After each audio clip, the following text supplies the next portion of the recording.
guy with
Three, two, one. Good evening, salutations, and all that good stuff. It is another Monday night, late night. Still kind of early here on the East or West Coast, but I know some of you guys are in different parts of the world. We're here talking about what we normally talk about, comics and other crap. Joining me, as always, is my um, the better co-host. It's RDV. How you doing, RDV?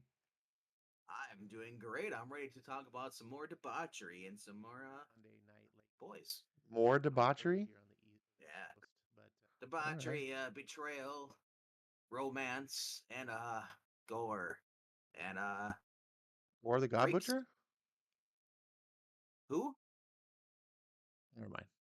Somehow you always try to bring Christian Bale in everything. You're obsessed with that Well, guy. I do have an obsession with Christian Bale. He was better as a machinist than he was as gore. I've never seen The Machinist, actually. I It's guess I it's kind can't of be too disturbing. obsessed.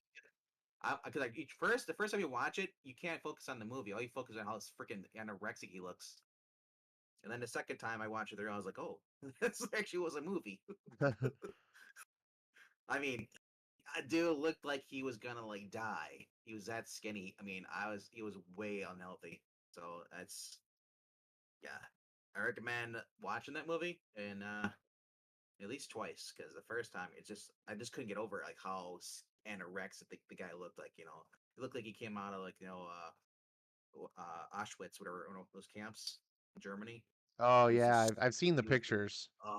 it's just I was like I'm sorry. No matter what role I'm doing, I would never do that to my body because you can actually certainly hurt yourself. It's you gotta starve yourself to death and then somehow try to like healthily build yourself back up without dying. Ugh, Yeah, it's no not thank really you. healthy. I think you can get away with it when you're younger, but Well, he had to been like in his 20s, right? yeah, I he's think. probably in his 20s. Yeah, it's not Yeah, not something I would see him doing it today. was early 2000s. I think it was. As commitment to a role, though, as True. commitment. I Uh, mean, how many people are passionate about the characters that they play? Certainly not Pattinson, Mister. I'm not going to work out to play Batman. But he did work out apparently. He just didn't work out for that part until later on. So Well, I don't I know. don't know. Like then again, it's these articles. How much are actually true and not what they say in there, and how many are actually just gossip breaks? That's true, but I mean, with Pattinson's case, he was quoted as saying so. So if it comes out of his mouth, I'm going to take a little bit more credence versus someone just saying that he said it. But I'd actually rather actually hear him say it in his mouth coming out this versus someone just writing saying, "Oh, he said this."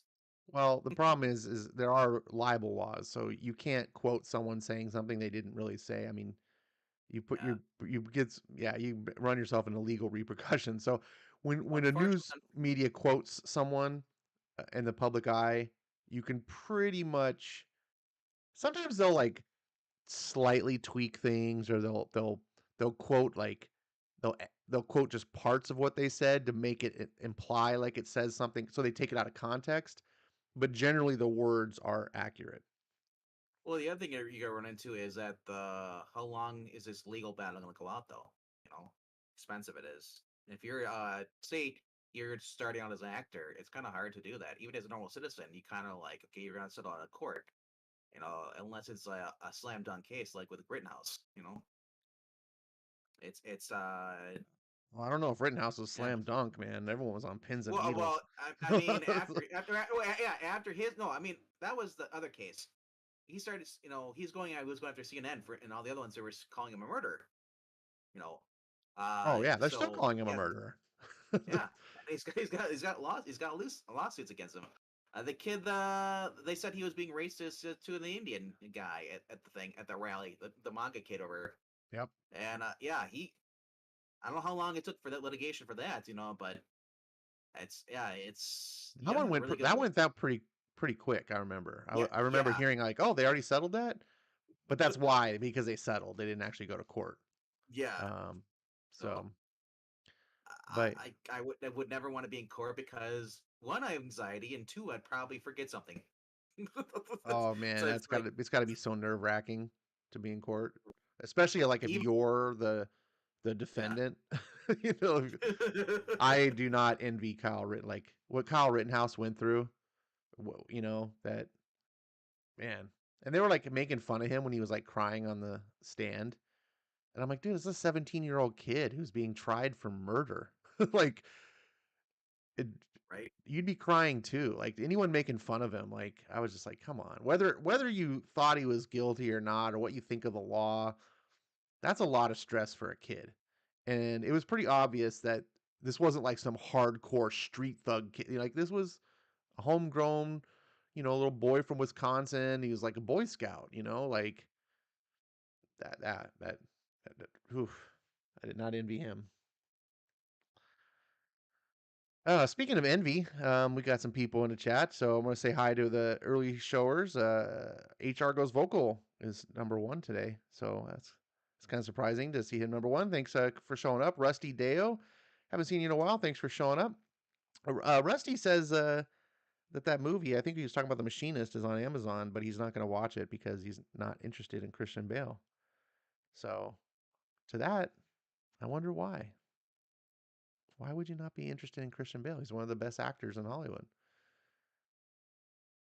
Well, I think some people. I mean, I personally, if somebody just talks about someone over and over and over again, sometimes I just get annoyed by that name, whether I disagree with it or agree with you. It's just like sometimes it puts me off to the people. It's like imagine if you just went to McDonald's every day for food. After a while, you kind of get sick of it, even though you do like the food, or whatever wherever you're going.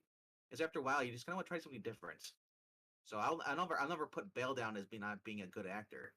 It's just that sometimes if he's the only one that's going out there doing the good movies, like Tom Cruise, I look every movie that Tom Cruise does, I've never seen him do a bad movie. Well, not recently. Outside of Mission Possibles, I've enjoyed them. Like, he's been doing he just did Top Gun 2. He did that Edge of Tomorrow. He did Oblivion. Those were all fun movies. Now, what was the other one? Was he in Steel Magnolia? Was that him? I can't No, remember. not Steel Magnolia, the movie Magnolia. Magnolia was one of the two. Like I Uh, didn't care for that one, but like I don't know. man, You know you what I know mean what? though? It's like I loved Magnolia, and then it was over, and I was like, what the hell just happened? Like, I still want someone, if anyone is listening and you understand Magnolia, like you got it, hit me up in DMs or something. Like, I need someone to explain this movie to me because it was so good. Like, I was so engaged with, I was following along, and then the end just happens, and I feel like I was watching. I don't know. I have no idea what the hell that movie was, but I liked it. I liked my experience. I just want to understand it. yep. So Rusty's correcting me. It wasn't Christian Bale. He was talking about Pattinson. He doesn't. He's not interested in Pattinson. That I can understand a little bit better. Um, However, I think you shouldn't dismiss a movie just because Robert Pattinson's in it because he can be okay. Like he doesn't like. I really love. It's a kind of divisive movie. People seem to either love it or hate it. But the movie Tenet that came out, and he plays a strong supporting character in that movie, and he was really good. I really liked his character in that. I think if he's in the right role, and also the Batman, I feel like every time a Batman movie comes out with a new actor and it looks like a bad casting, I'm always like, that's the worst ever. Then I'm proven wrong and I have to eat a big plate of crow. Um, but Pattinson was actually pretty good as Batman. What I didn't like him was as Bruce Wayne. He was a horrible Bruce Wayne, but he was actually really good Batman, especially as like an early Batman, like a Batman in his like mid 20s, which is kind of weird because Robert Pattinson's like 40 years old and he's like playing a 20 something, but whatever. Um the his body language as the Batman was something I've never seen any actor do, and it was really really cool. Like I don't know, I was really finding myself into it. Because it he played like a novice Batman and he was like learning as he went. and you could really see that in the body language of the role. So every time he was in the cape and cowl, I was digging it. And then when he was emo Bruce, I was like, oh, what the hell is this? But overall, the movie was enjoyable. Like, it's worth watching, especially if you're not paying a full price movie ticket. If you can catch it on HBO Max or wherever it's on now, I recommend it because visually it is stunning. Um, just gorgeous to look at. The cinematography and the directing, the sound design, like it is just a beautiful movie. I, I'm not saying you're gonna walk away thinking it's your favorite movie ever, but for free, it's No, worth 2 hours of your time for sure. you know what I used to get confused about because he's Darcy's bringing up Equilibrium. I used to get confused with X Sever, whatever it was. The other one that came out at the same time. It was like something X Sever. Those are like two movies, and they almost they just because they sounded similar to me, so I always get those two confused. Are you thinking of? Equilibrium, Are you yeah, thinking of Existence? maybe it was something like it was like future. I think there was a movie called like Existence that. Ballistic X versus Sever. That's what it was. Oh, Ballistic. Remember that? There's an Antonio Banderas movie with Lucy Liu. I had Like, forgotten about that movie until just now. like, I know, right? Well, like the same with Equilibrium. I think Equilibrium came around the same time, right around there.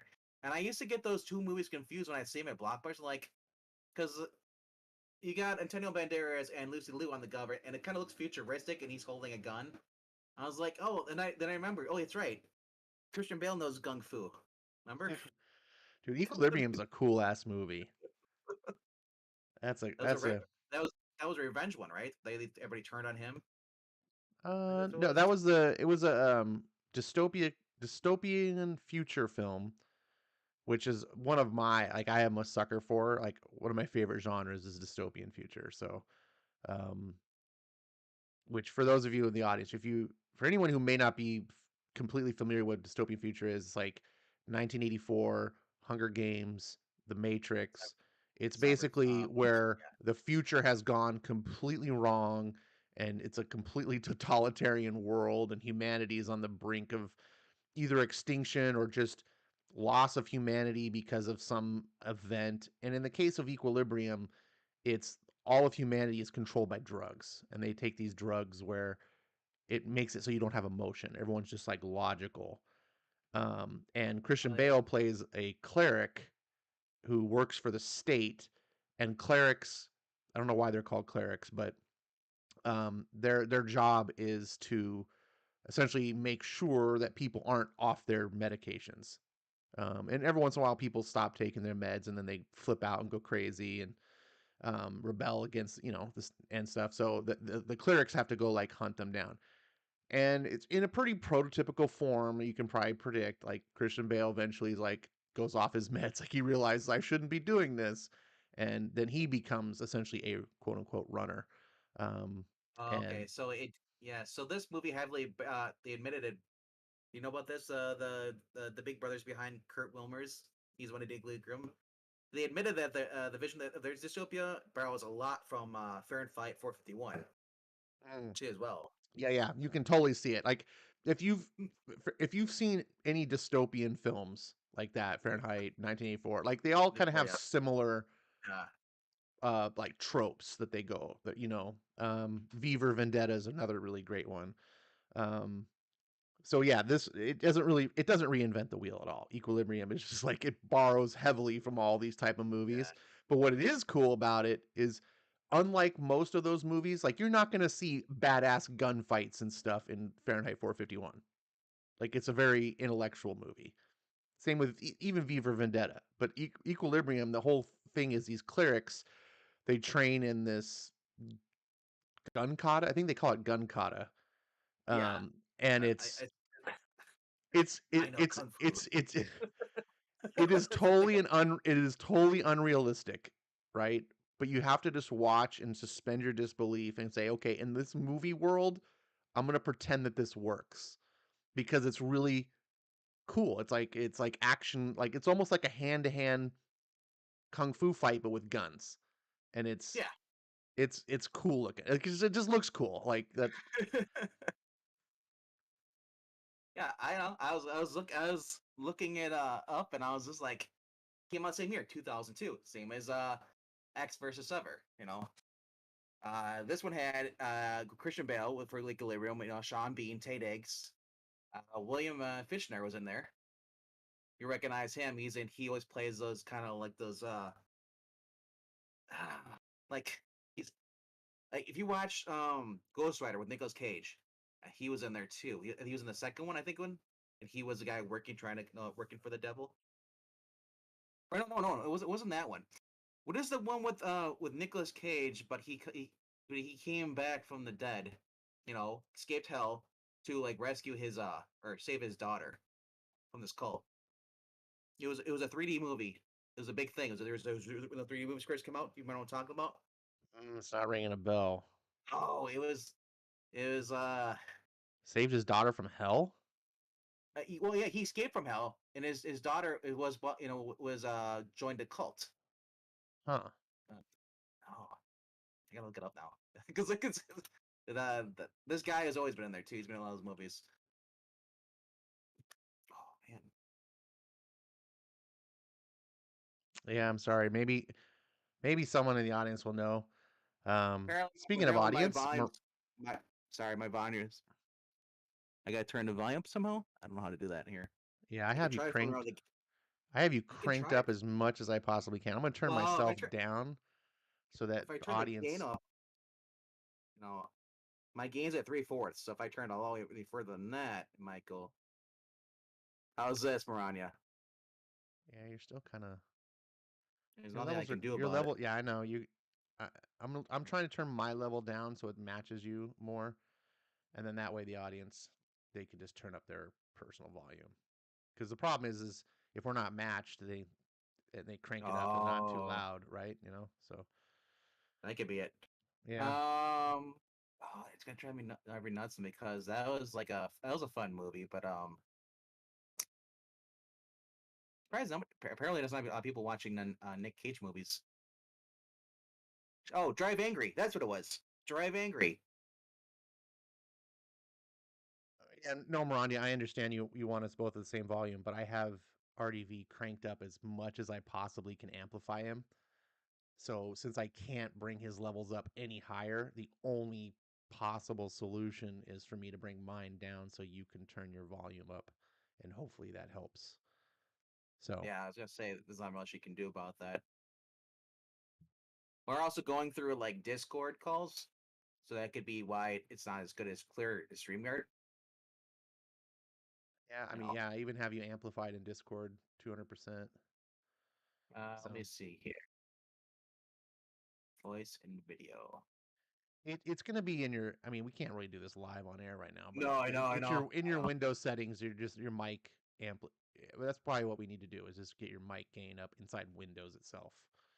Um, but that would take a little bit of troubleshooting, and it's not really good radio. Yes, I It called it could radio, be kids, because I'm old school. Ah, speaking of old school, we got some. Well, I'm gonna save that for a minute. Um, what, I'm trying to find. I'm sitting here. Blah blah blah blah. My mouth can't match up with my brain. We were asked earlier what comics we're reading. Ronnie, my output's at the cranked on Discord, everything. Same with my microphone. So Yeah, we just it's a window. I'm almost positive, based on experience, this is a Windows thing, and it's just uh, capping you at a certain level. And I am so, I am curious though. Is anybody else having this issue or is it only Maranya? That's another thing you should no, troubleshoot too. I can see on my end your Oh, levels are lower because through uh, Streamlabs, which I use to do all this, it actually monitors. I can every audio source I can see. I have a visualizer to see, and let me look. you're only hitting about 70%. And so I turn myself down so that I'm around that level. So we should be at least balanced. But All right.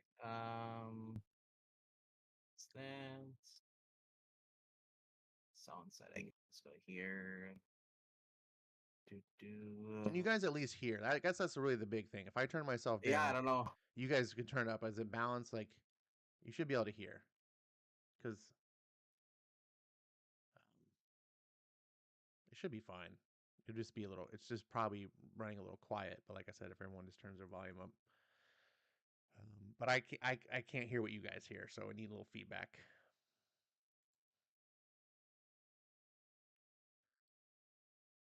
Let's see here. Yeah, everything I have set to the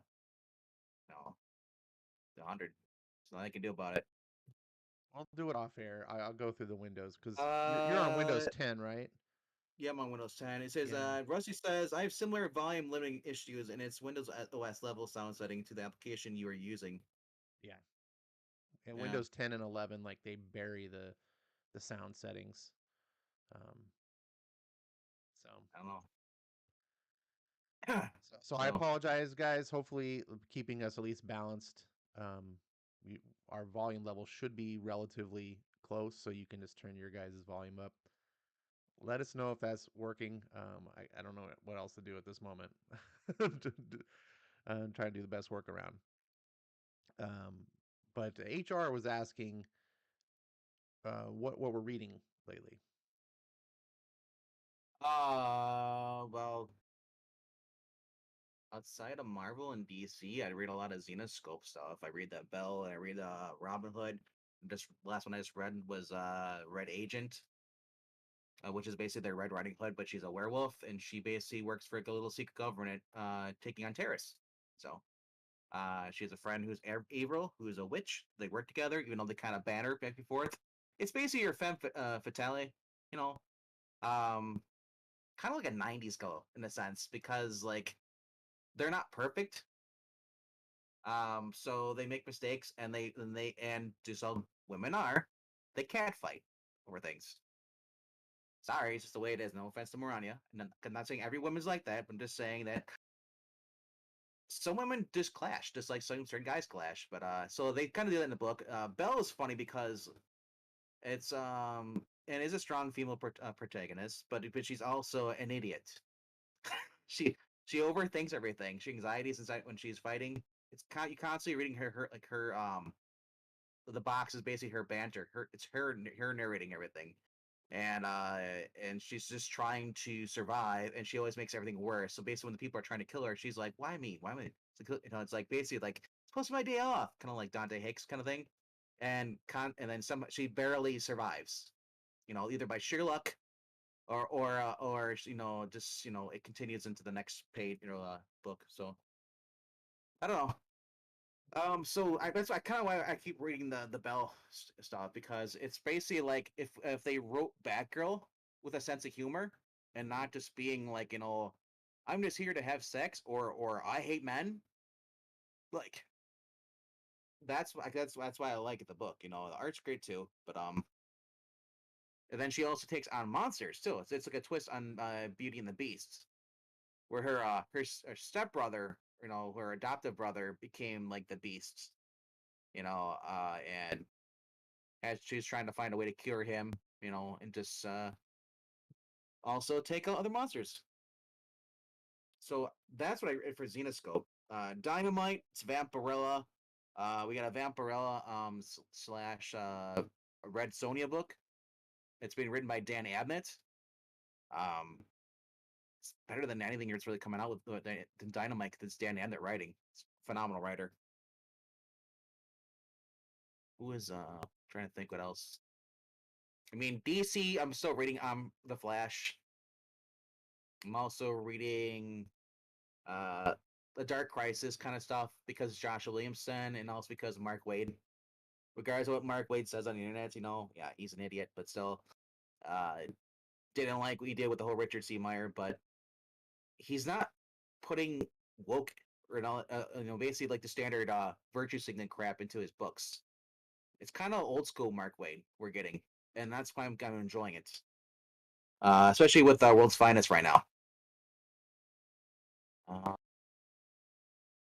Yeah, I mean, if you for those who are like, yeah, if you're looking for the wokeism, in DC Comics right now, that's Matthew Rosenberg, who I hear is a better writer outside of DC Comics on his own stuff. Just like Greg Rucka, probably because they have to be, because they want to make money. DC probably doesn't even care what they write, you know? They're still going to pay them a little, so that's why they do their side projects. Yeah. But trying to think what else I'm reading lately. I said I've been reading like a few different books over and over overall, but um Well, like I what don't know. comes I know you read a lot of books. So I think the question isn't necessarily like what are all the books you read because they could just watch your show. But what are like a couple like two or three that are just at the current moment standing out to you like you're really just kind of into?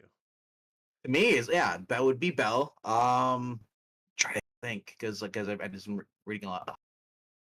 Uh, Teenage Mutant Ninja Turtles Saturday Morning Adventures. The third one comes out this week. That's just been a fun series, and it's basically a callback to basically the cartoon series that I grew up watching. And if you enjoyed that series, it's pretty much just like getting an extra episode of that cartoon, and but you're not getting any today's crap. You're getting the old school stuff like you grew up with. But I mean, so I know Ash, you grew up with the serious turtles. This was kind of like what the hell is this? But but Yeah, yeah. I can take the funny one. Like I like the first TMNT movie, the live action yeah. one, Hmm. because it was more like the lighthearted, cartoony style of Turtles, but they followed the story of it was kind of like a good hybrid mix. Like it was more of the comic origin story, but yet with the cartoons, like as a good blend, is I guess is what I'm saying. So I did enjoy that first movie. Let's see here. Uh, Going through my past pull list because I forget I read so many books. So I'm just trying to figure out ones that really stand out to me. Um, let's see here. Extreme X Men was pretty good. That just came out recently. Back on the 7th. I think it was last week. Mhm. So that it's Chris Claremont and La Roca. I think it's Greg Roca. I think it is Salvador La Roca. Salvador LaRocca. Salvador. Yeah, Yeah, he's and the artist of the first series yeah. that came out in 2001. So Yep. 21 years ago, Chris Claremont and Salvador LaRocca did an Extreme X-Men book. I cannot believe that they got the team back together 21 years later. That's nuts. Yeah, so basically, some people don't like it. They're like, oh, LaRocca, he can't draw like he used to. I'm like, it looks exactly the same it was 20 years ago. So I love when people make comments like that. It's like, did you even read the book? Did you just look at the covers?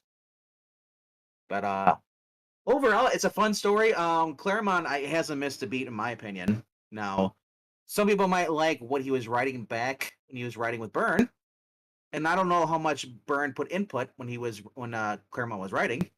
'Cause I know sometimes they do back in the day they'd collaborate. So and then Byrne was had his own shot at writing, so but he wasn't. I wouldn't say Byrne was the best, but I'd say he was damn well pretty good, especially with when it came to writing. I liked him on Superman. I liked him on his sensational She-Hulk. But Well, I credit so when Byrne so Byrne did X-Men two different times. He did back when Claremont got on board. That was like back in the 70s. I think it was the 70s.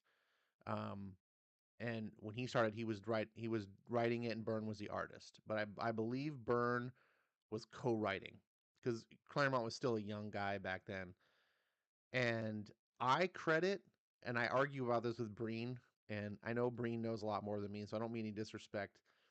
But I really feel that this is true, and this is just my own suspicions anyway. I have no way of proving it, and I don't think either of them is going to really admit it. But I believe that John Byrne really, I don't want to say taught Claremont how to write, but really kind of like molded him, his talent. Because when I read stuff that Claremont did before X Men, it's just not the same. I go back and oh, look at this old Iron Fist that Chris Claremont wrote, and I read it and I'm like, oh, that's kind of rough. Not that it's terrible or anything, but I just think John Byrne has a unique style of writing, and I think you might understand this because you like read his Supermans. You've anyone who's read John Byrne books, like more than like a couple issues, like a run, I think understands that John Byrne has a certain flavor, a certain way that he crafts stories, and I feel like that rubbed off on Claremont. But I feel John Byrne left and Claremont just became the ongoing writer. I think Claremont just got better and better and better, and I think went on to write better stuff than even Byrne ever did. Um, The other thing we keep forgetting or we don't realize that these guys did talk outside the projects. Just like Jeremy Adams he talks to Mark Waid about when he does his Flash stuff. Because Mark Waid was the one that had Wally West and Linda together having kids. So of course, Jeremy Adams, who's writing this, he's gonna go back to the guy who was writing this and see what his creative input is. So I mean, it's not yeah. So I mean, I'm sure Claremont probably still talked to Byrne back in the day after Byrne left. I wouldn't be surprised. Who knows? Maybe well, these guys could be I would be friends. Yeah. surprised only because they're not friends. apparently, Well, apparently they had a bitter rivalry. So that's well, from what I understand. I guess who depending who listen to. I mean, I've heard this from you guys, YouTubers, but I've never really heard it. I mean, I don't go and watch interviews with other creators, and then sometimes people, yeah, I said people will slander other people, say like, oh yeah, they didn't. It's like telephone, man. It's like it's like you go to work, and there's two people there, and like and someone tells you, so and so, those two don't like each other, and like really, and it's like kind of like gossip in a sense. But maybe, yeah, maybe there were clear signs these guys didn't like each other, burn It's stuff. true that I only hear it from secondhand. Again, these guys Yeah, are both professionals, so you're not going to necessarily hear them talking about it. sure. But you don't see them ever collaborating ever again after X Men. And Byrne is notorious. Byrne For big in tech. Yeah. just having yeah, I don't even necessarily know if he's a dick. He's got an attitude. And I'm someone who has struggled my whole life in a similar fashion that you just rub people the wrong way. And I'm guessing that Byrne is like that because it's story after story after story of people talking about John Byrne in the industry. And and not that he's necessarily just a dick, just more of like he's just a hard ass attitude and he just Sure. does things his own way and he what have so and Claremont, if you've ever met Claremont or seen him talk or like he's kind of got his own way about him too. I could just see their personalities clashing. It's very easy to believe. I don't think that they like go to sleep at night going F that dude. They probably don't even ever think about each other. They probably just didn't enjoy they just probably butted heads when Yeah. they were working. The, And so the reason I speculate is sometimes people they can be rivals, creative rivals, and still be like not best friends, but still like well, I don't like this, and then they steal each other's ideas. It's like that, kind of riff off each other. And then who would say that maybe they were bitter rivals back then, and maybe they did these are stuff. these are Yeah. two people that cared very very much about the X-Men, right? Yep. And so Claremont was the writer, and Claremont notoriously did things that Byrne did not agree with and didn't like. And you got to imagine that if you take a creative property and you think like you have some sort of ownership, like it's your baby, and then someone else is messing with it, and then they're not listening to you, and you're like, "What are you doing? You're screwing this up." Like, it can form an emotional, um, like some animosity there, because Yeah. as we know, Chris Claremont wrote X Men for 17 years, not counting the years he wrote later when he came back, like right now, 17 years straight. But Byrne, he didn't stay on X Men that long, but we know that he had a love for the book because the dude went on to create his own X Men book in his own spare time and publish it online. Like That's nuts. That's passion. Like I'm just gonna make an X-Men book for free. Which apparently I believe Marvel ended up buying, and now you can buy it. The Burn Years, I believe, is what it's called, or the X-Men The Lost Years. One of the two. It's either the Burn Years or the Lost Years. Which good on Marvel, like genius. Like you shouldn't have a talent like that. But yeah, and of course he created his own independent comic Next Men. Like what do you think that's based off of? So clearly Byrne, I think Byrne kind of feels like he was forced out. And so, that could create some bitterness, I believe. It could have, yeah. So I mean, overall though, Extreme X Men, I would say recommend checking out the one from 2000. And then if you want to read this one gives a little. It's basically a Kitty Pryde story. So if you're a fan of Kitty Pryde, this goes all the way back to when she was training with that samurai, Nice. Ogun. So What if you're a fan oh, of what if you're a fan of Kate Pride? who's Kitty Pryde? I don't know what that is. Exactly. All right, moving on. Oh Said my Katy gosh. Perry, Pride Month. Oh, get it? Hey, look, another one bites the Man, dust. they're busy tonight. Extreme Movie Show. We had like three of them right in a row. I was like, boom, boom, boom. I couldn't. I went to go block the other one. Another one would pop up because they just kept doing it. It's like, If only YouTube was as good at getting rid of porn bots as they are people questioning vaccines, let's yeah. just say. uh, anyways, moving on. Can you imagine if John Byrne like was a really bad writer and they just ruined the X-Men and people just so it's and he had the perfect title. It's called Burning Down the House. Uh, nice. In the Oh, alternate world, he's. But overall, Ash, I know you're a real big X-Men fan. I would recommend you check this out. I This did. was I I bought the grew up first with. issue. I have not read it yet. Um, Not the original one from 2000. I would okay. try that one. Well, if I like what I read in this first issue, well, I'm gonna give it a couple issues. If I like what I'm reading, I will go back and check those out because man, I'm an X-Men purist. It's not just the new I X-Men know that you I are. don't like. Like I left X-Men when it was at its second best, and that was when Scott Lobdell Jim. and Fabian Nicieza were in charge. And Oh, that one, yeah. they were doing an okay job. Like, Claremont's gone, Burns gone. Yeah, yeah. Like, what are you gonna do? Back when Bobby was gay. Bobby wasn't Bobby wasn't gay. What are you He talking was about? trying to hit. What do you mean I'm talking about? Bobby wasn't gay. I saw the whole thing. I saw people. There's this guy. He did a journalist. Yeah, journalist quotes. Had a whole side, and it's basically all different comic books where he says proves that Bobby was closeted. All right. Um I know. Like, so yeah, I anyways, was. I Go ahead. left X-Men back then.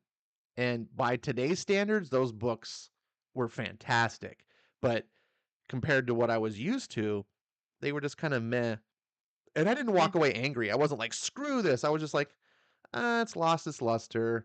And I had other things. I mean, I was in my yeah. 20s. I had other things catching my attention. So when I saw like years later, like, oh, they brought Claremont back to do this extreme X-Men. First of all, I was like, the whole I love. extreme. I Yeah, I I hate that title. Like I just dude, I love the costumes though. I just I like it. yeah, I'm not big. Now, It reminds me of the X-Men movies where they're all try to put them in black well, leather. that was different though. These I know.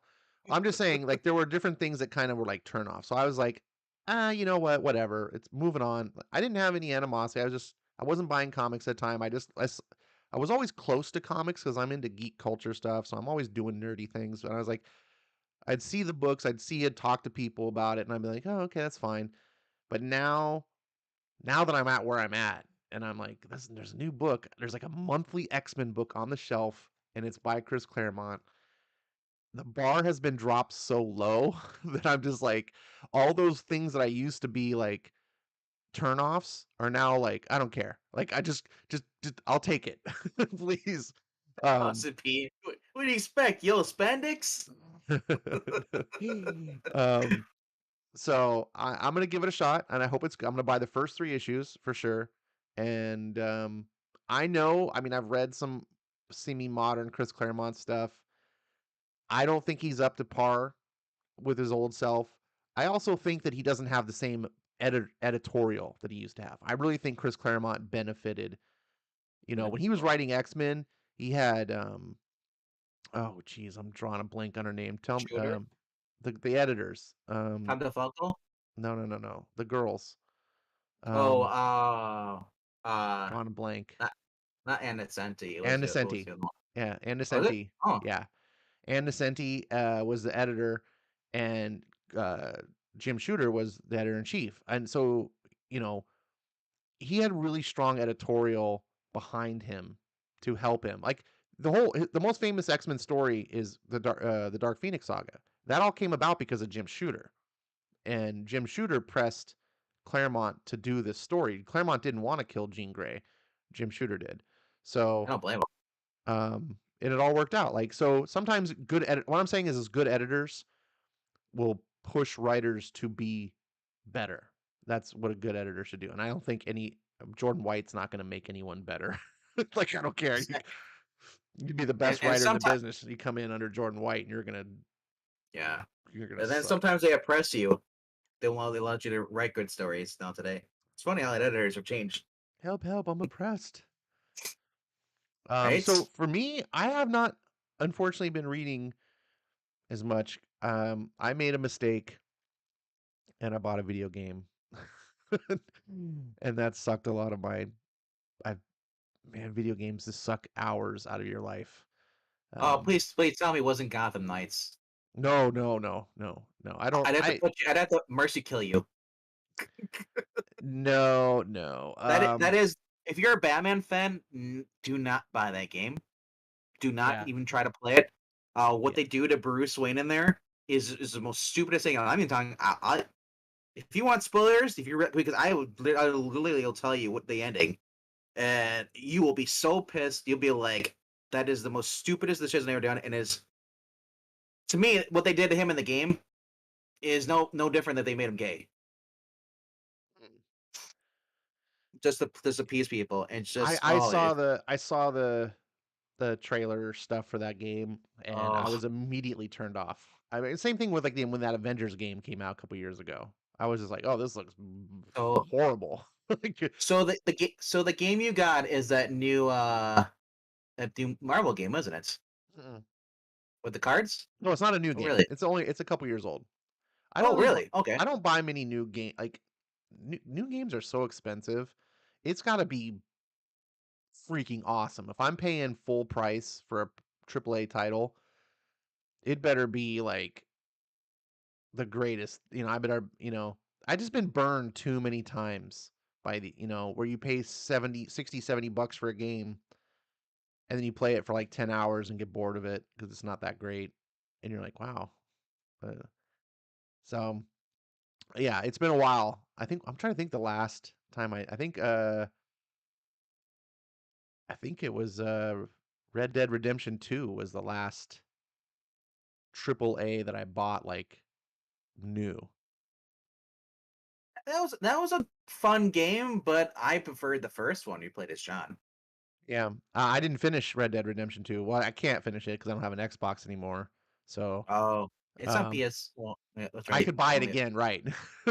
I do want to play it. It was a good game, but it wasn't as enjoyable as the first one. At least as far as I got. Maybe if I got further into the game, it would. Have you played the Either first way, one? yeah, I finished the first one.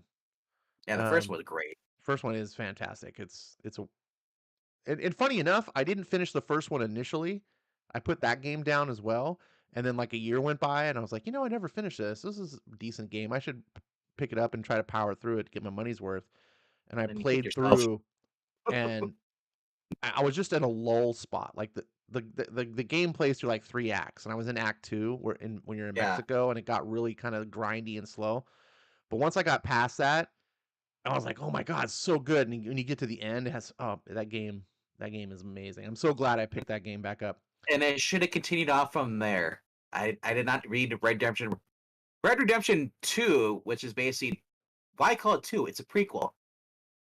Well, It's just go. yeah, but it's whatever. It's just I It's don't just so actually stupid. care look, I don't. You can't tell. But You can't have a sequel of Red Dead Redemption anyway because of what happens in that game. Um, so I'm well, okay. you can. It's called legacy character, okay? I hate legacy characters. I hate them. Technically, they Um, both have the same. They both have the same name, so yeah, so I'm okay with the choices that they made. You still just got to have a cool game. I think Red Dead Redemption 2 suffered for me by just being a little bit like too like more complicated, like more it's just not as easy to get into. There's just so much going on and it just yeah. The yeah, second one basically is really big story, but I did like some of the side missions. I did like the fact they introduced animals now. Let it just attack you and you just right your horse. Jaguar attack! Oh crap! I mean Or Red Dead panther. Redemption 2 is cool game. It is but it is like a investment. Like Yeah, that is for the game where if you want to sit and devote like over 100 hours into a game, that's a game for you. There's it, so much it's content in that game. it's it's But the if you're a Avatar person who games. doesn't, if you don't have all that time to play video games, it's so much to like take in. You're like, oh, I just want to be able to Well, finish this game. I don't want to. It's like climbing well, Mount Everest. well, that was the games back in the day. That was with the Bioware games, Dragon Age, or you played what was the other one? That was famous with uh crap, Mass Effect was the Mass same Effect. thing. Yeah. Which they confirmed they're making a fifth one or another one. It's going to tie into Andromeda and also into the third one, but they're not bringing back Shepard. So what's the point? After the abysmal failure of the fourth one, I'm just tuned out of that series. I did play the fourth one, Andromeda. I played through it, and people complained about how the graphics were. They updated it. Here's a patch, but it wasn't as fun as playing a Shepard. The cast was just like completely crappy compared to the Martin Freeman and or, I'm sorry, not Martin Freeman, Martin Sheen, who is in Luciban, and then you also had Yvonne Strahansky from Chuck. She played Miranda on there, and then I forgot who the main character was, the voice actor was for the original one, the main for Shepard. But Yeah. but that's it. Leading into another, it's a nice little segue there because it is leading to Amazon. They're talking about doing Mass Effect with Henry Cavill. If Henry Yes. Cavill gets Henry to do, Cavill as Shepard. Are you kidding me? Like I heard that yeah, too. Dude, I uh, I so hope that Amazon does Mass Effect with Henry Cavill and knocks it out of the park and just makes Netflix look stupid for the whole Witcher thing. Like Netflix, shame on you. Shame on you. You you had like the best casting for The Witcher and you let these nitwits run the show and you run your superstar out of the show and now it's going to completely fail because no one is interested in seeing a Henry Cavill-less Witcher, especially since he already was the Witcher. You would have been better off just never casting him in the first place so that you could have got some no name and we would have been like, okay, well, we'll try to get used to this. But now that you've had Henry Cavill, there's no going back.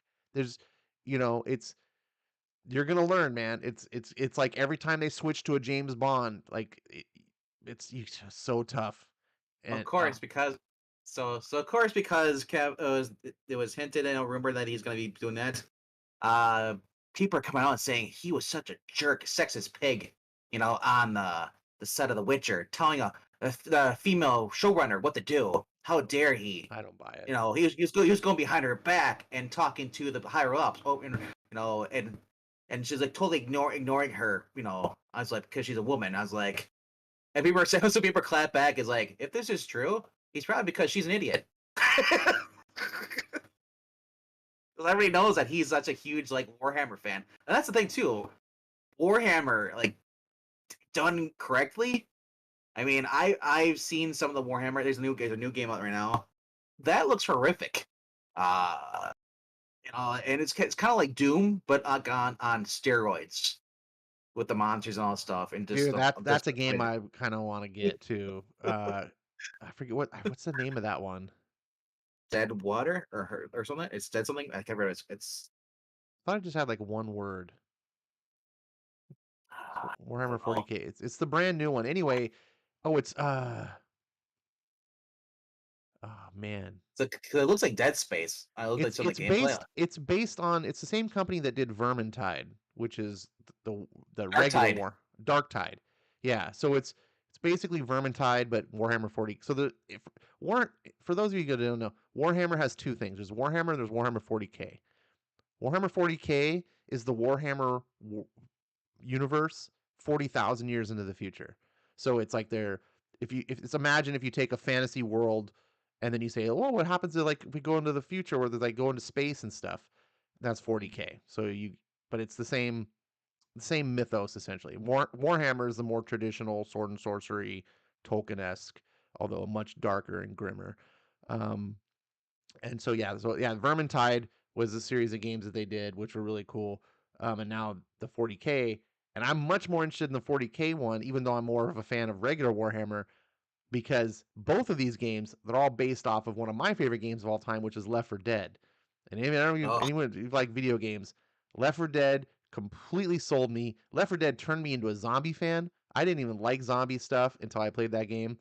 Um, and the concept of four people working together to like stay like it's the best co-op yeah. experience, and they're just basically doing the same thing except instead of four people fighting off zombies in the real world, it's four Warhammer 40K characters fighting off space monsters. And yeah, I it So looks the really other cool. thing, yeah, the other thing was because you had Left 4 Dead. That created a whole new branch of different games. Eventually, it led to basically well, there's a new Ghostbusters game, which is and it's just like the Evil Dead game. You can play as the ghosts, or you can play as as the humans. For both. Yeah, that And sounds interesting. it's like Left 4 Dead engine, kind of. I don't know if it's the same engine, but it's similar to that. And you can play on different sides. And for co-op, that's kind of cool, really. Um, the other thing was that was there's a new well, not really new. It came out a few years back. Was a World War Z game though? That Yeah, was fun. that was okay. I So I enjoyed mean, it, but I yeah, couldn't get quite into it. But there's a lot of pretenders to Left 4 Dead, but I find that yeah. most of the games they overcomplicate it. They take the formula and then they like, let's add all this other stuff to it. Well, And I was, dude. I don't know how far you got on that game, World War Z. I didn't get There's too a far. part. There's a part where you're in the subway and you gotta like turn the train around, and then there's zombies coming at you left and right, and you're just on the Gatling guns, just killing them. Oh, I think I did the train mission. I do Yeah, remember a subway that was nuts. mission. That was nuts. Yeah, there was some cool stuff in that game. It's not a bad game. There's Yeah, some Left 4 Dead, man, just was I yeah, played that for I could still sure. play it. Like if I had three people like, hey, you want to play some Left 4 Dead? I'd be like, sign me up. Yep, The problem with those games, unfortunately, all of them share the same problem is they're not great to just play by yourself. And where sure. because there's always four characters, and if you play by yourself, then the other three are bots. And they're okay. Like I can play Left 4 Dead by myself, but it's when you have four people and you're all on mics and you're just Fucking trying to work coordinates. and man, I still have memories of my friends just being like getting attacked or like, oh, get it off me, just people like just the panic and the chaos, and it's so much fun. Um, but not to go down a rabbit hole of that. I'm reading. So I was thinking of the comics. The comics are standing out to me. I didn't even get to answer that question. I'm getting around to it finally now. Um, two comics, and one of them I owe you an apology on. So, well, not really. I don't owe you an apology, but I'm going to apologize because I was wrong. Um, and now I see better. I'll just start with that one. It's Erratic. Now, I never said anything bad about Erratic, but I said that the first series was clearly better than the new series, even though the new series is still really good. I'm caught up with Erratic, and I'm no longer certain that I think Erratic 2 might actually even be better. Like it's really good, Like, Oh, that surprise ending at damn. the last one.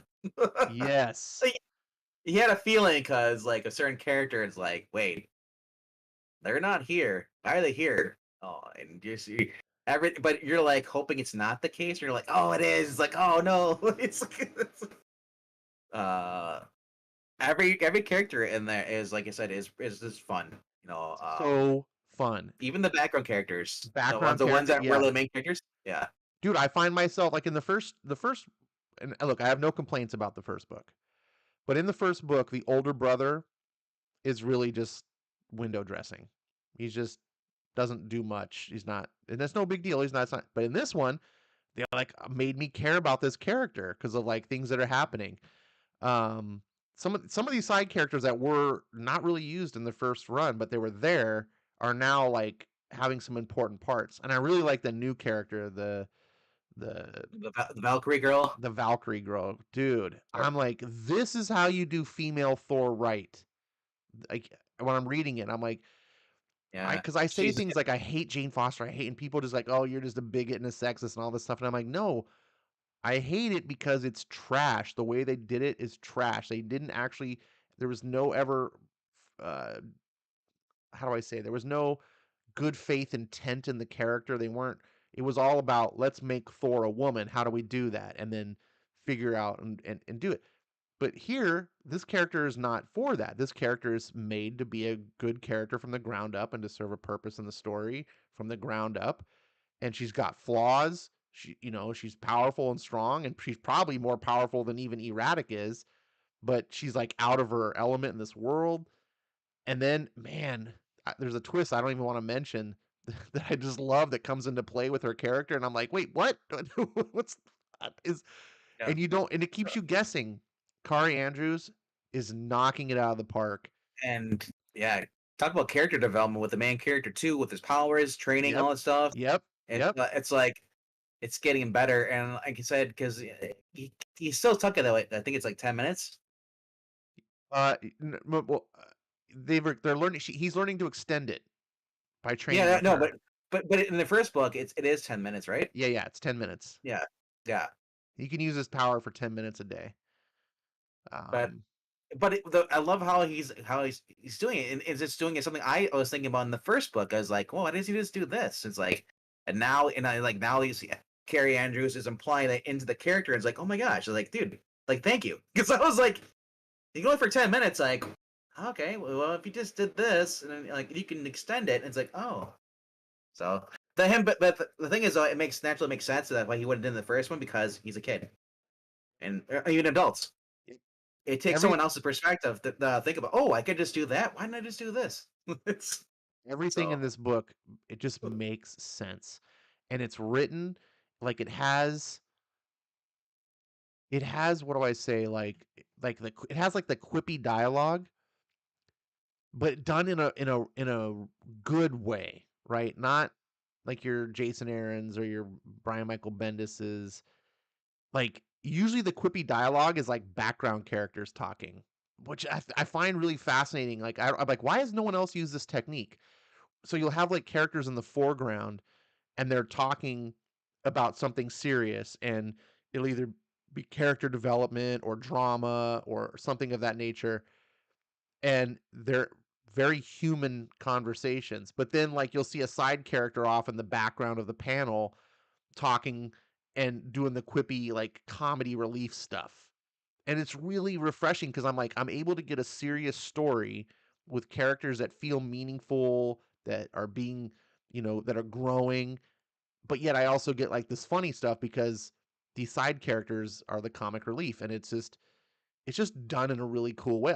This is a kind of book that isn't just enjoyable to read, and I go, oh, I'm so glad I bought this book. The reason I'm over the moon with it is because this is the kind of book I'm gonna be happy to read again and again. I'm gonna be revisiting it because I love the art. I'm gonna be a huge fan of Kari Andrews' art, and it's just fun. It's easy to read, and I find myself grinning. Like I feel it brings me joy to read it, and it's weird because I do really like dark drama, grim stories, but when there's a really good when you can do fun and joyful and not come off as cheesy and lame, that's really impressive to me. Um, so yeah, that's one of the books that I'm high as a kite about. And the other book just wrapped up is Do a Power Bomb. Holy crap! Um, that is easily, man. It's going to be rivaling Erratic for best series of the year. That Do a Power Bomb is, whew, it's emotional, but it also has a very feel good, joyful. Um, Another book that I'm just falling in love with this artist, uh, Daniel Warren Johnson. And he's an artist that when I first encountered him, I thought his art looked really ugly. But the more I like read his books and I get used to his style, the more like the ugliness disappears and I see it as beautiful. So that is another book that I'm reading and I'm super high on. If you missed it, catch the trade. If you go, Ash, I don't care about pro wrestling, I'm there with you. I couldn't tell you two things about pro. I mean, I watched pro wrestling back in the '80s when Hulkamania was a thing. When I was a kid, but I don't care about pro wrestling. But this book, forget it. Don't just doesn't matter. It transcends it. It uses pro wrestling the way Titanic used a sinking ship to tell a story. Like it's just a backdrop to tell a story of these characters. And they make it really interesting and metal. Like they take it to a fantasy world and the stuff that just happens in this book, you're just like, they're doing what now? Just, and I can't say anything. I don't want to spoil, but what happens in issue 7, I literally had to like stop and pause for like a couple minutes. I couldn't turn the page because I was like, you're shitting me. Like what? I thought they jumped the shark like I've never seen a shark jump. So and I had to Never seen an stop. elephant fly.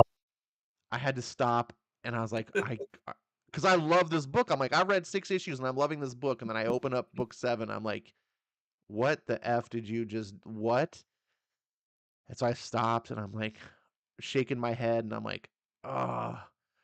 And I was like, nope, okay, collected myself. I'm just going to press through, see what's going on, just read it. And sure enough, when you have a good creator that knows what they're doing, when you're in good hands, they deliver something. And I was like, wow, bravo, bravo, Daniel Warren Johnson. You told a pro wrestling story in a comic book to a guy who doesn't even like pro wrestling and made it one of my favorite comics of the year, bar none. So check it out in trades if you missed it.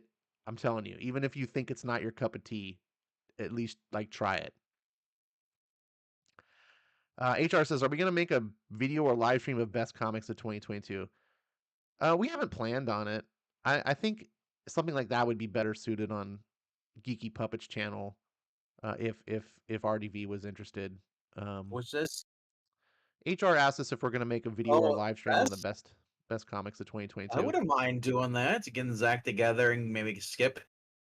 You Yeah, want to go yeah. over I that? think here just like for me and RDV, because that takes some work. You got to research and um, Well, yeah. Like I said, I read a lot of comic books, but there's a lot of books I don't read. I right. mean, I can. It's kind of like it'd be our what we think are the best, and then you guys can sit there in the chat and say like, no, no, no, I like this. That's basically what it'd be because I'm not gonna be like have you guys vote on stuff because like you guys would have to vote for the nominees, and we've seen that with I Love Comics. Not everybody really wants to do that. Only like a few people. Some people are Uh, interested in just our and in their opinions too. People like knowing like yeah, out of the yeah, whole year, what were your best comics? which I Whether think is better. Yeah, because you're tuning in to listen to us, what we think, what our opinions are, and then you guys give yours and respond. So that's kind of why I like doing that. Because I thought about doing a tier list, you know, yeah, but I was like, it's just too much. Um, I mean, I do like the IGN format, where you just like you see these are our top 10, these are our enemies, and then we could put something out, be like, you guys can vote on which ones of our books that you like. But then again, like I said, it's hard when it comes to voting like that because the participation, and then there's a lot of books that I read that I know Ash hasn't read, and same vice versa. He reads that I don't read, so it's kind of unless, and then you guys in the audience, if we're reading like obscure books or titles, or say you guys aren't reading anything at all, it's kind of it's you know what I mean. But I don't mind talking about what we think are what we think our favorites are, and you guys doing that. I think that'd be the most proper format. What do you think, Ash? Yeah, I think so I would just say stay tuned. If something like that does happen, it'll probably happen over the Geeky Puppet Show. And if someone I would be happy to be a guest and give my opinions, but it's like there's a lot of work to like get all that out. So I mean, I definitely have Well, some of my favorite books of the year. And I do like talking about it. I just basically told you, spoiler. Right now, the running is Do a well, Power Bomb and yeah. Erratic for me. There's a lot of books I forget about because I go through them. Not because they were bad books, it's just because I'm reading so many, so it overlaps the little memory I have left.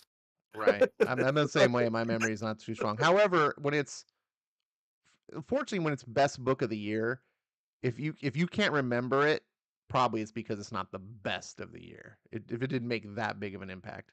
I'm like that with a lot of books. It's like there's a lot of stuff I read, and say with TV shows. Uh, to me, it's like equally good. I don't can't really rate one over another one because every book I pretty much I'm buying, I'm liking. But actually, when you think about it, though, there was only one that stood out every week, and that was Dynamite Lives.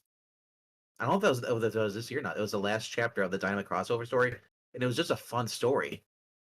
I mean, you picture Tarzan on Barsoom or Mars, hanging out with John Cutter's son, and his wife, and then battling the Legion of the Dead. And he's just in John Carter's son. He's like, I can't fight, can't do this. And Tarzan's like, move, boy. He gets on the turret and starts firing at people. I was like, damn, like, because Tarzan to me is like, I've always looked at picture of him being just kind of like, I'll use spears or I swing with the junk. I have a knife and I talk to animals. I've never pictured him being like, like gun happy, like knowing how to use a gun. I thought guns were beneath him. He's like Batman. He, he'd rather, I'm not shooting anybody. I'd rather just beat him with his bare hands. So, like I said, like when you pull characters like that, like into a story, and it's just one thing after another, and it's just fun. Like that's probably my number one book. And I'm not sure when that came out though. It might have been last year though. But So overall, yeah, fun segue book. here. The other book that I'm super in love with this year, I talk about a lot. I get I get razzed a bit. Is my love for the book called Samurai Doggy, I and knew it. it's got a super silly name. I totally get it. I bought it for shits and giggles. I just was gonna get the number one issue just because I wanted a book called Samurai Doggy like in my collection. Like I didn't care if the book sucked. I was like, it's got a cool cover. Like I love samurais. I love doggies. Like I was, it's like, and then I read it and I was like, holy shit. Um, and I just fell in love with it. I researched the creators, it's two Brazilian guys. The writer is a big fan of Hayao Miyazaki, which I am as well. And then I was like, oh man, I totally see his influence in this book. And so we have a similar sensibilities. And I was just becoming a fan of this book, and it's by Aftershock. And it doesn't get because it's Aftershock, people don't see much of it because they're a small press. And the news came out just recently. I missed Aftershock Comics is filing Chapter 11 bankruptcy, which might explain why these books have not been coming out. Because I've been like, "Where's Samurai Doggy number 3?" Like it's been delayed, delayed, delayed, and I'm really sad.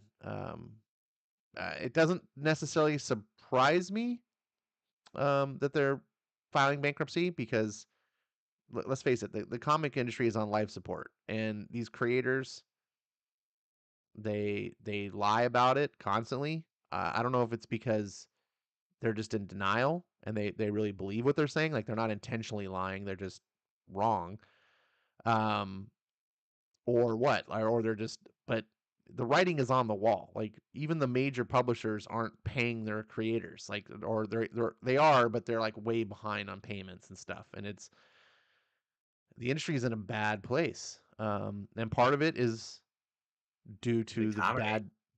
Part of it's through the economy for sure. Like, yeah.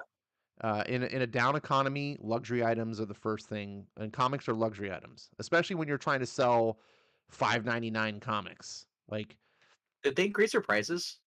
um, no, like the standard price is still 3.99, but I DC thought you is constantly selling books for like 5.99, finding excuses either with like, oh, we put a special cover, like cardboard cover stock or what, or oh, we put a couple extra pages. Like if you're buying Detective Comics, you're paying 5.99 because it's got a second story in it. So they're finding ways to justify the cost.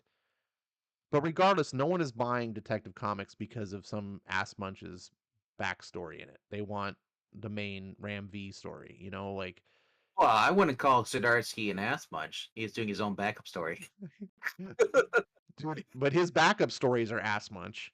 Yeah, Um, they are. They're not that they great. they suck. I'm like, dude, this is how are you writing poorly? Like it's clearly there's like I don't know if he's phoning it in on these. Anyways, but my point is, I would just rather have the main story that I want for 3.99.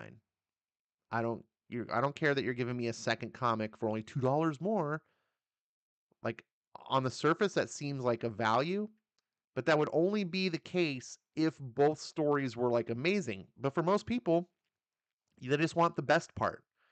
Um, occasionally you go to a rock concert because you want to see the opening act. You're a big fan of the opening act. But most people are going to the concert because they want the headliner. They could give two shits about the opening act. Um, so I don't know. I just I back to the aftershock. I don't know what this is going to mean. I hate that people are losing jobs and things like that, especially in this economy. My All right first on. selfish reaction is like, what's going to happen to my Samurai Doggy comic? Well, um, current titles they have right now, the new one has come out all night and every day. They got Bram Stoker Monster Hunter come out for next year was planned. Astronaut Down. Um, A Calculated Man. They're number 4 of that. Chicken Devil still going. I keep seeing Jimmy's Little Bastards pop up in all the advertisements, but what was the other one? problem Maniac. the Yeah, go ahead. I was gonna say the problem is they're being solicited, but are they actually coming out? Because That I was Samurai really. Samurai Doggy is supposedly still coming out, but it's been pushed back. The last three solicits have been like it hasn't showed up. And so I just thought, Yeah. oh, the book's late, the book's late. But when I get this news, I'm like, oh, this is probably has something to do with it. And here's a tweet here. Christopher Cantwell says late payments to the artist effectively killed or paused indeterminately an original 4 issue I co-created with Aftershocked. Have have good faith convos with EIC Brian, but with 2 issues done, no movement. If within a year you don't get art costs to finish 2 issues within your budget. So that's a that tweet was written about as well as his comics are. But I think you get the point. They're having money problems. And if you can't pay creators, they're not gonna I, sit around and keep making books for you. Like yeah, I look at their titles all going all back to 2016, which I think is when first were created. They're all over the place. They're like manga. I mean, as far as comic yes. books.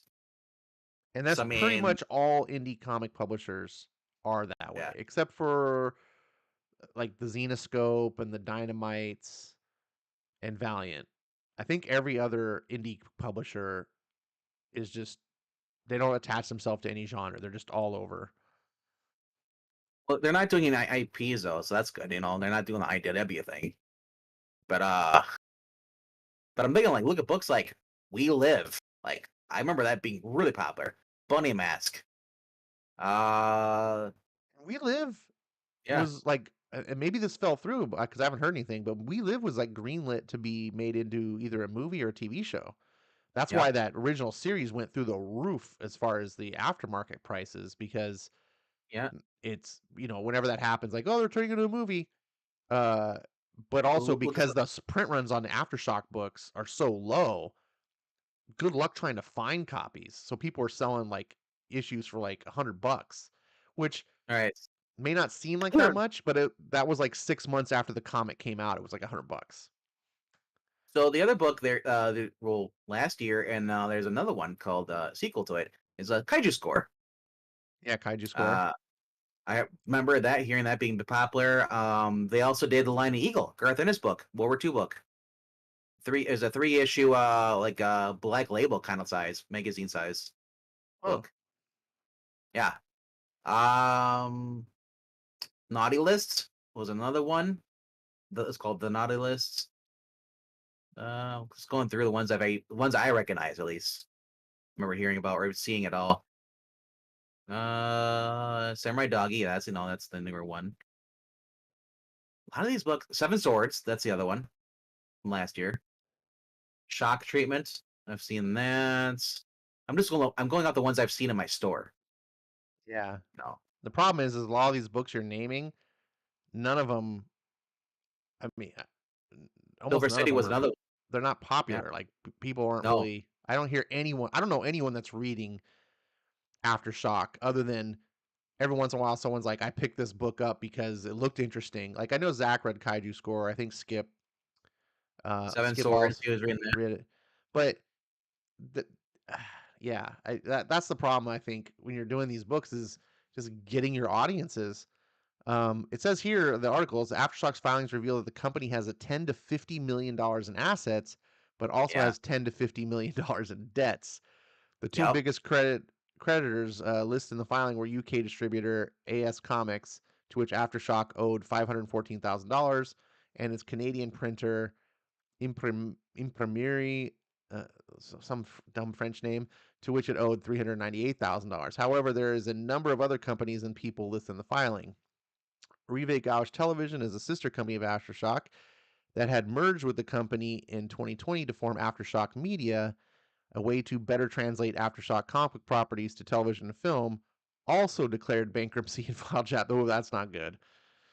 Yeah. Um,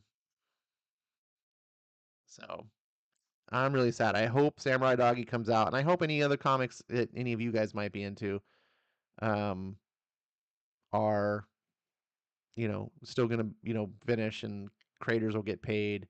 It's kind of just sad. Um, it's sad to think of like an artistic creation not coming to, being completed and like dying on the vine, so to speak. Um, so speaking of dying on the vine, welcome Skip and Tosh and Eric Breen, Undead Quinn as well. I'm seeing. Um, uh, Skip says Donnie Cates had a book on Aftershock. I think it's called Nailbiter. No, Nailbiter is a Josh Williamson book, and that was Skybound.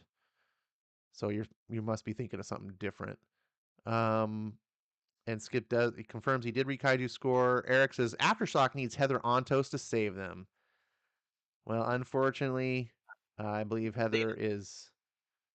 what What they is need to Heather do doing is these days? just they missed out on an opportunity because now too bad that Garth Ennis he's formed his own company. What they need to do is they should have had Garth Ennis just write all their books. I don't even know if that can save you. Um, because the problem is readers they don't. There Now, is there any writers today that really draw an audience anymore? I mean, it used to be once upon a time if Frank Miller wrote something, people went ape shit and bought it. If Neil Gaiman wrote something, people went ape shit and bought it. I'm trying to think of other writers that people just whatever it was. People didn't care. Oh, that person's writing it. I got to get this book. I think Robert today, Venditti is yeah. Today though, I don't think so. And from it's not because the writers suck. I'm not trying to impugn the quality of any writer. I'm basically saying though that the way the industry has changed and the way the audience has moved with it, people just don't I, care. And I I thought find that even in our circles, where I'm like pushing, I'm like, man, because Time Breaker I see and people like you and Zach and like others like, oh yeah, Josh Williamson is doing great on this and da da da da, and it's like because it's DC book, and I'm like, did you get this indie book? And they're like, nah, not interested. It's it's a lot like that. It's hard to move. Like Ed Brubaker, I and think is like and the only guy that it is people. it is kind of true though that I said the Marvel and DC books have the better characters. It's just that I see Marvel and DC I cherry pick because certain writers are really well character, but I will not read the Batman just because it's Batman. It has to be a certain writer writing on it, and then if the writer starts dipping and starts sucking in there, I drop the book. Right. Uh, but it's I've just learned to follow the writer. I mean, I've gone the Dan Abnett, man. When I'm reading Guardians of the Galaxy, I'm reading him over in on not Xenoscope, it's Dynamite, and Right. now Dan Jurgens is on there But now. It's like, my point though is you only follow the writer so far. You'll follow the writer to a property that's in your wheelhouse. But if they go off the reservation, then you're gonna be like, ah, that's well, not something that I'm into. So I'm a white man. I'm not supposed to go on the reservation. and I'm not saying that as to be. I'm just more to like illustrate. I think that's a big thing in like the industry. So you got a lot of these bigger writers. Free. They can't make money at Marvel or DC anymore because Marvel and DC just don't want to pay them, so they push them out. And then they go off in the indie scene, and then they struggle because people don't want to buy indie books because indie books don't have a property that they know. They look at it and go, why the hell should I be interested in this? Like it, you know. So Krasinski's the one I've been following lately. So he just did that telepath story over. Forgot what company it was, but it was. Uh, so I mean, Berserker is not really a book I would go for, but I mean, I took a chance on it because of it's what's his name, Brent, not Kent, Matt Kent. hint.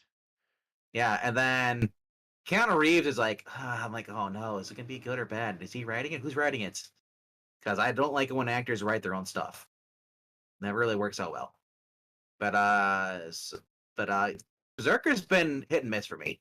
I don't like every issue, but I'll continue to store it because I know it eventually will even itself out. Yeah. You Well, know, I think it's only got one more issue left. really. Um, See, I mean, yeah. yeah, it's supposed to. I think it's only 12 issues. So we'll see. But it's just fun because now it says I'm not. I do follow the writers. I've learned to do that, but I am going outside my wheelhouse. The crime noir stuff is kind of like was never really my thing. Same with like the cyberpunk stuff.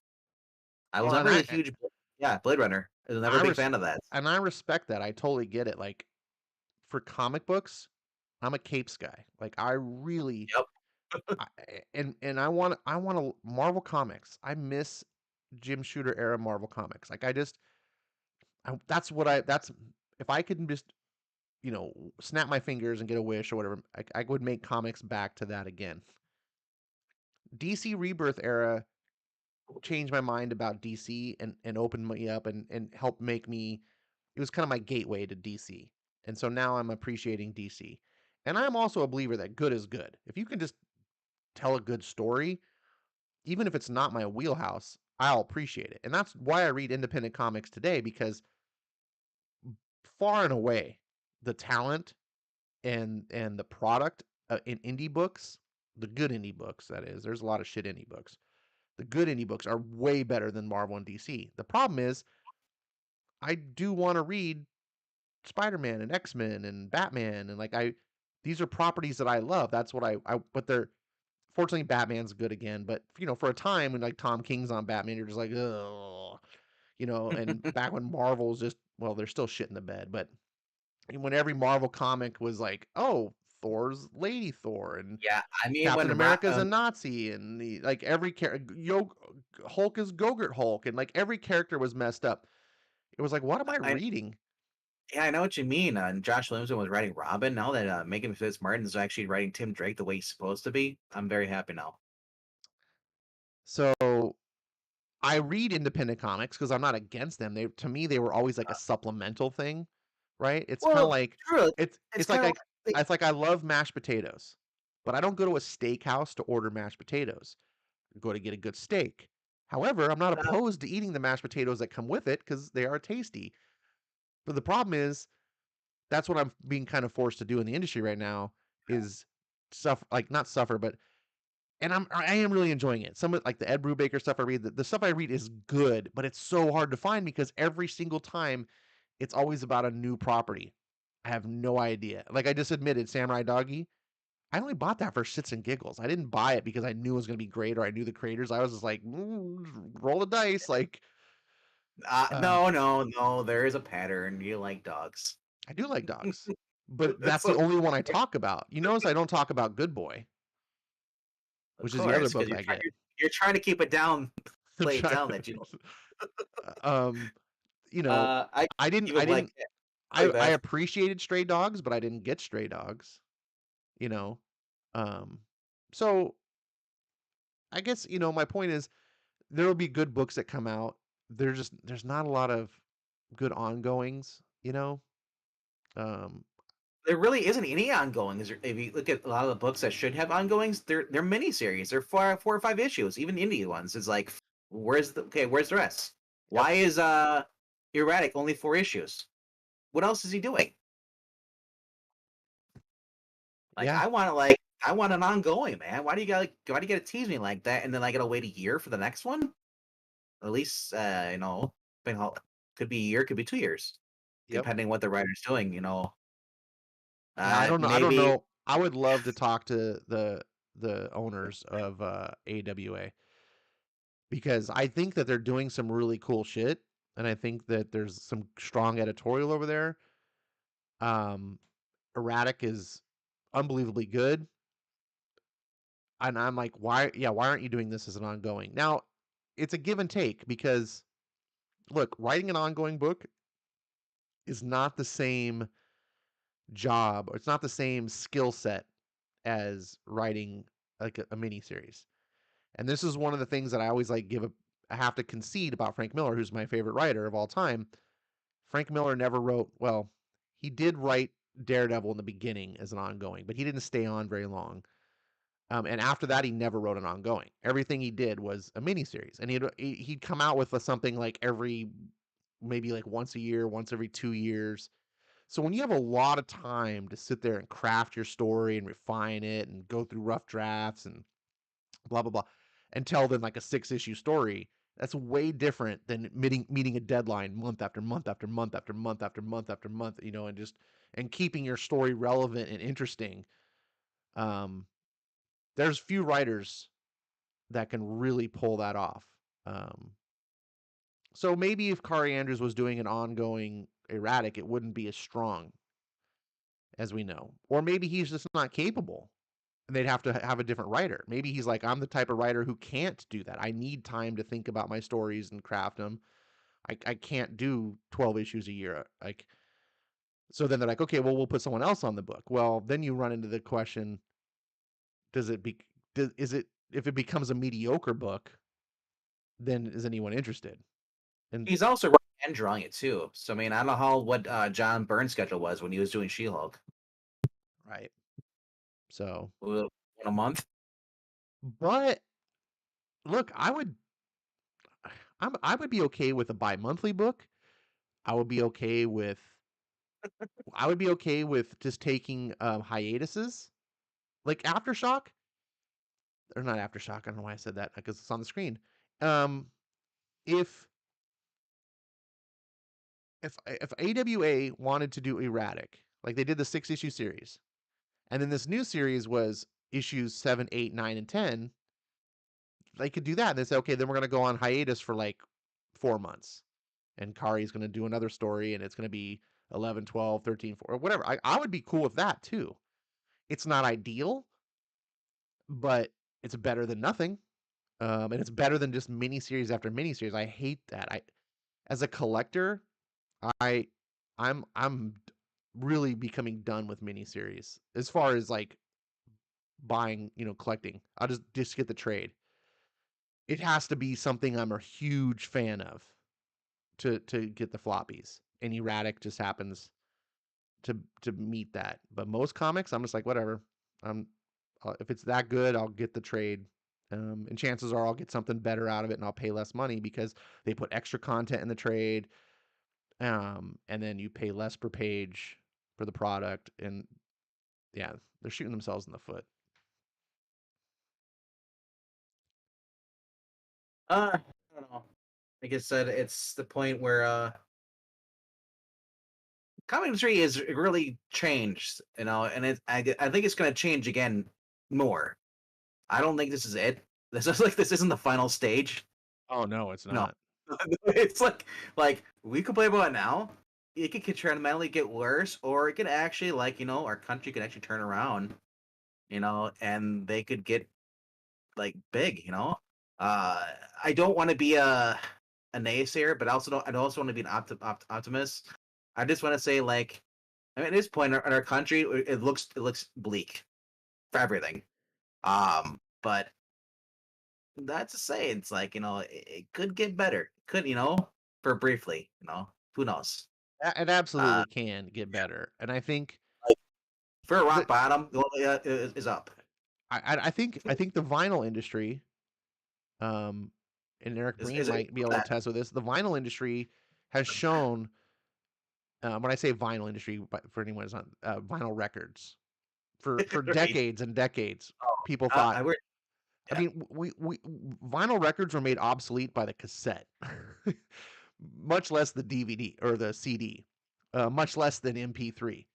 But there's something to be said about number one, the product that you can only get on a vinyl record, which is the analog production. It's the same thing Mhm. with a comic, right?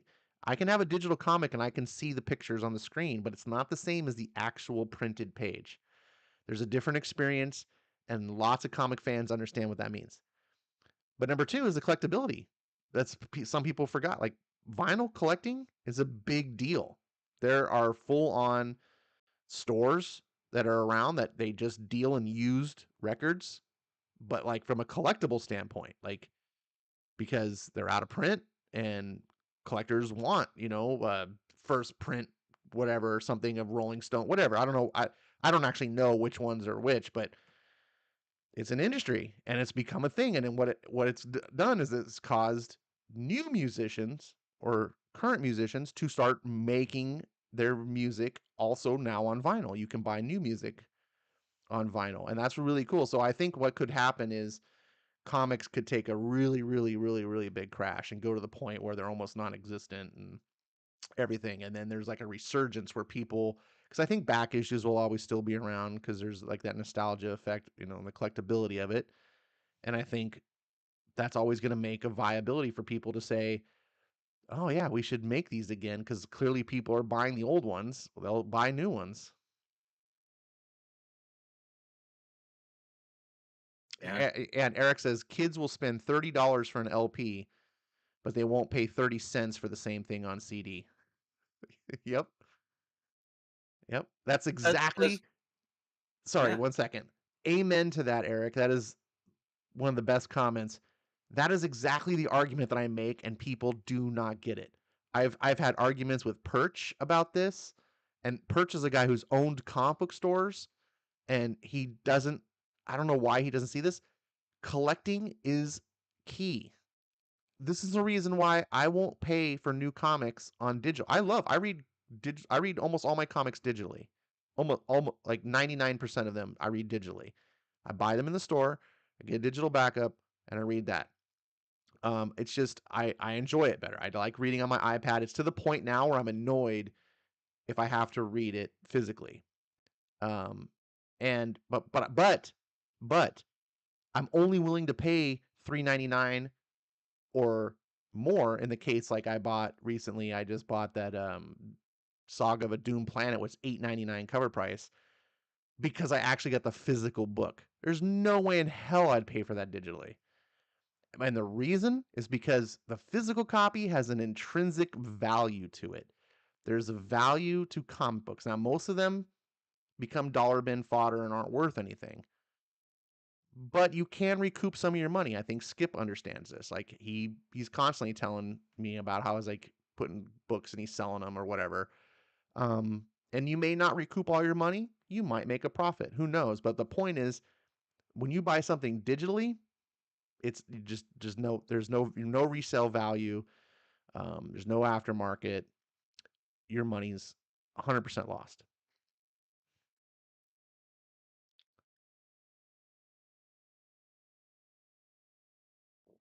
I don't know, man. It's like I said, there is truth in argument that people will always go for the shinier objects, like more about DC Batman, because they love the character. But yeah, I'm at least to the rational point where I'll pick up the book and be like this isn't my Batman. And I'll put it back down. So what I do is, yeah, I'm doing the collecting thing. I'm going back and I'm buying the trades, or I'm getting the the shiny hardcover, deluxe hardcovers, the bigger books, because I think they're a better value. And these are books, back in the day that are better, as DC or as Evil Black Cat said, is like I'll go for a back issue DC over indies any day because I just love capes more. That's more in my wheelhouse. Now, let's say if like some of my indie books, characters, if they were maybe I don't know. It's hard. I like what I like, and I don't know. I just wanted to get it for a good value, you know. So if Xenoscope and start raising the prices on that, since there are only 6 issues, I just might wait for the trade to come out, it'll be cheaper just to get the trade for like $25 or whatever, versus like $6 or $7 per issue, for 5 issues or whatever. I don't know. It's Skip saying I don't feel like my money is lost when I buy digital because I paid what I felt was fair for the experience. And in most cases, I'm buying digital new, not on sale, to support the artist. That's true. I mean, if you actually are legitimately like, Skip is friends with these guys, so he goes or just the people he likes.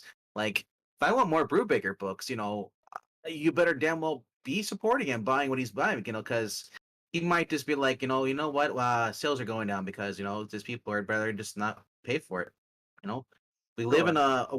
we live in a world where people would rather get stuff for free than pay for stuff that they're gonna hate, but they still want to read the book. Sure. Like But Skip, we're so yeah, but yeah, that I'll just go ahead. no, I didn't mean to interrupt you. I thought your point was finished. I was just gonna say that me being curious, there's a lot of books, characters. I dipped into Spider-Man all the time when I wasn't reading it for 9 years. 'Cause I was curious. I was like, oh man, I want to read this. Like, and I dip in and be like, the hell is this shit? And then I leave. It's so tempting, especially now that we live in a digital world where there are pirate sites. It's like you kind of want to like. Sometimes I'll preview my books before I even go to the store and pick them up physically because I'm the point where I've been burned so much on books that I like, point where it's just like I don't want to go in blindly. I want to sample. Remember CDs? You could sample them. Mhm.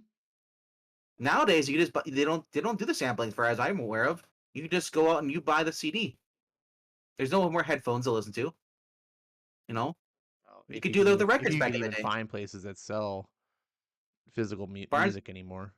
well, that was Barnes and Noble, but the ones by me is closed. They're the only ones I remember from the '90s and the 2000s. You can go, they have a button on there, and then they have the preloaded CDs, and they do select. You have the headphones on, you listen. It was the same thing they used to do with the records back in the day. Yeah, You could go, I think Napster killed all that. yeah, I know. so I think so I so I kind of feel like that way. It's kind of when I want little samples with the as far as the comic books, and the sad thing is that not everything gets a preview page on internet. Only the bigger books, the bigger books will get like Batman or DC. It's like or anything or Marvel. Here's a well, preview of what's coming up. Yeah, I'm it's like no. I miss the being able to just preview books in the store. Like my comic book store bags everything. So even the new books on the shelf are bagged and taped. uh, So I can't like pick up a book off the shelf and go, "Oh, this is interesting. Let me flip through it." I can't. I can just see the cover. And it's like and today a lot of times, in fact, probably 99% of the time, the cover is not the same artist as the interior. Sometimes the covers have nothing to do with the interior, right? And so you have no idea the product that you're getting. I mean, and who wants to like, see like a cool Alex Ross cover and then you flip open and it's like Riley Rossmo inside, or like Always that was every book I'd see the covers and be like, hey, look at this nice pin of the cover they got on She or not She Hulk, but or Red Sonja or Vampirella, and be like, it's like Fred Hamburg art. What the hell is this shit? It's, ah, I the last time I actually opened up a book from indie book, and actually it was IP. It was actually the Buffy the Vampire Slayer, came out 2019. It was a reboot of it for Boom Studios, and guess who the interior artist was? Dan Mora. I was like, oh my gosh, this is really good. It actually looks like the character. It actually looks like the actress and stuff. Sarah Michelle Gellar. I was like, oh my, the guy was spot on. And then after 4 issues, he left to go to I guess go work for DC because art in the inside was just horrendous. It was completely like a guy kicked in the nuts And and the like indie books are really notorious for that because it's tough, man. It's tough to pay these page rates. I mean, getting good artists, unless it's like their own creator own stuff, then sometimes you'll find good artists. But if you're just work for hire, I mean, and you're pushing out, I don't know, whatever book. Trying to think of a generic indie comic. Red Sonja. Like, does Dynamite have the money to put, like a Brett Booth on Red Sonja? No, in fact, from what I've heard, the Dynamite's page rates are actually really terrible. So, um, yeah, that's really tough. Um, and you know what Skip said, I understand, but Skip is also the exception, not the norm, right? Like I'm absolutely applaud Skip for wanting to support artists and doing all that. Nothing wrong with, like, totally great. But we shouldn't expect the fandom to do that, right? Like, it's no. not a charity. And so the fact that Skip goes above and beyond to support what he likes, totally within his purview, everything like that. But what I'm talking more about is just the general principle of it all, and more of the explanation of like where like the failures go. I'm not going to pay $3.99 for a new digital comic. And the reason why is because a month later it's going to be $1.99. So Somewhere like 75 cents or even cheaper yeah, and so I for trade. do I do buy digital books. Don't get me wrong. We were talking earlier about Do a Power Bomb. I miss the physical ones. I don't want to pay the exorbitant back issue prices for them. So I was like, cool, I'll buy them in digital, and they're only $1.99 a piece. And sometimes you can find them on sale. They're only a dollar if you happen to get lucky on sale. But I'm cool. I'm cool. $1.99 I think is a fair price for a comic, right? Comics should always be, in my opinion, they always were the price of a candy bar, right? Candy bar is like a disposable. You got pocket change. Here's buy a candy bar. Um, so yeah, okay, get a comic book. And if I really, really love your book, I rebuy it in the form of a trade. That's the kind of era that I grew up in, was like I buy the books floppy and then it was like, "Oh, this is a masterpiece. I got to have a special version of it." Like I can't even I think I have like multiple versions of Batman Year 1, right? I got the floppies, I got the trade, and then I've got like the leather-bound hardcover Ultimate Frank Miller Batman. Like, so I support the really good stuff, but I can't be doing that on just generic stuff that's coming out on the shelf. I don't know. Like you've heard me argue over and over about prices of books. And like the reason I'm not buying Batman and Detective Comics physically right now is because number one, DC screwed me and I'm pissed off at what they did. And so it's a matter of principle. But when they switched over to Zdarsky and Ram V, I was at the store and I saw it on the shelf and I was like, and I was about to change my mind. And then I saw the $5.99 cover price. And I was like, nope, put it right back on the shelf and said F you DC and moved on because I don't want to support that. Um, I can buy these in trades later. I can buy them digitally. There's other options that I can do, and it's kind of like waiting for a movie to come out on HBO Max versus seeing it in the theater.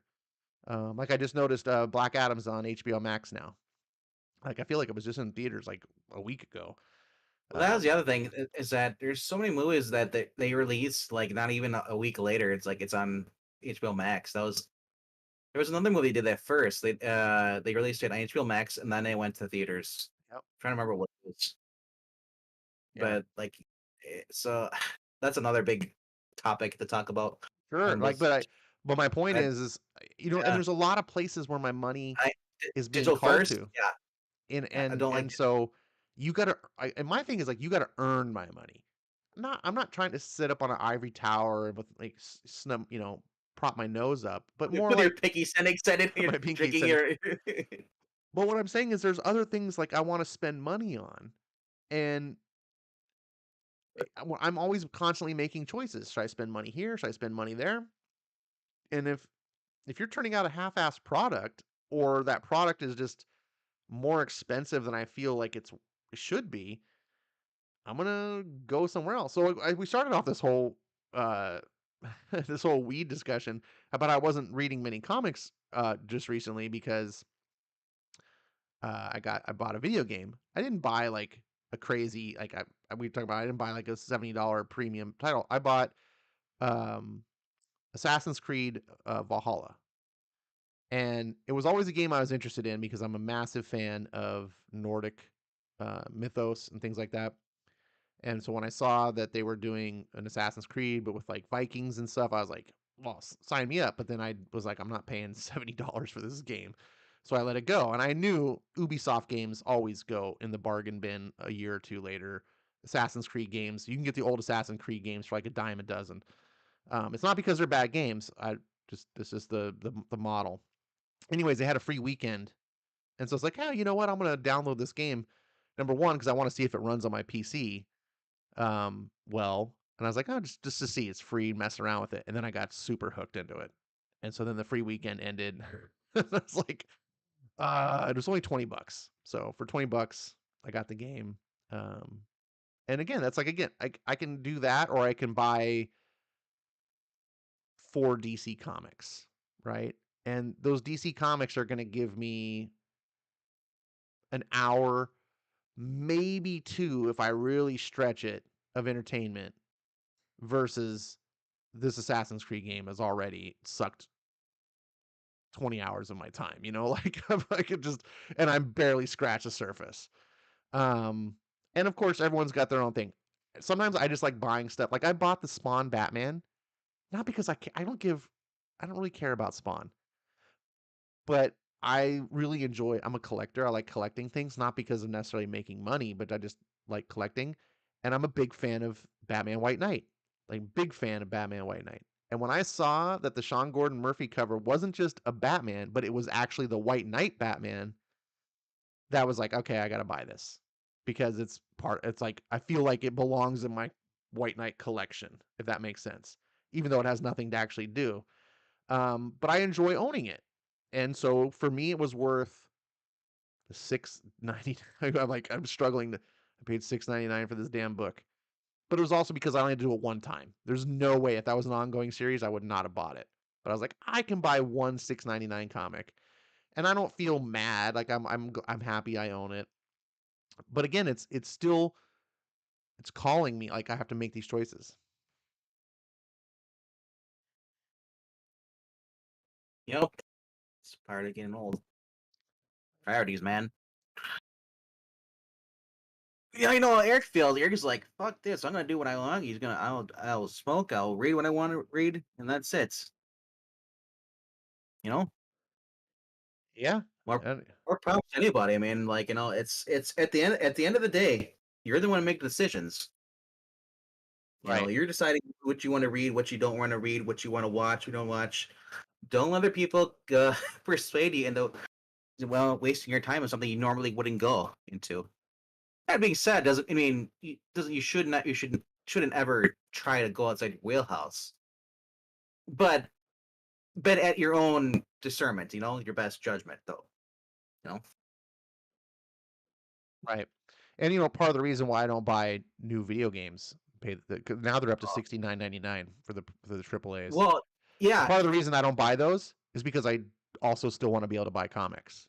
And so if I were well buying video the, games like I used to, where I was buying one every but couple of months, do you realize though that the price of video games was $60 even for Super Nintendo, the yes. new games? So it hasn't really changed much. It's just that maybe they've gone $10 more for certain games, but most of them I've seen are $40. You also realize that back then, like I got like that was like my Christmas present, a Nintendo game. And I gotta wait till next year for Christmas. Duck Nowadays, Hunt. we burn through like games are cheaper, in comparison, but Yep. people buy shit tons more games, right? I mean, if you look at my Steam list, I have hundreds of games on my Steam account, hundreds. So, um, it's That's just like me. an That's my Netflix count. I have hundreds of movies I haven't watched yet. you don't own them. I don't know, but I'm just well, they're on Steam though. You paid for That's them true. individually. It's I paid for a service. I had them. yeah. Hey, Imperial Goddess, welcome. She says she's here to support. Hey, MP. Sorry, Imperial. Don't call her MP. She gets mad. Impy. Don't call her Impy. Okay, I won't call you Yeah. Impy. Um, Austin says, of course, Zach bought the White Knight book. Oh, good old You Zach. We know, love Zach. well, I don't blame him for buying the White Knight book. It's actually a good book. It's really good. I you know, I wasn't really a fan of Curse the White Knight and with the end results, but I gotta say this Batman Beyond the White Knight. Oh, I loved it. Wow, it did just change my opinion. I was like, you know what? I can get behind that. You know, with everything's going on, then the final issue is supposed to be coming out next week. And Sean Gordon Murphy has been like leaking like Easter egg stuff for for the next book, next issue. Uh-huh. So like he said he was talking about for for some of the buildings he wanted to do like Gotham, he wanted to have like Activision or some of those other ones. It's basically Cyberpunk. Remember he hit all the signs he hit to, so he put Syzygy in there, but he hid the S, which is I guess the old name for Activision, I think it was, or for whatever it was, the company. But yeah. So he's pointing out the different things he's done over the years. Little things people would have like clues to what's going on and who what's and Austin says he confused me with Zach. oh You wait, should be embarrassed. Zach shows his face. Yes. You should be happy that Ash isn't Zach. But I'm not allowed to show my face around these parts. you're not allowed to. Rusty's gonna be right back, take the dog for a walk. Well, you could take us with you, Rusty. Just put a couple AirPods in or You're right. something and just listen on the walk. Well, and at this time of night, though, yeah, you depends how good the neighborhood is. I mean, you know, put some cheap one. You don't have to put in. No, I'm not saying about that. I'm just saying like you can't hear what's going on behind you. Oh, you just put one in. If you're not listening to music, you don't need to have full stereo. Or whatever you do, what you need to do, Rusty, and what we need to do, RDV, is get to the comic. I think that's what we need to do. Yes, I'm halfway done with my Fat Tire beer. Oh, you're drinking Fat Tire, huh? How you liking it? Yeah, it's an acquired taste. It's ale. It's not. It's somewhat bitter, but like once you start drink, I mean, like, I've turned into a lightweight, so I admit, like, so I don't even know what the alcohol count in it is in these things anymore. It doesn't. I don't think it even says in the bottle. You have to look. It's a 12. It's a 12 fluid ounce bottle. It's probably 5%. Probably, yeah. I'm guessing. But once I get my little buzz going on, I kind of like don't taste it. I guess I think I've got to the point where I'm adjusted to the taste now. Once you start drinking, but when you first start, a lot of beer, when you first start drinking it, even like some of the light stuff, I don't like the taste of it. After a while, my taste buds adapt to it, or they go numb. Yeah. But overall, though, it's a cool beer, and I like the bottle, and I'll definitely hang onto the bottle. Do you feel closer to Bosch now that you're drinking that? He's kind of like a father to me. I call him Daddy now, Daddy Bosch. That's too much info. All right, boys and girls, it is time to move on. Run for the hills. It's time to move on to the second part of our show where we talk about the comic that RDV and I are both reading through together, fresh. Yes. This is not a book we've read in the past. So we're kind of living through the experience, and we invite you to do the same thing. Um, Yes. you know, Your read discretion is read. advised. We only read one story arc a week, so typically it's 4 issues, so it's not much. And that's Maranius. If you had 2 hours before the boys make a I plan to just take thought candy, it's- you win. Um, so we read this book, we just go through and we like to talk about it. I say this all the time. I'm going to say it again. Part of what I love reading comics, and part of the reason why I love reading new comics, is because of that shared experience. Being able to be like, "Oh, did you read that new issue that came out? And what'd you think?" And being able to talk about and geek out with your fellow fans. With back issues, there's tons of great back issues that are worth reading, but it's tough because people aren't reading them at the same time. Like we're not synchronized to be like, "Hey, today, kids, we're going and buying Superman, whatever issue number." People just doing it all on their own. So you kind of just you enjoy it in silence and then you move on. And that's not necessarily a bad thing, but you don't have this opportunity. So what we're doing here is reading through and treating it almost like it's a new book. And so we invite you to read along with us during the week, and then every Monday we talk about the book itself, and we do heavily spoil it. So if you haven't read it, we're gonna spoil it. But this is not, please, this is not a substitute for the book. You will not get the same enjoyment. The Garth Ennis's writing level is not well appreciated by two jokers just telling you what happened in the story. His delivery, his ability to structure the story, and his use of symbolism and metaphor, and um, just overall character. These things are all lost when we're just telling you this person shot this person in the face or something. Like so. Anyways, that being said, that's the big disclaimer. Big spoilers. This particular issue or run is called The Big Ride. I don't know about you, RDV, but I like a big ride. So does Homelander. Yeah. Um, and I guess when we get started here, uh, just first impressions. Without really going, we'll go into detail obviously here in a bit, but what was your overall impression of the book of this particular story arc? First one with Monkey. Ah, the big ride. Overall, I did like we get to see a little bit more going with Annie and them. Where else? I mean, I gotta say it's a without spoiling anything yet. This is on just like most of the books we had before. This is a deep dive, and no, there's not a sexual pun. I'm not trying to do that, but uh, How uh deep was it? so deep that the legend was balls deep. Oh, Sorry. No, and legend has it. uh, basically, we get to learn more about Queen Maeve, more about her backstory, but more so, we get to learn more about Huey, dealing with Annie, talking that, and then also coming back to the boys. And well, to spoiler, this issue is about Jack Jupiter or Jupiter Jack, and now he's being accused of a crime. all right, but So it's, what we'll get overall, like I we'll said, get to that. We'll get to that because we're gonna just end up yeah, repeating yeah, ourselves. yeah, sure. What is just your overall like impression? Did you really enjoy Well, it? Did it I let you like this down because anywhere?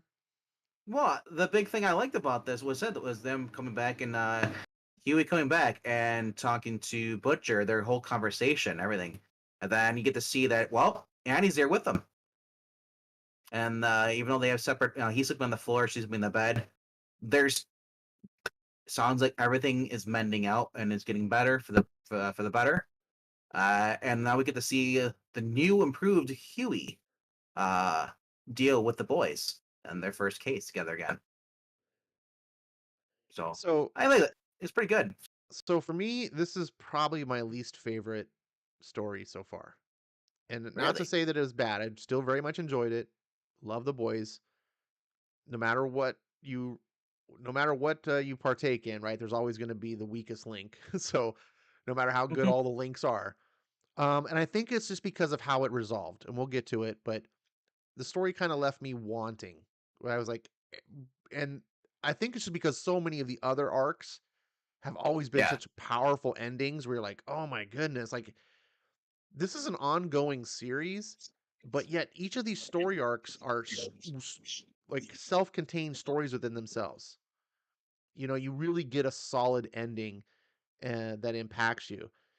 This one kind of like left things dangling. And so I wasn't prepared for it. And like I said, I'm not trying to say like, oh, this was terrible. I really did love it. And there's some things that happened in this book that I was like, oh, and I do like the things that you said, but that was my impression. I was just like, oh, okay. But for Oh, a I turned my levels up. I found how to do it on here, so let me if I'm too loud, let me know. yeah, you're too loud. Go back to what you did. Now I'm at 50. I already fixed you on my end anyway, so Now I'm at 50. yeah, yeah. So whatever you were before was perfect because I adjusted you according to that. So I got it. Oh well. Um, all right, so let's go ahead and we'll actually talk about the details and let you get into the parts that you were sounding eager to talk about. Do you want to go over the synopsis, or do you want me to do it? Yeah, we can go page by page. Like I said, I apologize. I just found the settings for the Yeti microphone. So if I come off a little quiet or too loud, let me know in the chat, or let me know if you can hear me. No, no, we got you fixed it earlier, like way back. No, but my personal settings on the microphone. So I was fooling around with it. Anyway, so this is well, Huey's back, and Butcher's kind of in a good mood, and Huey's kind of like basically like, really? That's it? And he's like, yeah, what do you want? A freaking ceremony? You want trumpets and all that stuff? Let's go. Because and he says like, well, we're basically starting a new case, you know. And he asks him, what do you make of this? And of course, classic Butcher. He hands a photo of like, you know, just something gross looking.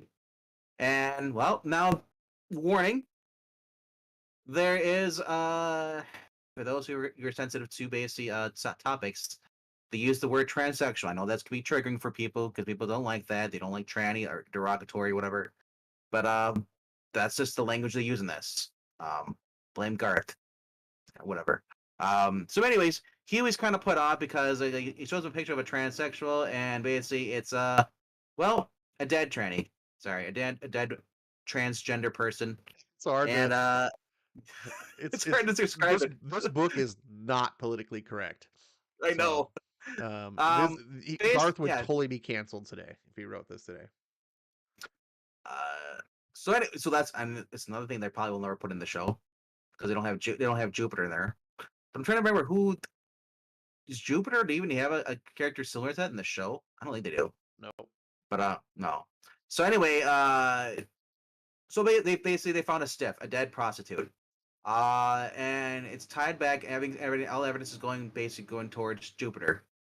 Basically, we finally learned the secret of his powers. He can become invulnerable if he says his word. And what does he do? He likes to basically get hammered by men with boobs. But great thing about this is that I love we're kind of like a debauchery, and then immediately the tone changed because terror. It's just so happy to see him, and that's a lot of slobber. Ugh. That is. You ever been licked by a dog that just has like this big chunk of? Ugh. I try not to be, and I love dogs, but that's a lot of slobber. um, Basset hounds are known for that too, especially the ones that loves to like lick you. Yeah.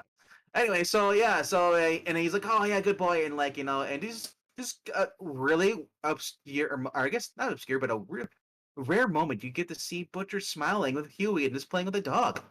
Yep. I up to this point, I've never seen this. So we're seeing a whole new side of not only of Huey transformed in these past couple of issues, but we're also seeing that Butcher's changed. Now that Huey's back, he's changed. He's not same Butcher as we know.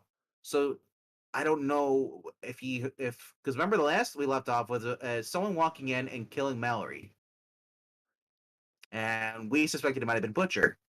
So we don't know if it was Butcher, is he feeling guilty, and he's just trying to distract himself, and that's why there's a personality shift.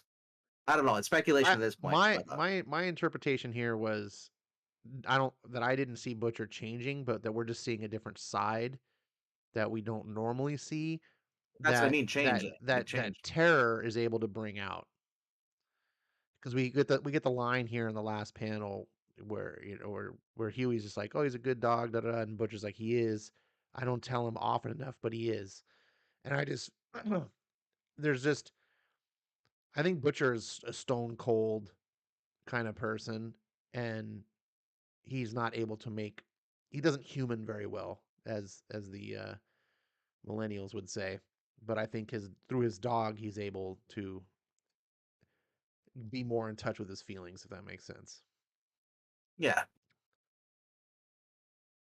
Next page. Stand by technical difficulties. Go ahead. Now we're getting to well, is as they actually like to call him Mr. Blonde, but he's actually it's James Stillwell. Those who have watched the show, that's Elizabeth Shue's character. They gender flipped him for her character in the show. He is the right or former right hand man to Edgar. Now, Miss Bradley's taken his job, and he's kind of distanced himself.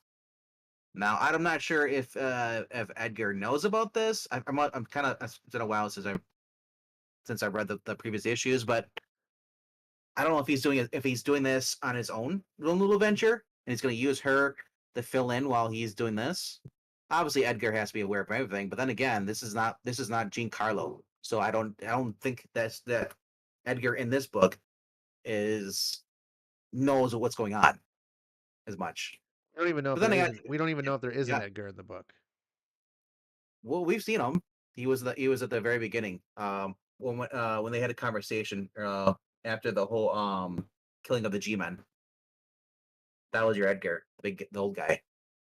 Uh which kind of sucks because I hope he'd be more on hand, but like I said, the show is different from the book. Yeah, we But were talking about we're this behind the scenes too. I just don't yeah, feel. Technically, this might be Stillwell, but this character is not like Stillwell at all. Like from to the me, show that we yeah yeah they might as well just be two completely original different characters. yeah. Um, So anyway, so they're going on about this, and they're going into basically well, it's like there's a guy in there. They're basically doing a little more about what's going with Jupiter. Um, the boys, they're going in there to get information, but Edgar, sorry, not Edgar, but James Stillwell here is basically talking to Miss Bradley, and it's no, did you get? Hey, what's going on with the boys here? Because they don't want us to be a problem. He's like, sure, I'll get to it. He's like, he's like basically kind of reminding her, it's like, I put you in this job for a reason, and they can't hinder what I'm working on. So yeah, so then we see Huey and them. They're going into. They see this building here, and you find out that basically it's a prostitution ring. If you need something, this guy, Doctor, something. What was it? Do you remember what it's called, Doctor? some weird name. Yeah. Basically, everyone calls this person in here, and he basically devises whatever you need, whether it's drugs, smack, Doctor uh, Doctor Peculiar. Peculiaris, yes, Doctor Strange, basically. Yeah. No, it's not a bot. What the hell? Yep. I missed it too. I totally missed it too. Doctor Strange ran a whorehouse, and he's got a lot of monkeys. And obviously he's like, I love what you say. He's like, no, this is not PC. So Butcher kind of razzing. He's like, watch out for the AIDS monkeys. By the way, he's like, what? AIDS monkeys? All right. So then we cut to basically they're having a meeting at the 7. And Homelander is just they got word, they got an email from Vought, basically that one of the normal trainee prostitutes that basically Jupiter has sex with wound up dead with her face ripped off, and he's in trouble, and Homelander's just not having it. He's like, it's gonna interfere with my plans, what I'm gonna do with here, and like you're fucking things up. It's like basically you need to get this shit straightened out. And then A-Train, of course, oh, I'm high and mighty, and like, I can't believe he would have done some of this. I would have never do this. And then and of course, because he's a hypocrite, he gets called out by Jupiter Jackson. He's like, dude, I took you to a lot of different things, and it's like, you're pulling this shit on me. I have dirt on you. So basically, we're learning out that like basically Jupiter has dirt on a couple different people here. But so Queen Maeve is also paying attention here, but she's kind of annoyed. So and as it's pointed out by Homelander, says like, dude, I don't care. Hey, care to what but enough of this bullshit. Remember the walls have ears. You know, and he's like, well, I thought that they got rid of all the things. The bugs. That doesn't mean nothing at all. There's certain things I just not want anybody saying out loud. And in that sense, Homelander is showing that how he might be crazy, but he's also rational as far as keeping things secret. So yeah, he leaves. After giving him a storm warning. It's And this, so what's important here, we see on the yeah. right that Maeve is listening into this conversation. Yep. She's hearing We it, all and her little she's the boy mole. toy, well, not a boy Yep. toy, her little fanboy is about to bring her a martini, and she turns him down and says, "No, give me an OJ instead." So She's sobering up. she's, yes, like this is having an effect on her because she's listening in and they're talking about the bugs. Like Homelander and the rest of the seven know about the bugs, and we know Maeve has been the one who's been planting the bugs. Go ahead. Yeah. So all right. So back to Doctor Strange's house. I can't tell if he's wearing a gas mask or what he's wearing on his face. Looks like the Batman mask Batman would wear when he's It's a trying to. Balenciaga mask. A what? I don't even It's a want to know. You know that. You don't know what a Balenciaga? No, but it's very peculiar that you know that. Dude, Kanye West was wearing one. Are we allowed to talk about I Kanye? no, Oh, we can't talk about him. Ye was wearing it. I don't want to misname him. I don't want to dead name him. Sorry. Sure, he'll Continue. be more than. Well, hey, if he keeps it up, he won't be the only thing that's dead other than his name. Anyway, right. And no, that was not a threat. That was a speculation. YouTube, for legal purposes. I did not kill Kanye. We do not avow anything that Kanye West or Ye has done or said. Um, we only report that he did say it. Yes, Continue. allegedly.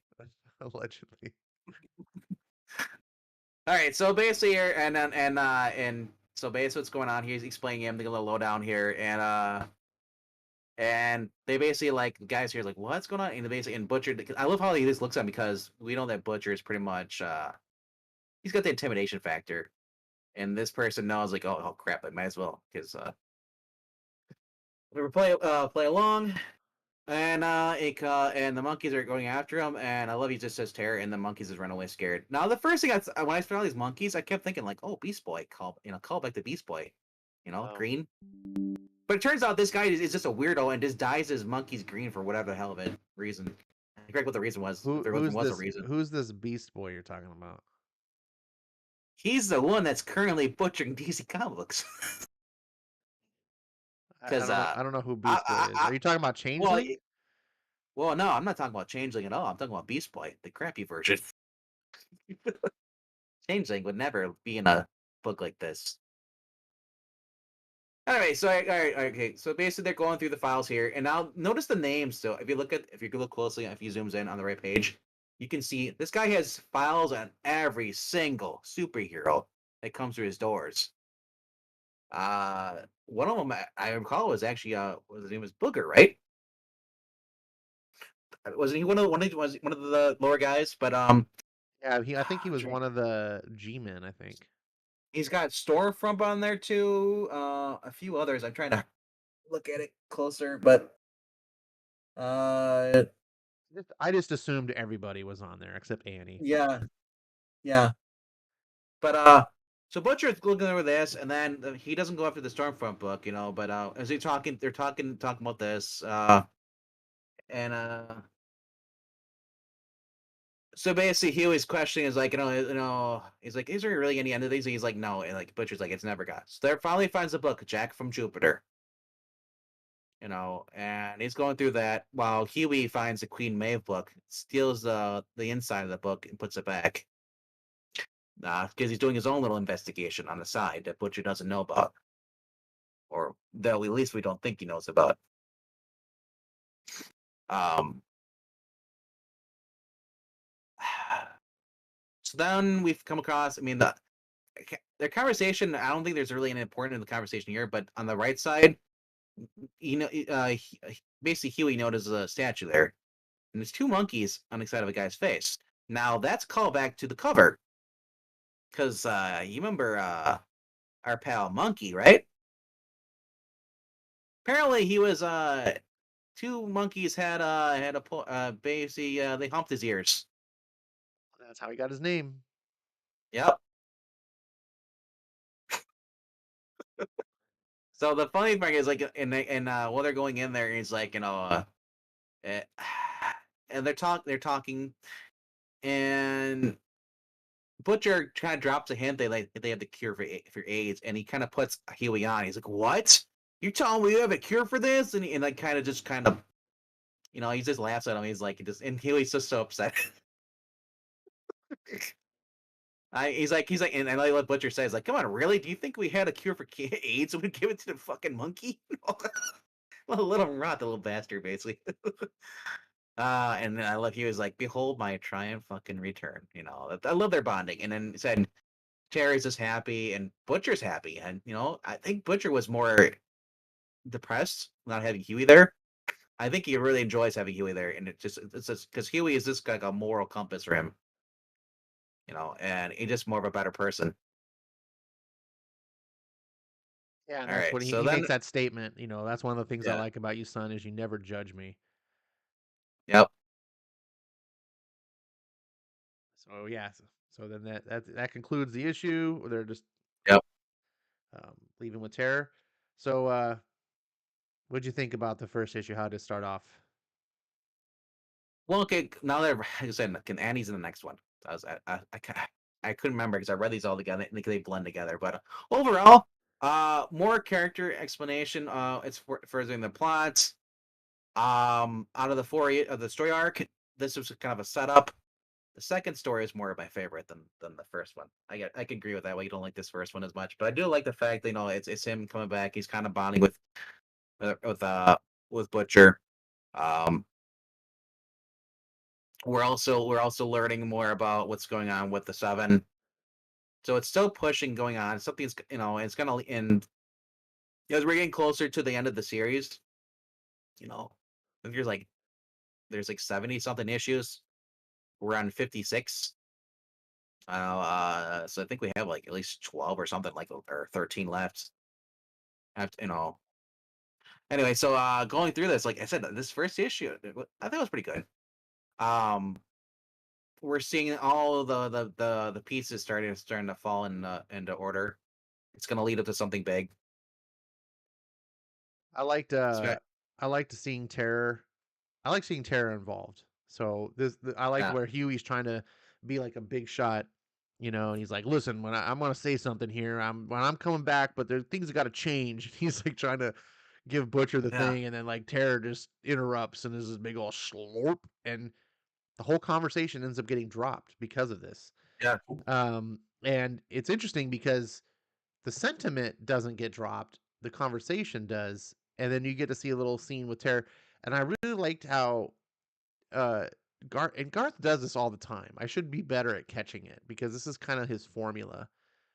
His first couple of issues are usually very much set up to deliver the punch at the end.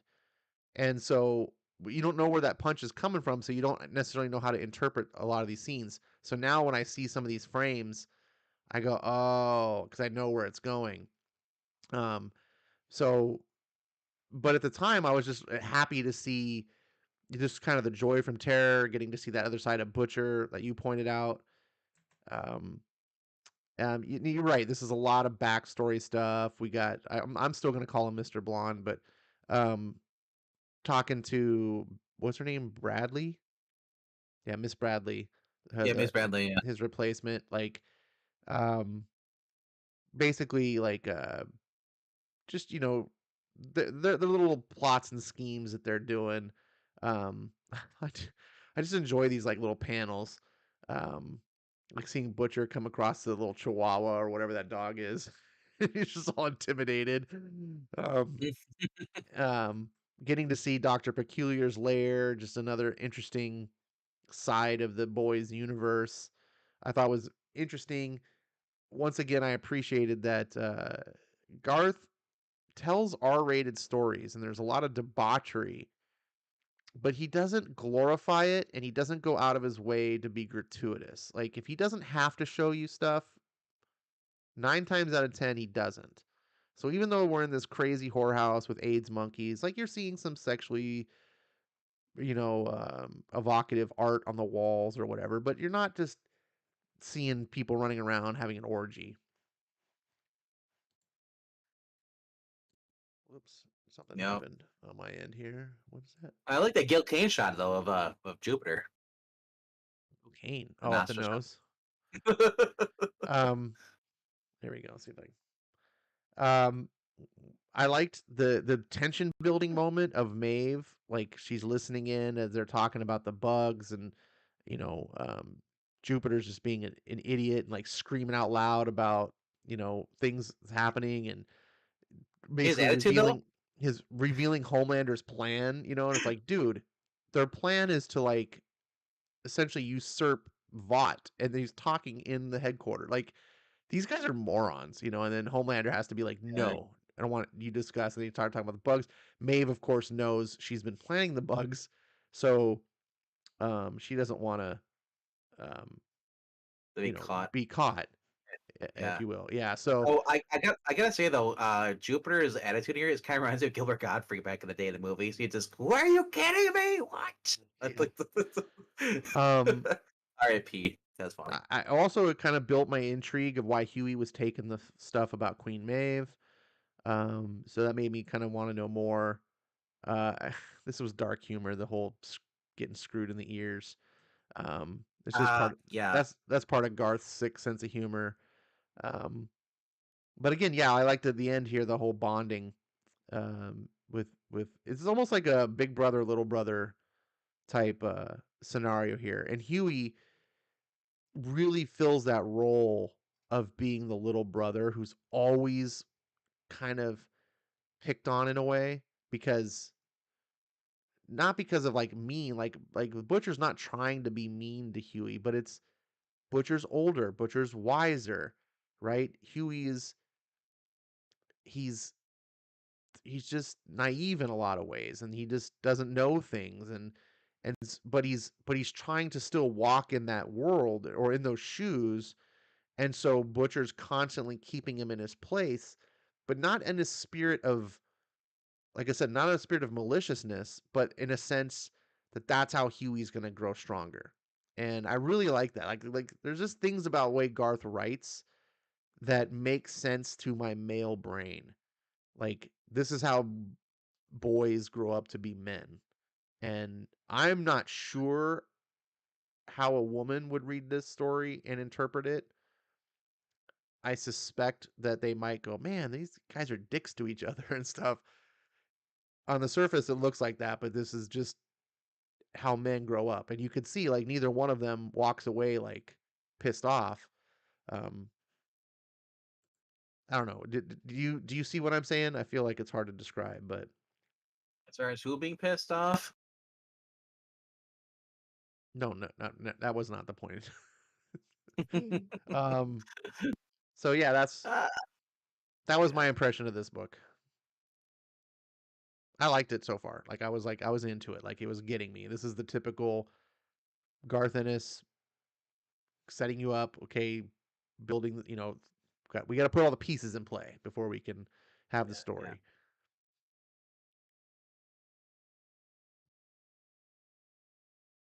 All right. So issue 57. Very I interesting. my Look at that cover. I, I know, right? Stormfront's He's a red. face. Oh, I just remembered. He's a red shirt. No wonder he's dead. But look at his face. I This know, is right? this is like Zach standing next to his wife at the maternity. Wow. I'm just kidding, Zach. We love you. Um, no, it's just like it's like that's not my baby. He's anyways. It's just I She's don't a I don't I like whore. dark humor. I don't know. It's not appropriate, but it's funny. That's why it's It's all known that she's a whore and for. she likes to drink alcohol. Whore. Yeah, yeah. All right, so next issue, Big Ride Part 2. There is, yeah, one of the reasons I like this because we get to see Annie and Huey just really their relationships get growing back. You can tell that they're mending. Uh, Huey's talking to her basically about Butcher and everything, and there's a lot of stuff he can't say. And she's just, and she doesn't want, and she's talking about you're probably worried about me as well. He's like, I can't use you as a spy. I'll not let you infiltrate the Seven for us. I don't want you to mix up with the in these right mixing up with these boys at all. They're bloody lethal, so they are just at a Krog curse in their secret, history. And I just, you know, I can tell you that anyone that crosses the path with them is gonna be chewed up and spat out. So it's kind of interesting to me. Is I was like, is she gonna follow the route of the show and like become a spy in the Seven, or is she gonna like stick back and just not do anything? Because I kind of want her to do stuff, but I don't also at the same time want it to be different. I'm kind of mixed on that. So anyway, yeah. So this is a cute one at the bottom of the right page there. It's like uh, she's like, it's like, and I know I said they were, because she's basically talking about Okay, she's like, okay, why don't we just go, you and me go and both leave this horrible world behind. She's like, oh, I thought about it, believe me, but I'm committed to this. Like stuck in it too far deep is just to piss off. And I mean, I feel like I'm already maybe heading for. I have to think. I have to stick around and keep an eye on things. He's like, I know I said they were bampots talking about the boys, but they're my pals. She's like, which is just the best word for crazy people ever. And he's like, I like head the balls or spacers.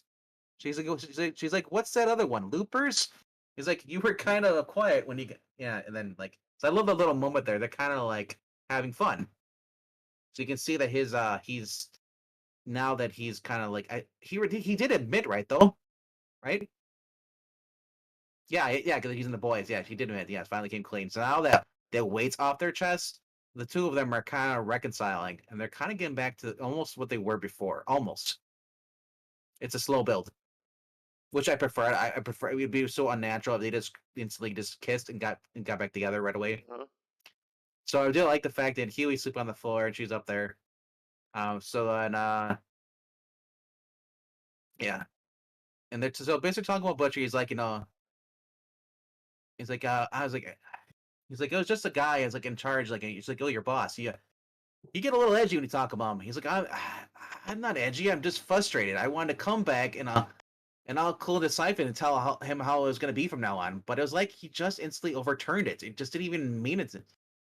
He didn't even mean to. He just walked out of the door when I was about to walk in. It's not like he was expecting me, like unless he saw me through the door when I was coming across. He's like, so basically questioning, like, is Butcher putting him on? Basically, Huey's starting to wondering that because Annie's asking the questions that Huey doesn't ask.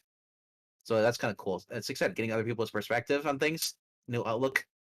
He's like, so basically, he says like, I don't know if there's any actually in the world that he likes. The way I was talking about it's okay. I don't know, but if there's anyone actually likes the world in the way I was talking about, it's him. He's starting to look like he does everything he can to keep it that way. He's like, this is the same guy that gave us our line about two people finding each other. So then we go here, and then we see Butcher, and he's just in there. He kind of was playing the dog, and then and the dog barks, and because I think he was sleeping, and all the calms are down. I'm not sure who he's calling, but he's like, he's like, 10 Hunt Trooper. He's like, right, fuck off, it's like, and basically something happened, and we see that, well, Maeve took all the cameras out. Well, now, if she did this because she's changing sides, or because the Seven are going to start sweeping for cameras, because of Vought. But he said doesn't like her, she normally doesn't, he's like, it's like, because he says, like, he's like, he's like, yeah, conference room, kitchen, Homelander's, Homelander's Kazi, or looks like they all went at once. What the hell does that mean? Like, I think he's talking to Legend, maybe. Yeah, I Either think he's way, talking to Legend. Yeah. yeah. Is it, they went on the fritz at the same time, which is unlikely, or she was too pissed to remember there was a sweep coming, which would be a goddamn first, or they got her. Give me and he basically says, can you find out what's going on? Now, my thing is that did she do it because she doesn't like caught, or is she doing it because she's choosing a side now? Yeah, that's a good question. But all those little mini cameras are expensive. That's me as the consumer. No. All right, so back to big their conversation about Butcher. And he's like, "Why don't you confront him?" He's like, "Your boss, like, or what's his name?" He's like, "MM," you know, his or is he saying? He might be saying, I know he's saying MM. Yeah, he's Yeah, I like, think "I he's never saying mentioned," yeah, yeah. And he's like, "And yeah, I never mentioned it once. His name."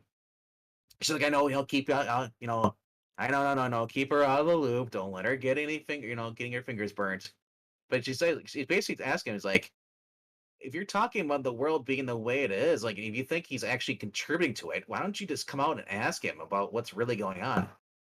And he admits he's scared. He does, he's afraid to talk, do something about Butcher. And all this comes down to is that it comes down to the base of the video where Huey was given the time frame, and she's like, well, and Annie's like, is it kind of funny that he told you to start there? Did he already know about this beforehand? It's like, is he not telling you everything? Obviously, it's like, can you trust this guy? It's like, and then she's not trying to be a double agent or like that. It's just that she's basically like, I don't want you to basically get used in a sense. That's what I got from this panel. I don't know about you, but Ash, but Yep. I like how they're basically talking things out. And she says, like, he's like, she says, the key figure says, Huey, you're like me. You have no one else to talk to in the world. Not about this stuff anyway. And yeah, so and she, like I said, I like the fact he's opening up to her again. He's not trying to hide secrets. He won't say their names, the boys, because he doesn't want her to get, because at a sense he doesn't want her to get mixed up in it. But he also doesn't. I don't say he doesn't fully trust her. It's just that he just wants to keep her safe. If she doesn't know about it, the better, because that's how we are, guys. Hey, if we don't tell someone, it won't hurt them. That's how most people are, girls too. So so basically, yeah, that's what I get from this first stage. Is there anything else I'm missing on this? I can't think of anything else. The main point is on the last page is basically she's kind of giving her blessings to be like, look, you want to go after the seven? They're all despicable to me. I don't give a shit. Go take them down. And she even says about Maeve, she's like, the only one who showed me any kind of humanity at all was Maeve, and I don't care about her because she doesn't care about herself. So go for it. So she's kind of letting him know, like, you don't need to hold back on my account. And yeah, and then the next page, he's like, what? Yeah, Honestly? yeah, Um, yeah, and he, she's like confirming, yeah, yeah, I don't give a damn about them. And what she kind of points out on this page, like, the one, like, basically the one thing I do care about, it's like she holds her hands out. It's like, just come to sleep. You don't have to, just come in just to sleep. Like, basically, we don't have to yeah, have yeah, sex. Um, and then it cuts over to yeah, the yeah, to the reunion with the rest of the boys. And now this is kind of funny. Like Frenchie's like, "Wait, you didn't give me anything?" He's kind of upset a little bit, and I so yeah, yeah, there was kind of Huey's kind of like, not really. It wasn't really a vacation, dude. It wasn't. And then he like finally finds, hey, it's Jamie. What the hell happened to Jamie? How much you been feeding him? He's fat as fuck. And he's like, La Femme Guardian, voter, hamster. Are you present her for Peps and all? He's like, no, I didn't get anybody, dude. Like, oh, there's a way of these things in these harsh times, He's like, and then Mem comes like, you get me something? He's like, oh, I never played. He's like, I'm just freaking kidding with you. Gives a beer. I love how MM's the sane one, where Frenchie's is kind of. I don't know if Frenchie's really offended or if he's just pulling him on too, putting him on. It's Frenchie's little. I can't read him, but No, I think everyone's just kind of busting balls. probably. That's how I took it. So then with the chorus, so he puts his beard out, and I love what MM's on the bottom right corner. He's like, his eyes like fucker. But like, because Eminem's a clean freak. He likes things. So he's like, but she's like, you better stick that under there, otherwise, your barracks are gonna be marbles. But yeah. All right, so and then so Kaz, come on, Frenchie, your program's over. He's like, no, I don't want it. It's like what's for? It's like, what's with Frenchie? He's like, he's acting a little weird like in this issue. Because I know that they had a fallout after Huey left, even like a Frenchie and the girl, female. But it seems like everyone's still on talking. They're kind of mended their fences. Even MM and Butcher have kind of mended. So yeah, so and then they're trying to figure out. Okay, so here's the group meeting there. Like there's hey MM, what do you find about the cameras and stuff? He's like or Homelander. He's like, well, I don't know anything. He's just crazy. You know, other than that, we don't. There's nothing new. And Frenchie's like the bugs are still, it's be out of a loop. And then before I can get him started, he's like, yeah, perhaps we should just join in on Jupiter after all. It's like, he's like, huh. So basically, working the Jupiter angle. And then they're talking about they're going to be going against the Seven, and then Huey's like, what the hell? It's like yeah. Now this is a different side. The Butcher. Butcher usually hates all supers, but he's defending the Jupiter Jack. He says, "I know the guy's a sick piece of shit, you know, but he's not the murder type. He doesn't have the build for it. He doesn't have the psyche profile. Like he's being set up. But why?" And even Frenchie puts it. He's like, "Really?" He's like you're taking a side. It's not like you. It's like it's like I just don't want to be the goose trail, because this case was handed to them. Obviously, if this Jupiter guy, is being framed, but the Doctor Peculiar has dirt on everyone. So even probably the people that they work for, everyone, usually that goes. So he's like, gotta be careful how they play this. And so he basically tells MM, hey, can you go take him out for a burger and just get him up to speed, so and that's kind of what we get to see Mother. And this is another thing I like about Mother Milk, because this goes back to, remember, he's the rational, he's the caring one, more he's like, where Butcher is more the stern. Mother Yeah, MM's kind of let the me time mom. you out. Let me time you out for a second because you missed one big key element here. Is this whole time all the evidence is pointing to there's this investigation of a dead tranny from Doctor Yep. Peculiar's, and the investigation is that normally he gets like four hookers like to plow him or whatever, Hmm. Jupiter that is. But for this time, he only picked three and sent the fourth one home, and no one really is understanding why. The fourth one ended up getting murdered. That's why their whole investigation's even happening. The boys, they keep track of Soups and make sure to keep him in line. And all the evidence is Yep. pointing, but Butcher doesn't like it. He just keeps something's nagging at him. He's like, "This is it's too easy. It's too like I'm," and it's like, "Well, but look, we know that Jupiter's a sicko. We know like all that." He's like, "Yeah, but I'm not buying it." He's trying to sell himself on it, and he can't. And that's what that last panel is. He's like, "I just wish I could get it out of my head that we're being taken for a ride," which is also Yep. the name of the story. So back to MM and Huey having Yeah. lunch. Yeah. As I said, MM is kind of like the mother of the group. He's like, he's stern, but he's also caring. You know, uh, you know, obviously, he's a he's a good compliment to basically to or contrast to Butcher, because when Huey got injured, that's a few story arcs ago, he saw how he acted. He cares about, yeah. And I said, like, they're like his parents in a sense, and Huey's just kind of like, all right, you're gonna follow in our footsteps now, son. Family business. So, like I said, it's cool to seeing them working together. And so as they're being cut up, and basically Huey talks about everything is about Mallory, and like, and they talk about, he asks him how he is, and he lets him in on the whole thing, as far as what happened to Mallory, and just overall, yeah. And then there's questions he has, it's like, And but so basically, Mother Milk wants to know, hey, you're back now, but are you fully back now? You're committed to this because you can't just half-ass it now. It's like whether you like it or not, we fuck up Soups because Huey was still questioning, are we the good guys here? He's like, no, we're the ones that basically fuck up the bad guys, the Soups. And as good or bad, if you it don't, and he says even though that we're on the side that fucks up Soups, that we don't answer that don't answer your question whether it's good or bad. But if you if you don't know, then you haven't been paying attention because obviously he should know that they're the good guys. They're not going around it just murdering people. They're kind of like they're the ones that when a superhero gets out of line, they're the one that goes after them because the cops can't. You know, kind of like the Punisher in a sense.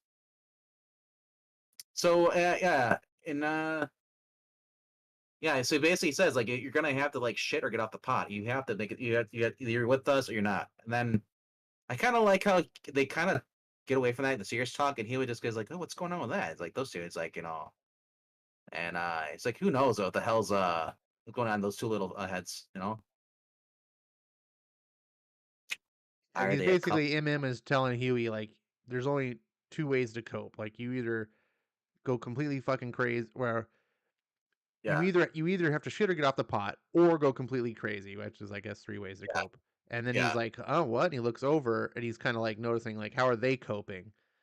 And he says to him like, "But were the two of them no mental to begin with? Like basically saying like they were already crazy because that's where MM's like if you notice on that panel 3, MM's like when he's saying you either go completely crazy, it's like Yeah. directing Huey's eyes like who are you referring to? Oh, them? But then weren't they always crazy?" And then MM's like, maybe you hair splitting motherfucker. Shit, no one knows what's going on in their heads. But And so that I also wonder that these two are actually like forming a little deeper bond. But then we go to here. Sorry for the vulgar. and eventually, you've been waiting Huey, so long to see the legend getting it on. Now the time has he come. has he has no legs, or he has legs but he has no feet. So we don't know how he lost his feet though. I can't remember if they said anything. Oh, But we don't. anyway, and he gets a text from Annie saying she's gonna get you. So then he's like, "Sweet, cool." Because remember the files he stole, that book? He hid them all under her mattress where she's been sleeping this whole entire time. And then he's like, "Oh crap!" He's like, "Oh," and he finally found out. Okay, that's what's going on. And it's like, and he spills all the folders or the pictures and stuff. So then he starts going through the transcripts. The transcripts are kind of cool. The next page, but actually, that's the next book. Well, here's one transcript, and it says between the legend and Queen Maeve. Because continue just like old times, sweetheart. Daddy and his little girl. Sure did have himself some fun back then, huh?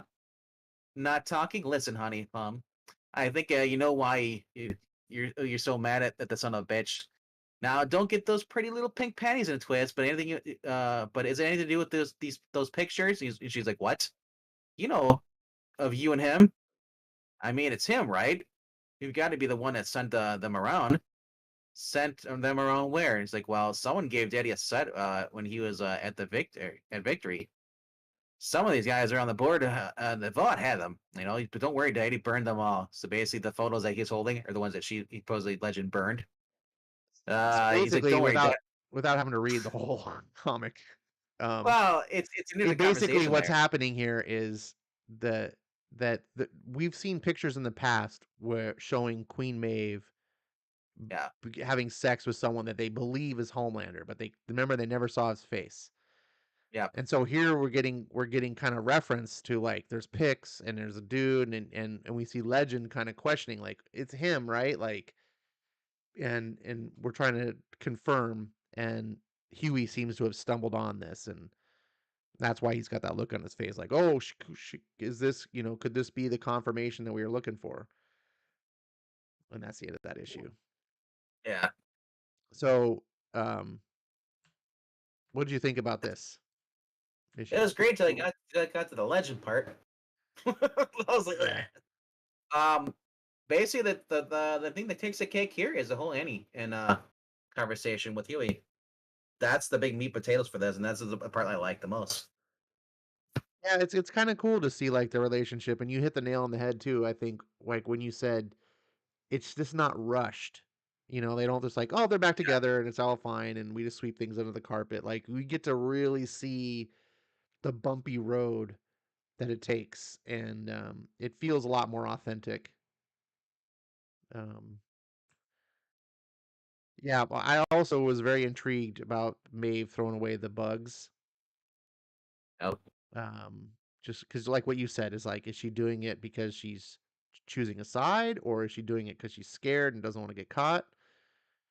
Um, we don't exactly know, and I think that makes it all the better. Um, we get some ball busting, more just good character development between everyone when he comes yeah, home. yeah, guys being guys. Yeah. It's not Um, toxic. It's just the guys are just being guys, and it's anything. yeah, and they're basically it's the pictures of they're gonna use kind of almost like as blackmail the pictures of um Jupiter. Jupiter from Um, Mars. but that yeah, but this they're not really Yeah, from Mars. They're not yeah, they're I know. really That's not what I'm sure saying. what to do. Like I'm at this point I'm kind of intrigued on the mystery too. I'm like, oh man, like yeah, it seems like it's too easy that it can't be Jupiter. That'd be just a boring story. Like there's got to be something else going on, but what is it?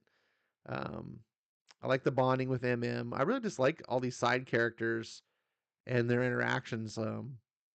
This is really is an ensemble book.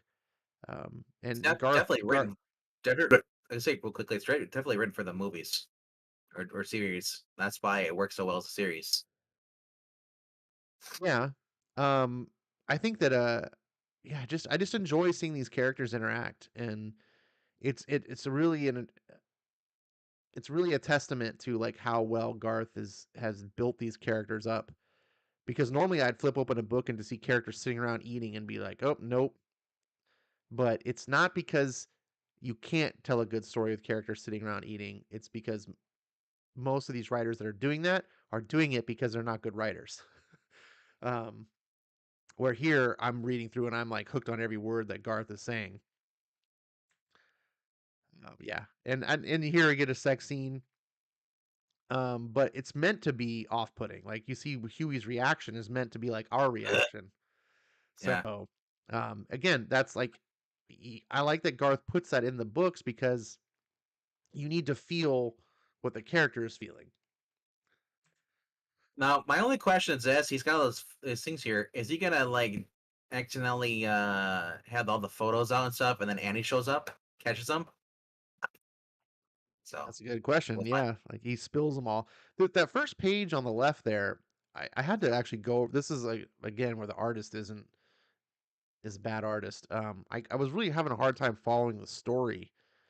The On hamster. It looks like a rock. right, but so now that I understand it, it's a lot. It makes it seems so obvious, but at the time I'm like, okay, so Annie's going to get shoes. He's looking at his phone. He's thinking, and then he gets this like shit-eating kind of like grin, like I'm gonna go masturbate now or something. Like I don't know what that face is. And then he goes under the bed and he's looking and then starts spilling on these. I'm like, what?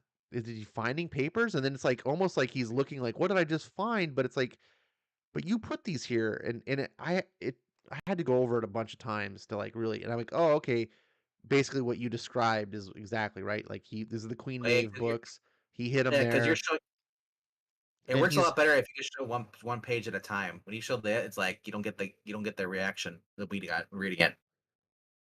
um well no, I mean it has nothing to do Well, for with me, right it like had nothing this, to I do have with the no. second page. It was more of because I do when I Yeah, read the book, I only read it single. I do the 2 pages so that yeah, hopefully we can get through the yeah. synopsis faster. But For me, um, it changed a little bit because I had no and, like I'm like, oh, I took me a minute. I'm like, oh, then I realized, oh, that's why because he's gonna look at the things because it's Queen Maeve. Remember, he stole the files and he's thinking like, is he a little pervy bastard? And then he realized, oh, it's not what I thought it was gonna be. Ugh. You know? Right. Again, now that I understand what's happening, it makes sense. But this was just this whole page, the layouts I thought were bad. It just didn't didn't make sense. It's neither here nor Oh, there. Just pointing it it out. worked. It worked for me. Sorry, it didn't work for you though. Well, look at it. Look at that second panel. Like, why is he looking like that? Like he's got In this the whole middle, like, yeah, like, oh, I'm gonna go do something. Like, because he can't look at the stuff when Annie's here. Obviously, it's like he's probably like got a shit eating grin because he's like he I don't know, maybe he's a little pervert, you know? And he's gonna look at the photos and we he know realizes, Huey's not a pervert. That's why. Like I said, I get it now that I've read the story. I'm just saying, while I was reading it, when I got to this, I stumbled because I was like, what the hell's actually happening here? Um, and then it made sense yeah, afterwards. But my point is, you shouldn't need further pages to inform you of what's happening in the beginning. But like I said, I just think it's because the artist is not good at visual storytelling. Um, and again, it was just me just pointing it out because we're talking about it. It didn't ruin the book or anything. I just was like, what the hell? Um, I mean, yeah, if they wanted to do that, they should have had him like rubbing his hands together. yeah, like that. But that doesn't seem like what's happening here. It was more like he's just taking an opportunity to be like, okay, Andy's gone. I can go look at this stuff. It's the smirk though. If they would have drawn it and I'm having him a smirk, it would have been more, yeah, it would have been make more sense because Huey isn't that kind of person. But then again, Right. Huey hasn't been getting any the past couple of arcs. So I was like, a little stingy bastard. Yeah, I don't. Yeah, it didn't flow right for me. But that's it. And then That's it. yeah, so that next issue of the cover though, oof, out of context, you're like, oh, that's cool, and then you're like, oh, and then you got the context, like, no. It's like, ugh. No, well, remember though, he doesn't always have trannies. I Heavily guess in the implied it was. no, that's what they talked about. Like there was a whole line where Butcher was like, I Well, sometimes I you think see they the just go down a list yeah, of things until they find the one. you Um, look at the one below, she's got a bulge. So yeah, it could be. Um, so yeah, I do like Derek Robertson a lot better. Look, he draws Jupiter. He doesn't draw yep. Jupiter like whoever this guy makes him look like he has a skull face. Like it looks like It's he like almost Johnny looks like Carson he's with it's like Johnny Carson with his head shaved. yeah, but like the artist that's actually drawn the book makes him look like the Red Skull.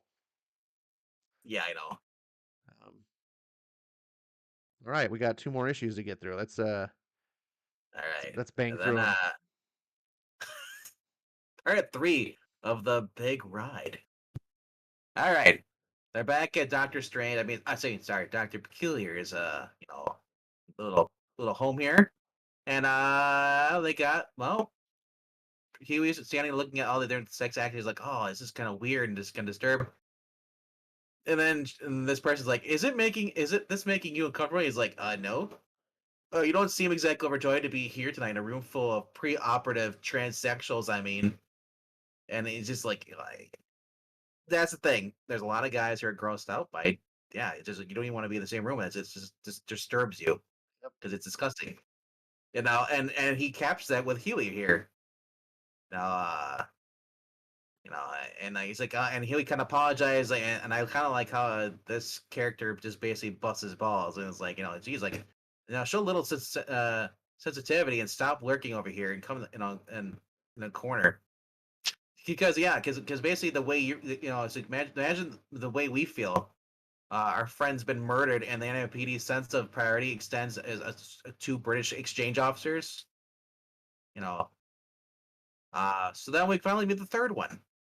That basically was regulars, and they're going through interrogating him, and then and just well, this leads to basically having a little conversation, and then and,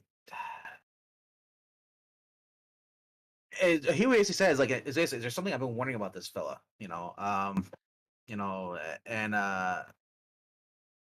I skip everything? I don't think I skipped it all. No, but basically the point of Yeah, this I whole think yeah, scene is that the three trannies don't have their yeah, story straight, and the blonde haired no, woman starts volunteering some more information. The other two are like, "What the hell?" and then they start arguing, and Butcher just So doesn't want to talk. Yeah. lets him talk, and just like, "Nope, nope, just spill the beans," because Yeah, because um, well, Butcher, I guess, yeah, if I remember correctly, Butcher said like, why is all the information always leading back to Jupiter being the thing? It doesn't make sense because it's like almost like a setup. Yeah, then we find on the next panel. Yeah, next thing. Well, she's got track marks all over her arms. That she's a junkie, and that's not normal. And there's rules against this, so this character knows something, and Butcher's like, you know what? Go get some smack. We're gonna see what's. It's like, you're not the cops. Like, of course we are, Sunshine. You talked to us, didn't you? And then that's just what I mean. Like, Huey's like in the bathroom while Annie's sleeping in the bed, and he's just going with the files again, looking at all his photos. I'm like, I'm just waiting for Annie the like, what are you doing in there? How long you been in there? Sorry. It's strange for him to be in there for that long. when she's sleeping. Uh oh, something happened. Oh, I oh, think it just crashed. there we go. It, well, the she wasn't sleeping in the first issue though. Remember, they both were awake. So hopefully she's sleeping. Oh, look at the panel. First panel, she's sleeping. Whoa! From this angle, it looks like it. We don't know. Yeah, We're it's just late meant at to night. The assume. lights are off. She's in bed, and he's in the bathroom with the lights on. You can see the light coming from under the door. Yeah, but it doesn't mean her eyes are closed that she's actually sleeping. I'm just saying you're just reading into it. I'm just saying it just could be different. I don't really know. It's drawn that way though, to imply that he's Correct. while she's Like that, sleeping. Yeah, you should always assume what you're seeing is what you're seeing. yeah. That So anyway, so he's learning more about this, more of the transcripts. You know, it's, I guess it just shows her that they're doing drugs, doing blow stuff, the best stuff, and just learning more about this. Yeah, yeah. Finally get to the good meat and potatoes. Sorry here. There's a switcheroo, and then and he's like, yeah. It's like basically says like Homelander's like, she'll never know. She won't figure it out. Because I guess she was sleeping with what's his name? Wasn't she? If you're where if basically you're Maeve was going to this place and doing her little sex exploits, yeah, and and then Homelander plans a trick like a switch that he'll slip in because the guy that she's gonna be with is like basically built just like him, and since she's blindfolded and everything, she'll never know. And then they get the photos and all that stuff. And this is what you're learning from these transcripts. yeah, And then you also get further transcripts where she does find out, and so you can see, and that's why she the very flips. I think. last one. QM is Queen Maeve. You evil fuck, you piece of shit, you cocksucker. And Homelander's like, calm down. Um, then we get a longer Yeah, transcript about their conversation, and it's basically what you'd expect. She's super pissed off that basically she got raped, in a way of thinking, and Homelander just being his normal, just like, it's no big deal, shut the hell up, like, um, and then apparently she probably takes a swing at him. You don't get to see because it's just a transcript, but he basically is like, don't overstep. And I'm sorry, please, you're hurting me. You ever lay a hand on me again, I will end you. Do you understand? I will. And then we cut over back to the comic store. all right. Then we're basically talking more about basically Butcher went to go get more information about Jack, and then the client, he says like basically says like uh he basically says it wasn't Jack, and he's like he's like what you're just saying is like you're saying it wasn't Jack, as Legend says, like it's like no, he's like no, it was a load of bullshit. Someone had got to this one tranny and Madeline, and basically told her, yeah, he the fetus, give us a story on very clever, but big news about Jack, back for a second time around. He'd only just remembered that only make mistake that that the cunts made was picking a junkie. That basically it's like so it slips. So and who the hell wants the boys on a collision course with a 7? Which to me, right here pausing this, I know Bradley does. So that's my first guess here. Um, you know, staying with what's his name, Stillwell.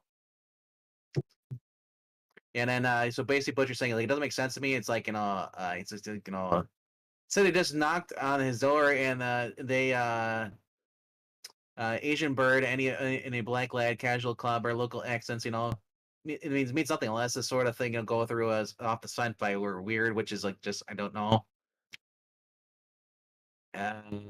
And so Legend says his face like, you know what? Maeve, she got scared. She pulled the damn bugs herself. She said whatever's going on in Vought and with Homelander, they're just too hot right now. So and he's like, and Butcher's like, well, what do you think that's hot? What if I just call and tell myself that what she's been up to? And it's like, and you see Legend's kind of like, dude, don't talk crazy, you'll hurt her, and you'll get nothing at all. He's like, apart from a nice warm feeling inside, and it's like, and this you see them do this kind of fighting because Legends kind of cares about her. So You can see this as a soft spot for Legend. Like he's trying to kind of yeah, almost like cover for her. yeah, He doesn't want to see anything bad happen to her. And then Butcher calls his ass on it. yeah. He says, I'm talking to because he's like, who do you think you're talking to? And Butcher's like, I'm talking to the guy that Mallory said never get soft on the bastards. This is a war of atrocity. Um, and then you can kind of see like Legend.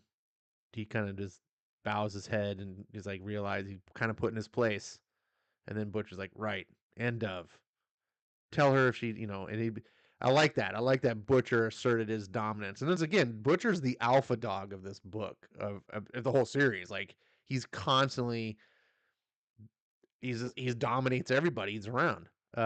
He's He he's the top of the pecking order. Yeah, and he Yeah, even dominates Mallory, right? Like what that we saw in the yeah. previous story. We had never seen him dominate Legend until this issue.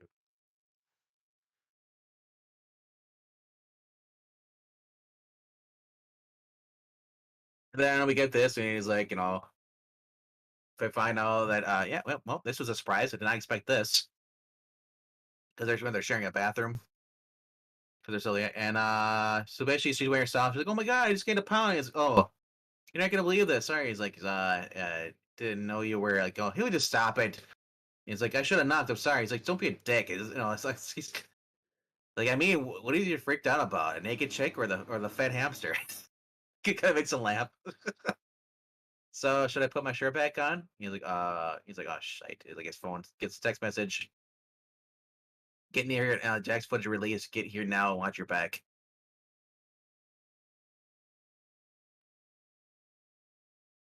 Yep. And we see Jupiter getting all pissed off because it's really release.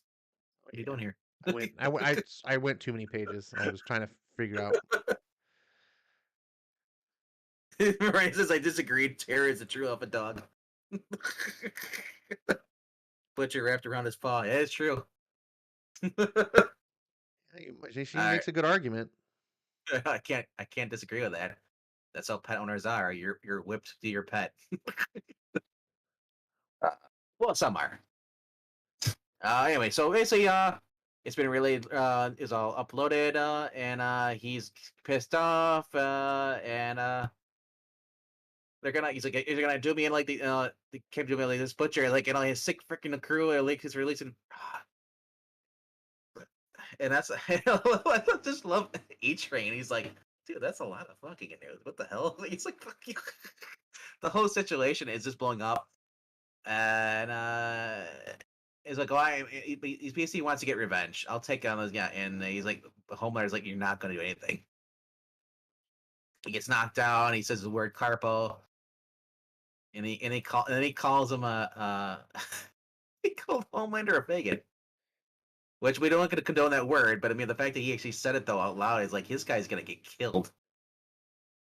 And he's like, he says he's like, cut the shit, both of you right now. The last thing we are now is like, making a bad situation worse. He's like, It's like, oh no, like we wouldn't want anything, like your little pet project would be. He's like, a child of 4 would know to keep his mouth shut at this point. He's like, and then he's just like, oh my god, it's like this. You see him instantly cower. So, and he's just like, you got to let it stand. And he's like, and this is we can see Black Noir just kind of sitting around here. This is more the most we see in Black Noir actually. I realize that it's been a while. It's like it's since we've seen him move around. I think since the test plane where the plane blew up because he crashed it. And then we kind of seeing that Maeve is kind of in the background. He's like, and just kind of listening in, but not really. And then he's watching her. He suspects something with Maeve because Maeve's kind of like quiet. I'm not so sure that that's. I can see why you would interpret it that way, and you might be right. I'm not saying you're wrong, but I'm Yeah. not sure that that's it. The way the scene's playing out here is basically Jupiter's making an argument and trying to, because he's on the outs, right? Like it's like his stuff has been leaked, and he's like, dude, you're fired from the seven essentially. Like you can't be like this, and he's losing everything, so he's crying and all this stuff. But he's trying to make an argument. He's like, you gonna let these assholes like do this to us? Like they're not just doing it to me. If they're doing it to me, it's like the entire seven. So he's trying to rally some of that feeling from Homelander to be on his side. And he's like, "Are you really gonna let that stand, Homelander? I mean, how much of this shit are you ready to eat for these fucks?" And so I Yep. interpret that panel to him be kind of like thinking about it, like he's turning his head And and I going, was yeah, like but not looking at they me. You can it could look like, and again, yeah this is the art issue that I was talking about earlier. yeah yeah. This is So Robertson though. Yeah. no, it's not Robertson. This is some fill-in guy, I Oh, think. okay.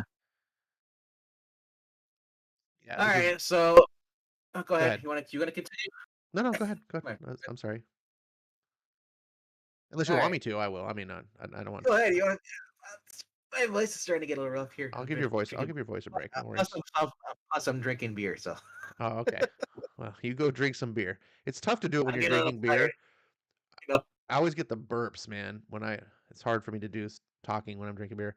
Um, I don't get the burps. I don't get the burps. I just get really warm, and all of a sudden I get relaxed, and it's like, oh, it's so we so get back to the boys' offices, and they're just kind of talking about how things have been playing out, and basically, because the thing got leaked, and let's see, they're trying to wonder like who would have leaked it, like what's going on, because so we got the mystery of who killed the tranny, but now why? Because the boys didn't leak the footage, and this is how we're learning like yeah, this the boys didn't leak it, the seven didn't leak it, yep, so what's going on? And Butcher's like playing cool. Um, nothing ever seems to rattle him. But because it's been leaked and because this has hit the seven hard, they know there's going to be ramifications. So hold on, I got cough. So they they're heading up to the roof, expecting the seven to show up and throw down. So we see Butcher telling Terror's like, nope, you got to stay here, son. You're staying. And he's like, woof. And so they all get in the elevator, and we see one last look from the female, and we see Terror's little sad look at Terror's face, and we see some worry coming from Huey, which is natural. He's just like, I'm not be funny or anything, but are we gonna go up to get killed? We're going up against the seven, and everyone else is like, doo-doo-doo, just like casual, and Huey's like, what's really going on here, and who leaked the footage? And Butcher's like, I don't know. But I have a feeling that the dreams are about to come true. And so they show up, and Butcher just takes in the scene, and he just has a quiet moment. It's like, oh, fuck me. Anyone who lives anywhere else is a cunt. Just showing how much he loves New York. Um, and then we hear from behind, so is now good, or should we come back another time? Because you were like, oh, is the seven not going to show up? And nope, they're here. And next, the first casualty. So that's a big cliffhanger, right? Um, what's going to happen? So, what do you think about this issue? I wow, and now remember I thought, oh, this is what I'm thinking. they're being jerked around, it's Bradley. She was told to get it done. You know, the whole thing, knock out two things, the war thing going, Mhm. because she was running simulations, and she was told by her boss, well, you need to get it done. So she's the one that's doing this. She's the one that's playing against each other, and she's hoping that they can get, it all works out for her. Now that's why it's called the big ride, because they're all going for one big ride. They're all being played. Overall, like I said, this going through this issue, it was more fun. Getting to see more of basically a Butcher basically being Butcher. Huey learning more about Maeve and everything going on, and then just towards the end with the legend, you get to see a different side of him. The issue was fun. Uh, oh, you're going too far. Yeah, no. All right. I'm streaming the comic from my iPad, and anyway, go ahead. I'm not gonna explain everything. Um, for me, my favorite part was the end. Actually, with Homelander and them showing up at the end, and then like oh shit, like it's like it's like something's going on. It's like I'm just like hope it doesn't go like, why do you say that name, Martha? Like I just don't want it to go I corny, really but liked going I Gar yeah, I really like good. Doctor Peculiars. I liked that it was such an interesting location, and I liked that. I don't know if it's just because of the sign of the times. I think it might be a sign of the times, but I feel like I got so much pent up like resentment and frustration about like the woke culture we live in and how everything is like ultra politically correct. Like Yep. you can't say anything without being offensive, like, and I'm reading this and it's like they're misgendering that, like purposely misgendering the trannies, like Butcher calls them he's, they call them trannies and Trans transvestites and like yeah. they actually portraying them as like bad people, which is like a no-no. You can't present certain people in a bad light. And it's not because I want to see them portrayed that way. I just appreciate the freedom of this where stories can be. I hate There's no being there's in no a PC. story. Yeah, I hate being in a story that like has to operate within these like tight borders and I just know like I hate when I have to read a story and be like, "Oh, of course the woman is the most powerful." Like not because I don't ever want a woman to be the Yeah. most powerful, but because it's become the thing like that it's the rule. Well, yeah, Um it's a new Comic Code Authority rule. yeah, and so reading I was really just enjoying that the freedom of like, oh, I don't know what to expect because Garth Ennis doesn't follow these rules, and the story can literally go anywhere because of that. Um, and so seeing that, it just felt kind of liberating. Um, I I'm kind of wondered if you would have wrote this today, you know, how different it would be. oh yeah, I don't know, I don't think he could get away. I don't think a Because publisher would publish this today. he's still doing Dear Becky, or he was, the boys. Yeah, I haven't read Dear Becky, so I'm curious to see if If he that's toned it down. tamed down or not. I don't know. I mean, but some of the stuff that's in here, I mean, you could tell some of these stories very similar and not. You didn't have to use transvestite, so you could have just told this story with normal hookers, and it Yeah, still would have worked. Um, with strap-ons. Yeah. yeah, or whatever. Like they could have just been gay hooker, like or guys. Like there's Well, it said it adds to the realism. There are people who are like this. I mean, they have exactly their own. right. The fact that oh, you mean gay people can be bad too? Oh, Well, just the fact that there are people like Jupiter who basically swing that way, and to try to hide and say, "Oh, it's just it's like it's no, they are, yeah, gay people can be evil, right. Um, so I really evil, appreciate that. I yeah, liked the dominant scene here. We hadn't seen because Legend is the legend, and yeah. we haven't seen him kind of squirm. So this was an interesting scene, and I really do one of the aspects of Butcher that I like as a character is his alpha persona. Like it's not that I think characters need to be that way. I just like Butcher being that way. Like it's what makes him Butcher. And we're seeing so many times where he gets to assert himself. Um, we get more of the relationship stuff with Annie. Again, this just feels really authentic. It's really uh, it's hard. It's hard for guys to write women, in my opinion. As a guy, Well, I can speak. the funny part is, uh, I just so feel if that I he can, writes Annie so feminine.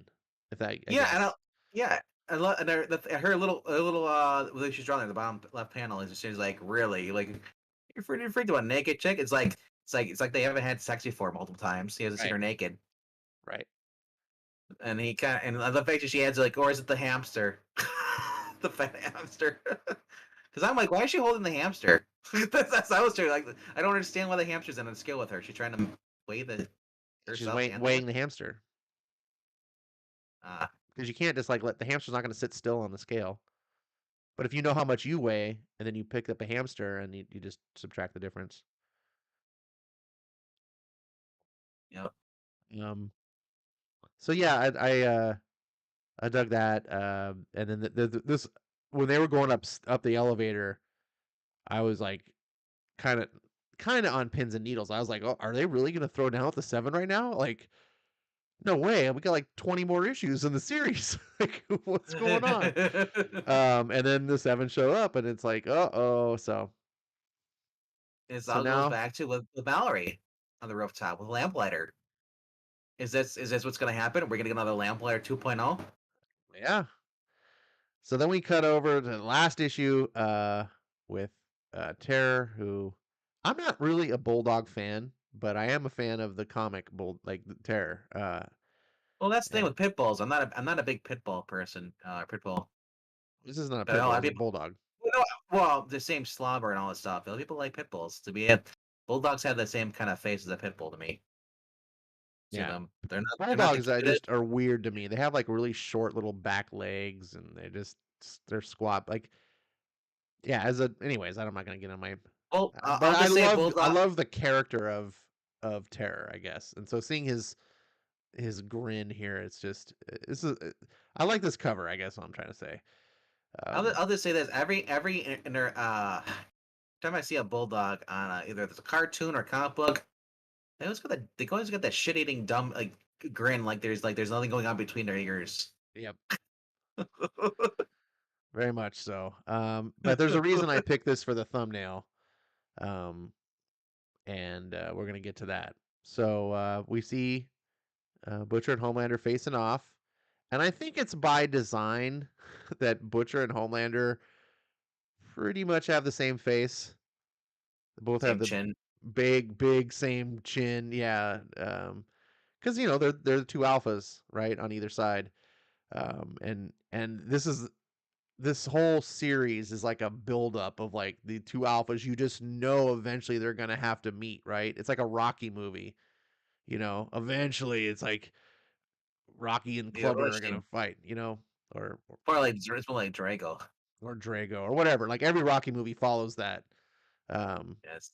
and it's that build up, that tension of like, so when it finally does, you're like ready to go. So they face Yeah. off on the roof. Um, and Homelander immediately determines that Butcher's not lying because he can hear heartbeats and stuff like that. And uh, Jupiter Jack or Jack from Jupiter or whatever his dumb name uh, is just like he's not having it. He's like, what that can't be. He's like, and he doesn't want to take the fall. Like he is playing off like you'd expect anyone um who's losing. He's losing it all. Like his whole life is the 7, right? He made it to the top of the mountain, and now what's he going to be? A nothing for the rest of his life. And this is what you see, and he's just losing it. And he finally is like, fuck you, I'm out of here, and he takes off. um and then Homelander's just playing it calm again. He's like, and then we're gonna leave as well because Butcher finishes his sentence. This ain't the time. No, you're right, it isn't. And I love then the deep. the deep interrupts. Wait, someone has attempted to provoke a war between us, a potential cataclysmic confrontation. Should we not investigate? should we not team up and Butcher's like, don't be a cunt all your life. like team up.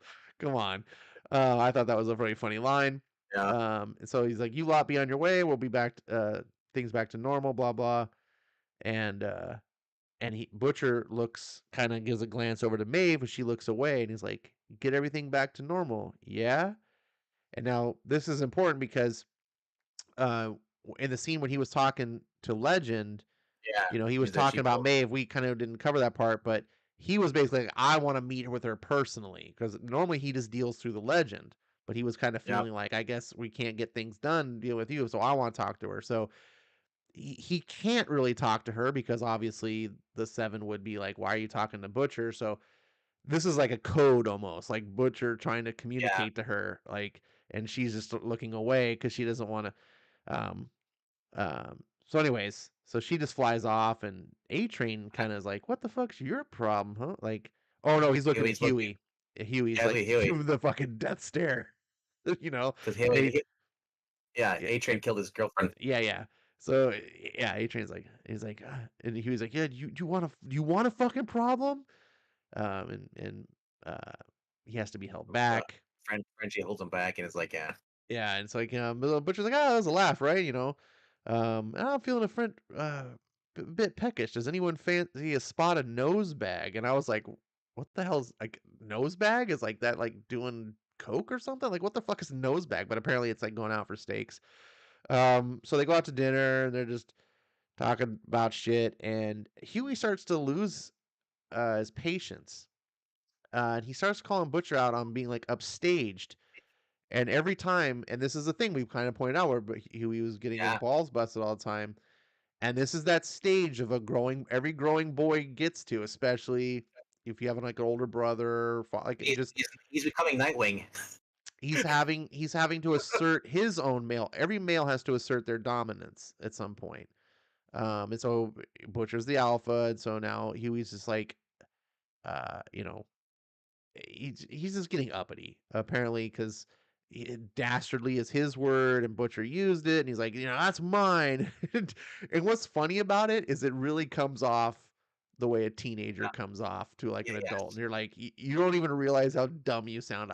But it's funny because also as an adult you understand why teenagers do that because you did it too. And I think it's just, this is such clever writing from Garth Ennis, in my opinion, as a guy. It's clearly a guy who's been in those shoes and then later on also been the older guy that looked at the kids and just like and so they're just like, okay, Huey, fine. Like they kind of just give So, in because but I kind of like how Huey's kind of like he's approaching a bully.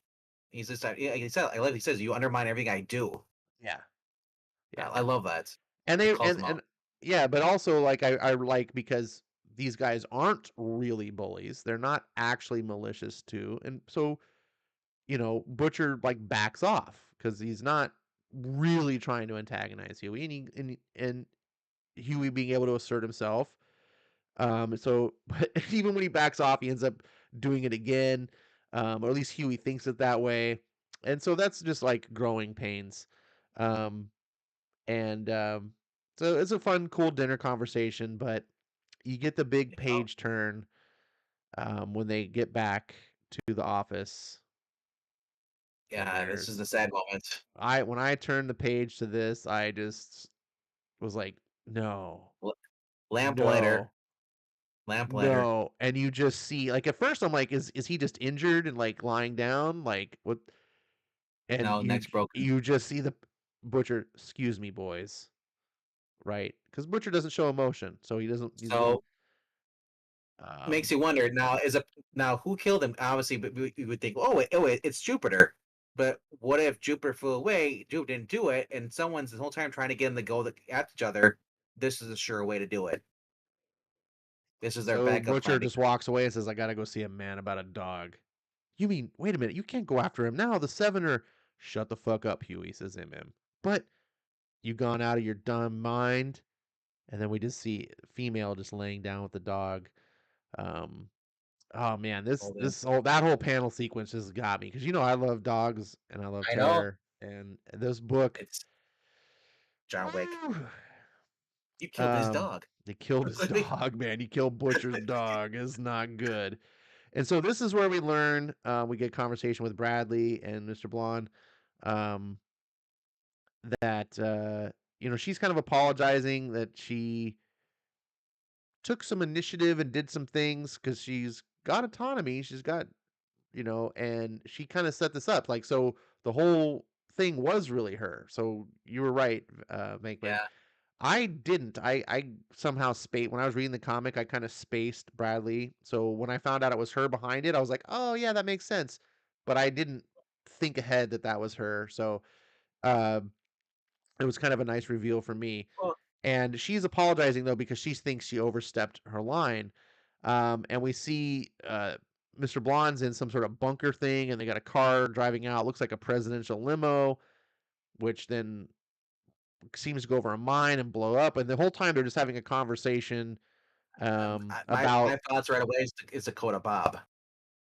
yeah, Remember they were gonna try to get rid of him. right. So it's interesting to see. I like when you tell stories like this where the visuals don't match the conversation. We're watching almost like two things are being told at the same time. So she's making apologies, and Mr. Blonde's like, "No, nonsense, nonsense. Like, I gave you some autonomy. It's all good. Like, you took some, you made some bad calls, but whatever." And so we just see they're just blowing up the car, and we see inside it's dummies. So it appears that this Yeah, is some sort of test operation, like they're planning, which could be Dakota Bob. They want to assassinate Dakota Bob. Um, and Blonde assures her, "You really are quite vital. Goodbye." To which she smiles like relieved because she was about to resign and quit and so yep. forth. So we cut over to another scene where it looks probably at Peculiar's, I'm guessing, and the door opens and we see Jupiter. He's like, "About time," thinks it's his hookers, and Butcher just Yep, walks yep. in. No, doesn't say a word, just grabs him by the throat so he can't say his power word. Word. And he's like, "Ugh, ugh, ugh." He's trying to, but he's got him by the throat, and Butcher's just got a knife. he just and he can't, and then Just Butcher just sticks him.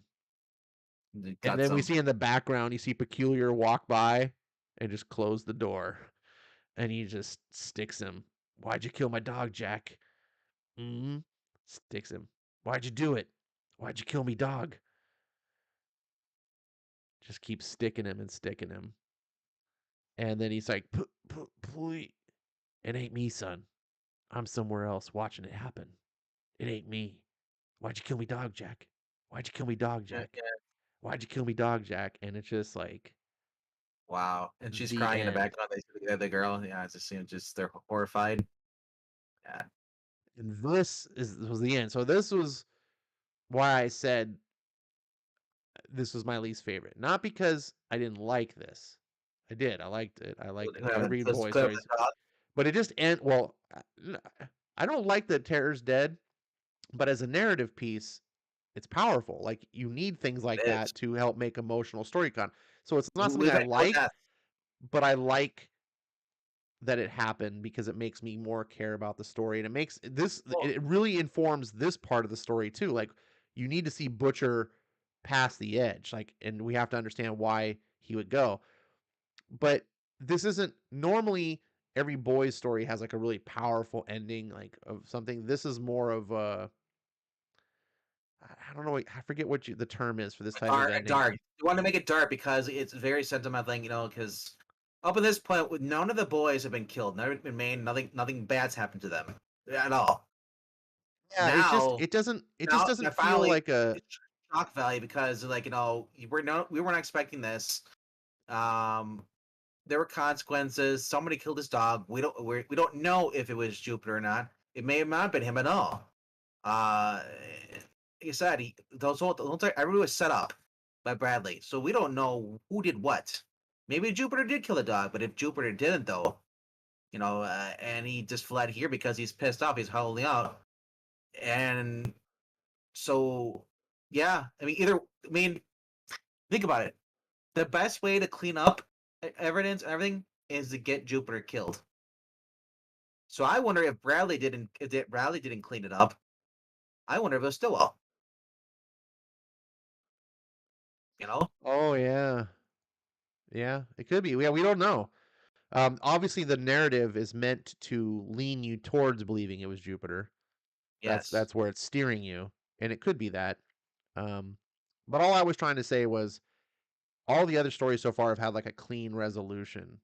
Like there's conflict and then resolution to that conflict. Here there was like conflict, and this resolution doesn't feel resolved, I guess. It's more like, oh, something definitely happened at Yeah. the end, but there's still a lot going on. So like I said, I enjoyed it. I'm not trying to tear it down. I was just saying for No, the no. sake of It's discussion that I was like, I feel like there's more to go. Like I feel like I need a couple more issues. Like this can't be the end, right? There's more. And of true, course there true. are more issues. Um, This feels like an interlude story, not an my actual. well, this ending is really bittersweet. It's because what else can you do? Obviously you kill my dog and get revenge. That's the most natural thing. Butch, if Butcher didn't go get revenge, it wouldn't have made sense. Uh, he's not the kind to just sit there and just Oh drink and no. not get revenge. Yeah, No. it wouldn't make sense at all. He already lost his wife. His dog was his best friend. Who knows? Maybe his wife gave him that dog. We don't know. All he knows is he's really attached to that dog. I know it could Well, have been we like saw it could have that's been. and that's what I was saying about the first issue before, like Yeah, how it informs like now that I've read the whole story, like I go back to the first issue and I see all those interactions with Butch or with Terror, and they yeah, make more sense. Like you see the author setting you up. You see that joyful moment of like how Terror brings out the best in Butcher. Like it's the only time you see him smile. That way when you see this scene here, it's more impactful because it's not just that, oh, Butcher has a dog and it's dead. You yeah, saw what the dog meant. Um, and I mean that makes this even more powerful than like John Wick, for example, right? Which is the famous story of he killed his dog because you John Wick's dog didn't really mean anything to him the way Terror does to Butcher. Um, so yeah, this was heartbreaking to me, and throughout these four issues, you see peppered in there are scenes of Terror where he's like throwing treats to Terror and doing stuff, all to set you up to this moment where he's dead. And you're like, oh yeah, this that really hit me, man. yeah. So the next issue is 60 through 65 is a six-part story. There's two story arcs left in this series. So I'm curious, obviously this is basically setting up the end of the book, the end of the war. Yeah. And like I said, if if if it wasn't Terror, it had to be one of the boys. It had to be someone close to the boys. You know, remember? And the clue was Lamplighter. What happened to Mallory? This time, the most important, and guess who's in charge this time? It wasn't Mallory. It's Butcher. So it kind of made sense that they go after Butcher. Now, what I said, we're meant to believe it's Jupiter, but I think we'll get a reveal at the end. It actually was either Bradley or Will Stillwell. You know, that basically put this into motion. Because she's remember she said I failed, and I think he said something. I can't remember if he said something like oh don't worry about it. It's like I it's like you're a good asset because he's gonna drop it off. I bet you still will did it, and what's gonna have to happen is that after the whole boys thing, and the boys don't get out, he figures Butcher's gonna go to war with everyone, and he'll go after Bradley, not him, because he's like I didn't touch your dog, that was her, she's in charge, you know, just and she's a loose end, remember, like everything she knows, if she gets killed and all stuff, and he just yeah, um, Maybe. What do you think about this last thing here though, where he says, "It ain't me, son. I'm somewhere else watching it happen." Is oh Butcher does is this just something basically trying to show that Butcher is so cold that he can detach himself, or is Butcher maybe have some sort of mental like issues? I don't. well, he's Um. like Homelander. He's so full of hate right now. He's out of his body, and his body's just doing on an instinct. Hmm. I think that's what it is. When you kill someone, you kind of go on instinct after a while. The motions like that. You remember you're in a fit of rage. You're not thinking straight. I don't know. I've never killed anyone. Well, I'm just saying, would you think you're so clearly not in your right mind? So he says, like, I'm watching somewhere else because I'm not in my right mind right now. I just lost my only best friend. You know, the best thing in the most important world. As I said, Tara is the most important thing in Butcher's world. And how he left. You know, the boy's cool. You know, but the dog was his. And you go after that. It's like, dude, I told you, it's John Wick, man. John freaking Wick. Yeah. It's you took away that. Oh, he's like, and now he's. It just shows that he has a tipping scale, and that was the last straw. You know, and just like so the next, then we're at the end. So obviously, but we're setting this up. But basically, we're gonna start the war. The war is gonna happen, whether the next arc or the arc after that. We're setting it up though. But I agree, yeah, it's like, oh man, the dog. But of course, that cat is here. Goodbye, dog. You won't be missed. Freaking Wow. cat. That's So why cool. cats are evil. Maybe Butcher will get a cat now. No. Homelander would have a cat. Uh, So the pinup. I'm only going to show this pinup for a second because it's pretty gross. yeah, he just tore somebody's body apart. It's basically the long running uh speculation of Superman had sex with a woman. His sperm would, when he ejaculated, would blow her into pieces. They basically just did that with Homelander. Um. So yeah, this is man. I love the boys. Why am I going back to this? Turn it off before I get canceled. Yay! I can't get my mouse to I work. thought those are ice cream cones. Or eyeballs. Yeah, they're ice cream cones. It's- Joe Biden is it's the kind he likes to eat. Cold sniffer. All right, get that get that disgustingness off the screen That vile filth.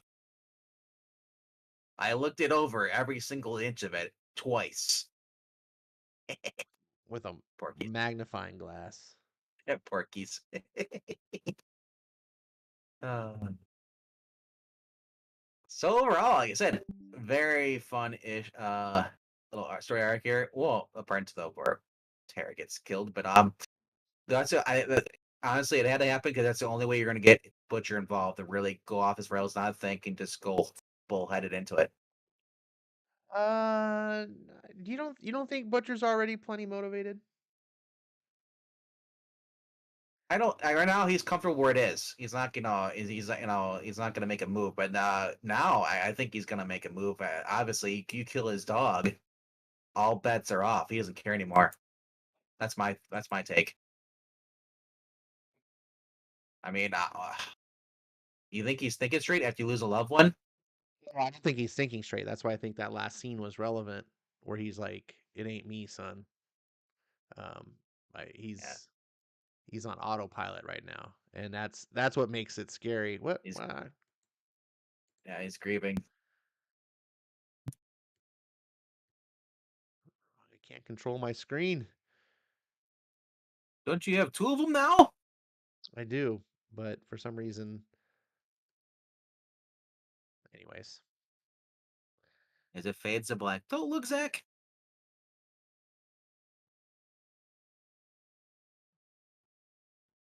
On and off. On. Off. Alrighty here. Let's see what's going on.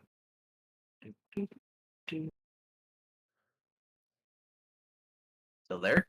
Yeah, I'm right here. Sorry, I was trying to fix my screen going on. Yeah, you just went kind of radio sounds there, and it's Yeah, it's me, like, as I'm thinking and trying to fix, like, I can't I talk at the know, same I know. time. So Multitask, damn it. RIP. It's really tough to like concentrate on problem solving and yet And also talk about something else unrelated. believe me, it's so hard for me to read when you and Skip are talking in a Discord chat. It's just such a Yeah. distraction. So I just tune So you guys out. so now the thumbnail makes sense. That's why I put the black stripe, because the black stripe is the morning. Rest in peace, Terror. We're gonna miss you. He'll be fine. Yeah, we'll be fine. Because remember, all dogs go to heaven. Okay. Or no dogs Well, go to heaven. do you remember the movie All Dogs Go to Heaven? That's where Charlie went. It was just a movie. How dare you? It's just a movie. Samurai Dog, he's just a comic then. We don't need more. It is. It is just a comic, but I do enjoy it. Um, yeah, That's very peculiar. I'm gonna be bummed when The Boys is over because we don't have a whole lot more to go. What is Dear Becky? How long is issues of that? It's gonna be another 6 issues, right? Um, 11 boys. See if there it is.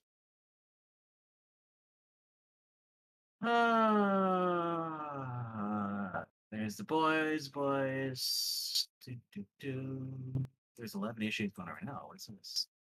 What?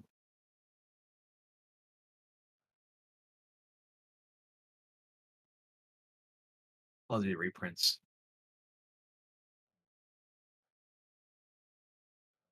I think there was Dear Becky. That's I can't find on here, but yeah, I don't know. I'm not sure what's coming up in next. So it's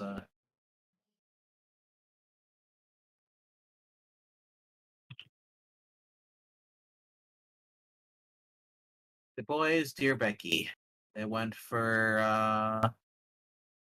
8 issues. Was it really? It was 8 issues, huh? Yeah, Well, that's cool. it went. Yeah, it went in December 2020.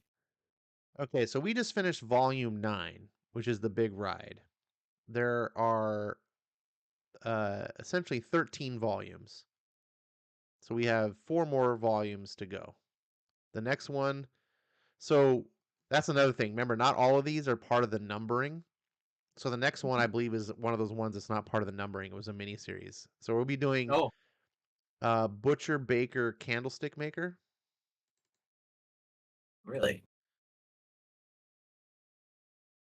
That is volume 10.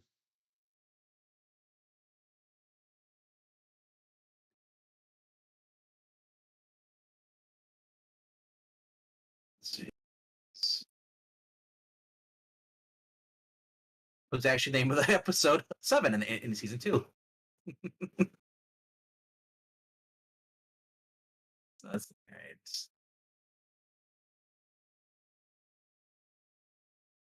So we're not doing 60, right? So okay. So we have one before that. I'll have to look it up, see if I can find it. Is it on Comixology? Is that you're reading it? It should be on Comixology. I think all of these should be available on Comixology. Okay. The And if you have find it on there. Comixology Unlimited, anyone, you don't have to buy these. You can. So Derek Robertson is doing the There, art there it is. There it is. again, so that'll be cool. Um, it's 146 pages. Oh man, it's so nice to see Derek Robertson doing the art again. Right. So And it's it a looks back. like, It's Butcher's story. yeah, it's 6 issues. All right, so there we go. That's what we'll be doing next Monday. Yay!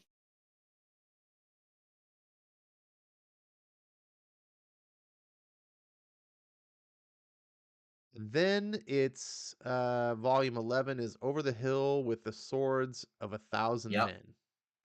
Yep. And then finally the Bloody Doors Off, and then Dear Becky. But I believe Dear Becky It's after the is book ends. is like Yeah. after. Two, It's like 12, yeah, 12 years after they after everything. Yeah. So the Bloody Doors Off is basically the finale of the entire run.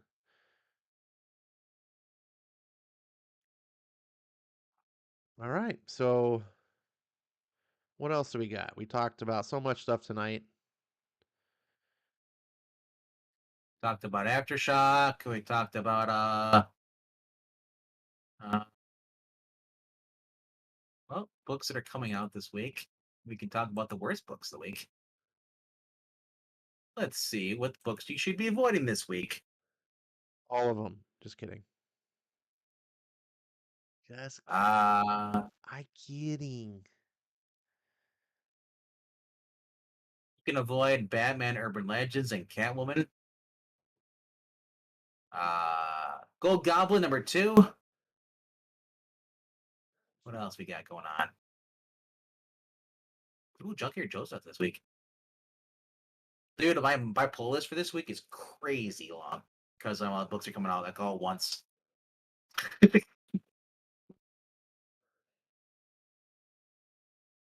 Um like my list is like this week is just like insane. So like books I'm pulling, I'm like, yay, because I got. That's the great thing about not having to review any shows on Wednesdays because they're on hiatus. So I can read my books like all day Wednesday, just read them. there's my So I pull felt list. But I'm still debating on whether I'm gonna get Gru or not. But there's a new Gru series. And that also was a one new of my Witchers. that's one of my Yeah. favorite comics from when I was young. So the other cool thing I'm getting this week is the Death of Superman 30th Anniversary Deluxe Hardcover Edition. Getting that through my shop. I told you were gonna get that and you denied it. No, I said I was going to get it. I get the hardcover deluxe. I didn't get the original one. The one that came out like reprint, the little thing came out a couple weeks ago. Oh, I thought you did. I got this is the hardcover edition of the new one. Or That's what I not the new one, said. but the Because original. I was Yeah. razzing Yeah. you for spending like $11 on that book. And then I was like, you're No, also gonna get no, yeah, so the one I got last week, I didn't get the reprint of the Death of Superman. I didn't get the reprint at all. I got the newer book, which is basically from the original writers coming back. That's what that book was, Ash. I thought that's what The the one that came out. hardcover is gonna be too. No, the hardcover is just going to be the actual original story with collected. Oh. Yeah, yeah,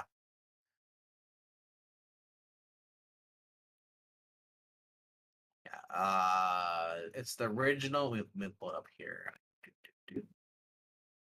Uh, yeah. Plus, it concludes Superman Day of Doom #1 through 4 as a bonus tale, but it has basically Superman 73, 73, 75, Adventures of Superman 496 and 497, Justice League America 69, Action Comics 683 through 684, Superman Man of Steel 17 through 19, and News Time: The Life and Death of Superman #1.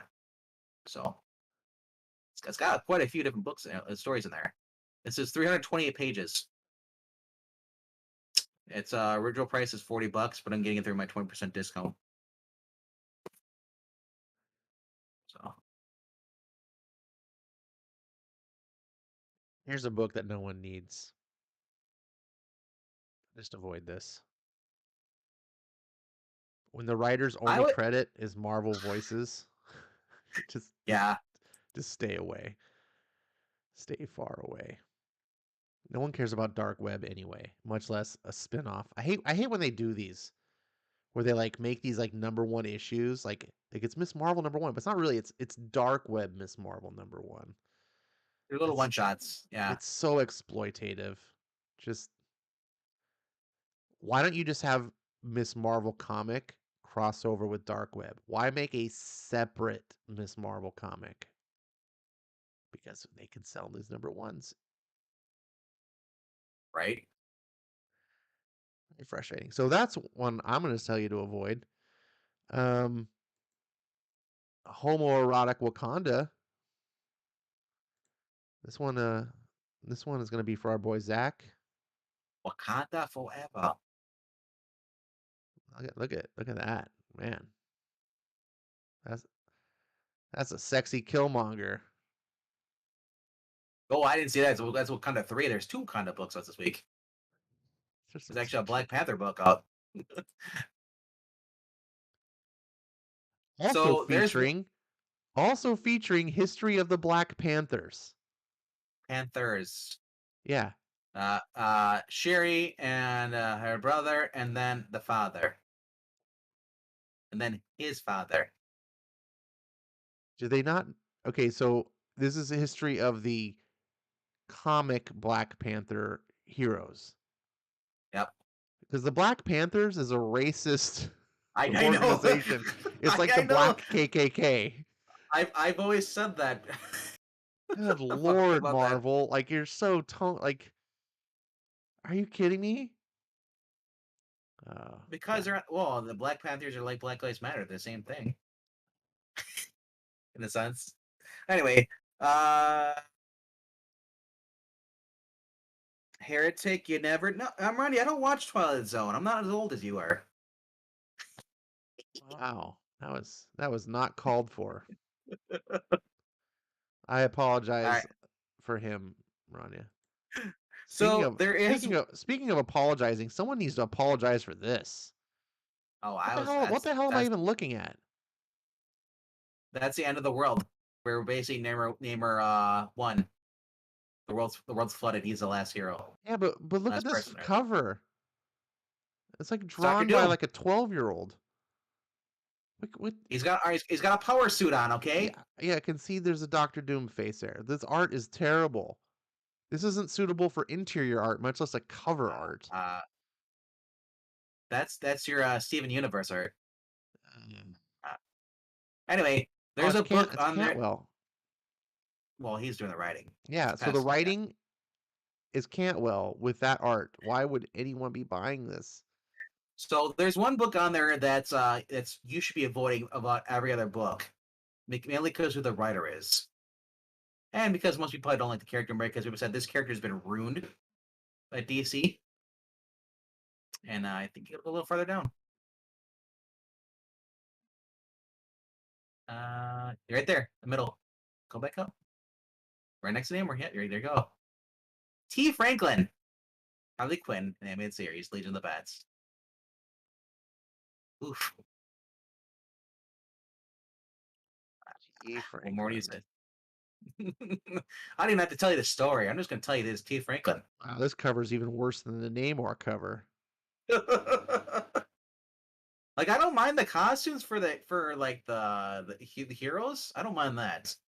Like the costumes, like the Burnside or even These the are Harley Quinn. terrible. I don't mind that. I don't mind their All these are costumes. terrible. The Oh, art's bad, look at but look at the emphasized ass. you just noticed that. Now this is based off the animated series where they did make fun of his butt and stuff. Stupid. T. Franklin's trying to do her own executioner thing, or yeah, with not executioner. What's the other one? Exterminator thing, but it's not gonna work. Sorry. This is just fucking terrible. You know what? Well, the cover is done by Yoshi. I don't know if that's really her name or not, or if she's just culture appropriating. Yoshi Natani. Or, Yoshi Yoshitani. yeah, I don't know if that's even really. She looks so white. Doesn't even look like she's. You know what I mean? Like there are people that just take names and stuff. They try because I'm gonna identify as being Asian or identify as being. It's like what? That cover. Though this is supposed to be a silly book though, so I can't flag the covers as much. The animated series, the one that's on HBO Max, it's funny I because it's can. just making fun of everything. That's a $5 book right there. I know it's $5. I still wouldn't pay $5 for it though. I'd go for that one. That's a That actually looks like much better art, looking right? cover. I hate their lesbian relationship. And I hate that they're glorifying basically serial killers. But whatever. As lovers, Well, yeah. they're just they're turning these characters into like they're not heroes, but they're they're like idolized protagonists. Like we're living in Yep. a world where good is evil and evil is good. Um, and we're having a culture now that Well, prefers yeah. villains to heroes. We villainize the heroes and we make their heroes villainous. And Well, this is sickening to me. And of course, it's debaucherous and it's got to be it's just it's like the anti boys. everything. It's just yeah. Well, the boys though is but the It's the boys is debauchery. not Diabolical. the boys is not that same though because when you read the boys, it's not like Butcher's like having sex with Huey. You know, it's not trying to promote We don't know. We haven't seen the we cut. the weak cut. You know what I'm saying? Like they put that stuff in the book to show you that it's bad, not to glorify it. Here it's just like, "Oh, isn't it great that these two are like lesbian lovers? They don't need no men and they can go kill and oh, they're So just so great." apparently they're playing off the fact that Harley is now because Tinian made Harley Quinn anti-hero pretty much in his Batman run. But Yeah. James Tynion did that. So Ivy joined the Legion of Doom, and Harley is with the Bat Family. They'll be enemies now. It'd be cool if they were friends, but weren't like lovers. Then I accept that story. But even then, it's like, ugh. It'd be cool if they were villains again. Yeah, well, that's never gonna happen. So get over it, old man. Change is happening. Like it or not. Like it or not. I feel like it's just Change. too easy to pick out these bad books. Like I feel like we're trying to warn people like avoid this book, avoid that book, but like if you don't know to avoid some of these books, like you don't need us. Like you either like this stuff, I don't think anyone that this isn't suited for that would hate these books is walking in blind going, "Oh yeah, that Harley Quinn book looks like right up my alley. I'm a big T Franklin So fan." yeah, Like, I don't think anyone is well, this has got a J. Scott Campbell cover, so this is people are gonna buy this. This makes me sad. crazy. I'm looking at the Savage Tales that's coming out this week. They look at the covers on that. It's another. You have two different writers, two different stories going on that, and David Avallone and Scott Wilson. Never heard of these guys, but it's supposed to be Deja Thor's, Vampirella, John Carter, and Draculina. So Deja Thoris and John Carter in a story, and Draculina Vampirella story. Looks really cool. Look how many I'll covers that they did I for don't know. this. I'll be picking up that one though.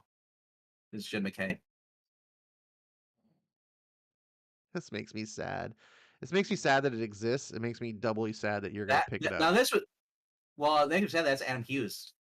Hmm. That's Demonized how is that variant. Adam Hughes demonized? That does not look like Adam Hughes. Yeah, it does. Adam Hughes draws cleavage. Where's the cleavage on that, bro? We're denied. Hey.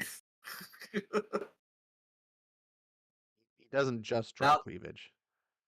he draws every girl. I hate it. Now what's the one with the girl with them standing up in the white and the black dress? Who is the artist on that? Villalobos. Diabolos. I hate that. That looks like digital art right there. That looks like the AI art. I just don't like that. As far as the face, Pablo Villalobos. the face is what. Ugh. I just don't. Sorry, I'm not a fan of the face. It doesn't match the hair. It's too animated. This to me looks like Photoshop filter. Yep. Yeah, I don't like that either. I mean, I don't mind the outfits if it matches their personality, but I just don't care for the face, the hair, the hair. It looks like they're wearing wigs, especially as Black Cat has a animated wig on or something like that. Yeah. But I'm not a fan. yeah, J. Scott Campbell is the one I'm getting. That's the I thought you were getting the Ivan Tao variant. I never said I was getting that. Yeah, this is the one I was on when you said you were getting it. No, I said I'm getting a comic book.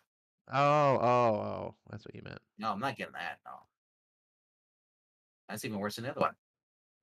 This one is weird Looks to me because it looks like somebody was using 3D paint and went to go fill the background, and it went over the whole entire character. I think Black Cat looks really good. But then I look next and Mary Jane looks like an anime character. Yep, Like like I'm Red like Sonja. it just doesn't like the art styles feels like two different art styles. Like she feels more realistic and this feels yeah. I like the Adam Hughes one even though it's kind of creepy. He's an animal. No, she looks like a cat person. Ugh. But I'm not going to get this. I don't give two shits about dark web. Neither do I. But I mean, you got Doom's in there, and then Belasco, whatever that person is, and then yeah, and it has you know, it's Jed McKay. It's not just some. It's not like you're getting not Gary Duggan, but who's the other guy that's always read stuff from Marvel? Ed Benet, not Ed Benet. What's the guy's name? Is and Ed it's something $5. This is going to be mediocrity in a can for $5. for the Sure. variants? You're looking at all the variants. Look Oh, on the main cover.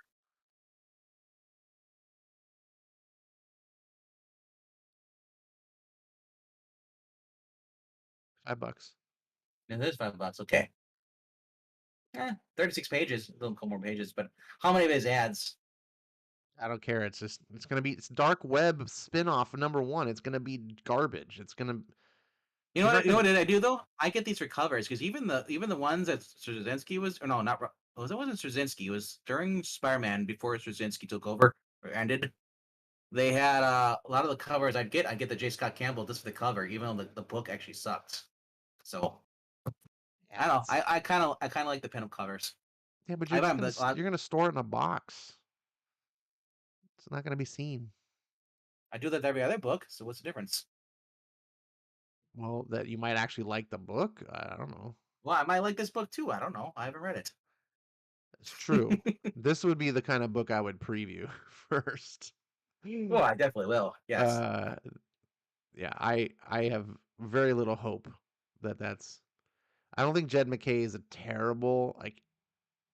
He's definitely in the top as far as Marvel writers go. He's definitely in the top, but he's definitely not a kind of writer that I'm going to buy because his name's on it. I mean, there's Uh, very few writers. I mean, that book. I'm trying to is think Black Panther? if there's anyone Well, who could be writing that book, and I'd be like, "Ooh, I'm gonna get this." I oh yeah, Black Cat. Ed Brisson was the one I was trying to think of. Yeah, I just can't stand his writing. Yeah, I'm not a fan of Ed Brisson either. But the last Mary Jane Black Cat crossover that Ed McKay wrote, what I enjoyed. All right. I also like the Black Cat's ongoing that Jed McKay was writing. So I also tend to, by as a rule, you don't buy avoid. Marvel. Well, Uh, Oh, unless it's sick man. even bigger rule, I tend not to get those shitty spin-off cash grab books Sure, that are I hate like I'll get dude, the I hate this main stuff. series. Like if I were gonna get Dark Web, I would just buy the Dark Web books.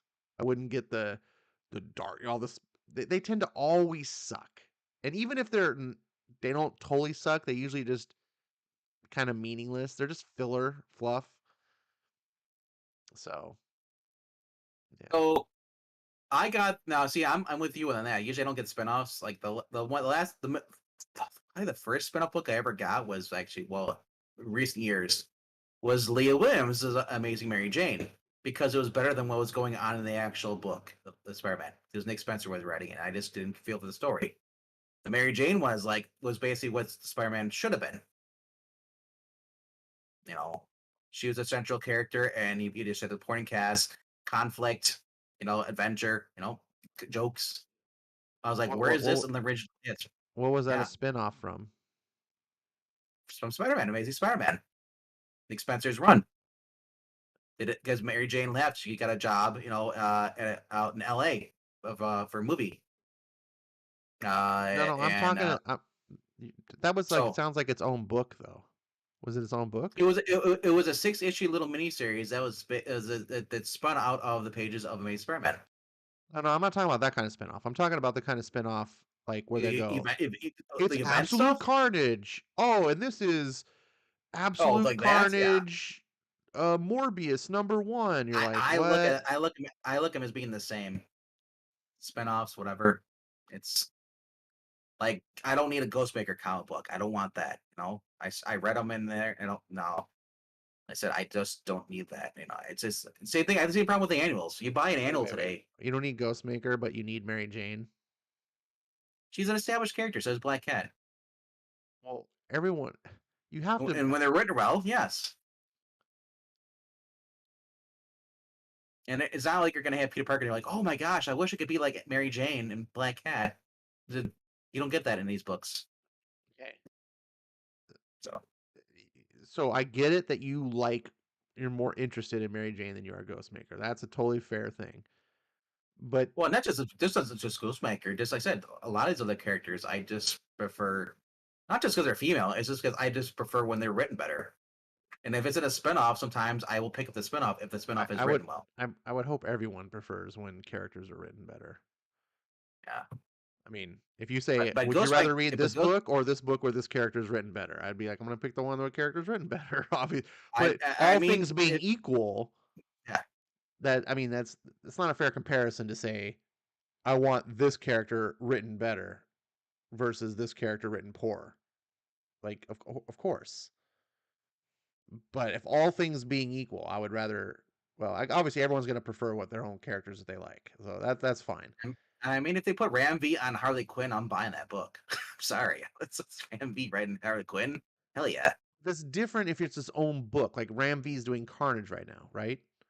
Like it's a I'm Carnage trying. series I'm that trying he's I know. writing. I'm trying to think of an example like the one you're talking about where I've read If it and I Ram enjoyed V it. was doing Dark Web Carnage #1, I'd be like, Yeah, I don't give a I'd shit. buy it too. No, I would don't buy give it a shit. because I'm enjoying. Ram V's been doing Carnage, so if he's doing it, yeah, it's still Ram V writing it, and Ram V is a good writer, no matter what shit they give him, tell him to do. He's proven to Well, me that he can write. okay. Same with Straczynski. I Straczynski, yeah, is a Yeah, good but you writer. can be a good writer and still get put on fluff, and Sure, you turn in and it fluff. comes amazing fluff. Uh, I'm not gonna say it's not fluff. It's still I've amazing. never read amazing fluff. It's like, Well, you need to broaden your horizons and start going for the fluff a little bit. so that's all I'm Even saying. Even Black Cat is naming off people you hate. I don't know. I don't know. I don't know who he's Rose, naming off. because I was trying to. I Um, think of a writer. Yeah, that I didn't care for. In Marvel, and yeah, he's like Matthew Rosenberg. Is that Wells? You Jazz? Johnny Cates? well, you like Donny Cates, and I like Donny Because Cates. yeah, yeah. Um, Speaking of that, just you heard that Cates is off a Hulk. Ryan Ottley is doing his Hulk writing and drawing. Well, Donny Cates is just out of comics. He had some like I don't know the details because it's something going on in his life that he's like something happened that's obviously private that he doesn't want to share. But yeah, so I'm very curious what that means with his like creator own stuff. But maybe he'll still be able to keep doing that. But like all of Marvel, all his Yeah. work for hire stuff, he So, left. but I know. Yeah. So him and That's why he's not Greg. on Thor, and that's why he's not on Hulk. Well, the last I heard is that it was a week ago. Is for this is through CBR that him and Greg Capullo are going to start doing a new Marvel project.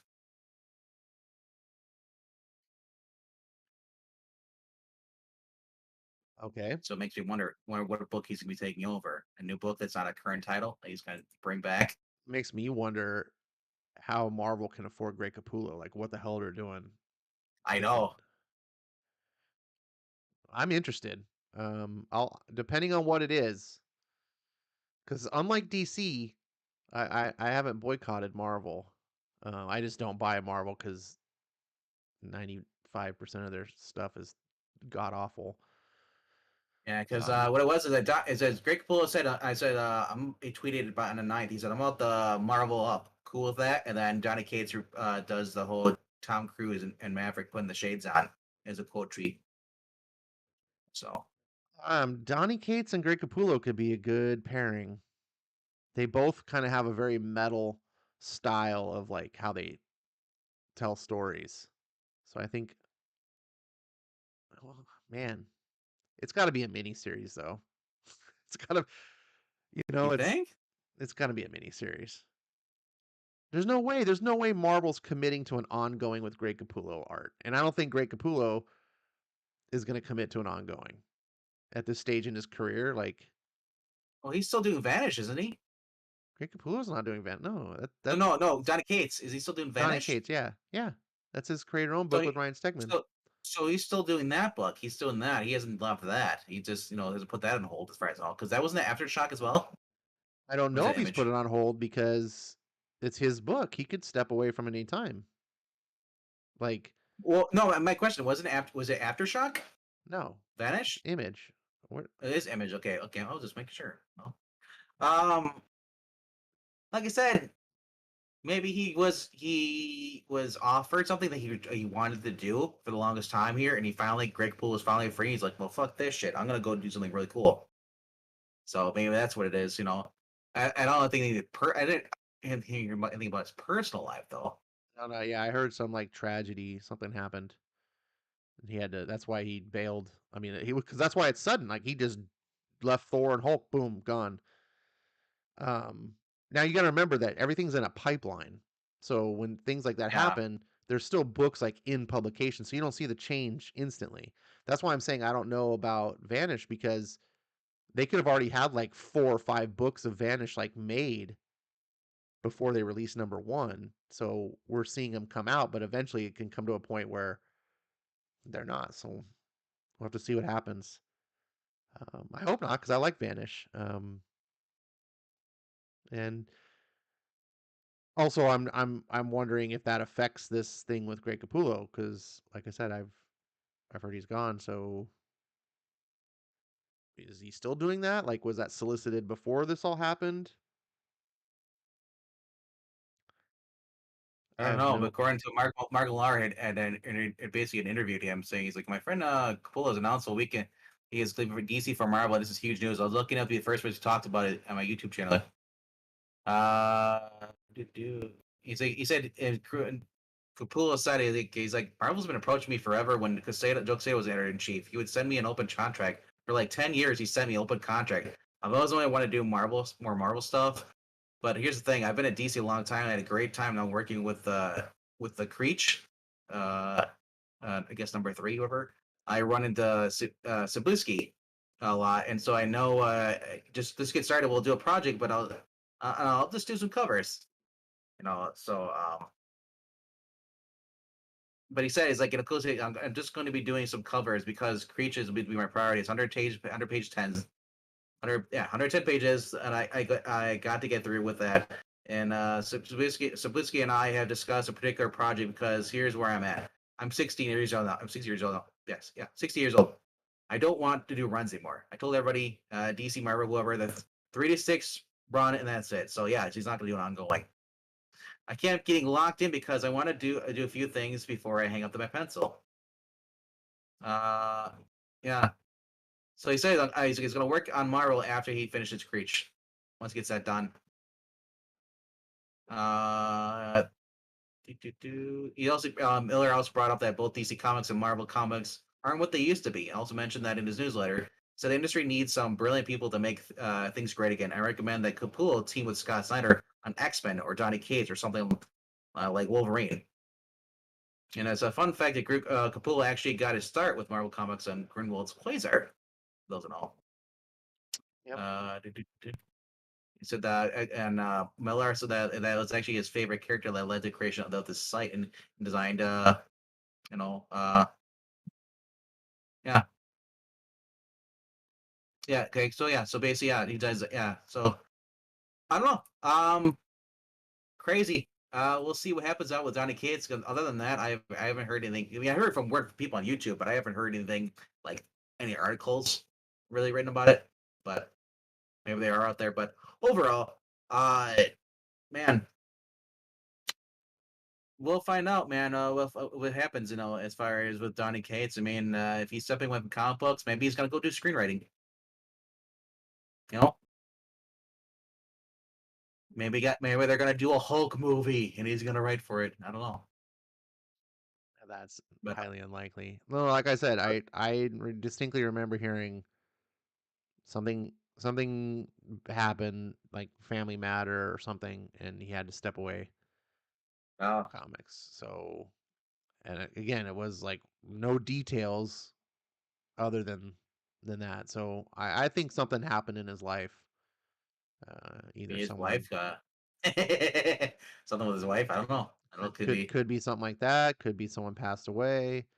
Um, could be that suffers with some sort of depression or Ray mental nervous breakdown. illness, or I don't. He Yeah, could. that nervous breakdown. Like who knows? I mean, this is wild back, but something pulled him away. So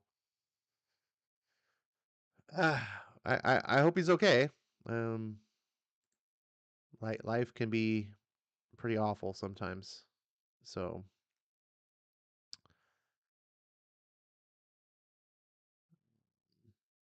I don't yeah, know. I He don't. lived. I mean, yeah. So they currently live in Texas. I didn't realize he lives in Texas. Mhm. Right, for someone who hates Trump and all that stuff. I mean, he must live in the liberal part of Texas. That's what I'm thinking. Texas was got tons of liberals. Well, only in certain cities.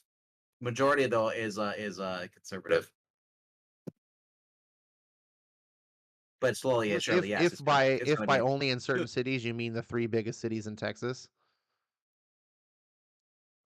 they're Houston full and of Austin. liberals. Houston, Yeah, Austin, and Dallas are full of liberals, and Houston and Dallas are two of the biggest cities in the country. So so yeah, it's I, I Texas wouldn't say is they're very awful. close to being a purple state. Yeah, Well, it is a purple state. yeah. Um, Marani says, "I want a book called Amazing Spider Fluff." Spider Fluff. You already got it. You could just pick it up. Is it coming out this week? It's not out this week. Oh my gosh. We'll just have a book called Out the Fluffer. His job is to go around and fluff guys. Oh Oh, no, no. Yeah, here's Vanish with 4, great. by the way. Speaking of, Oh my gosh, Vermania, you just solved it for me. With great fluffing comes great responsibility. The amazing spider fluffer.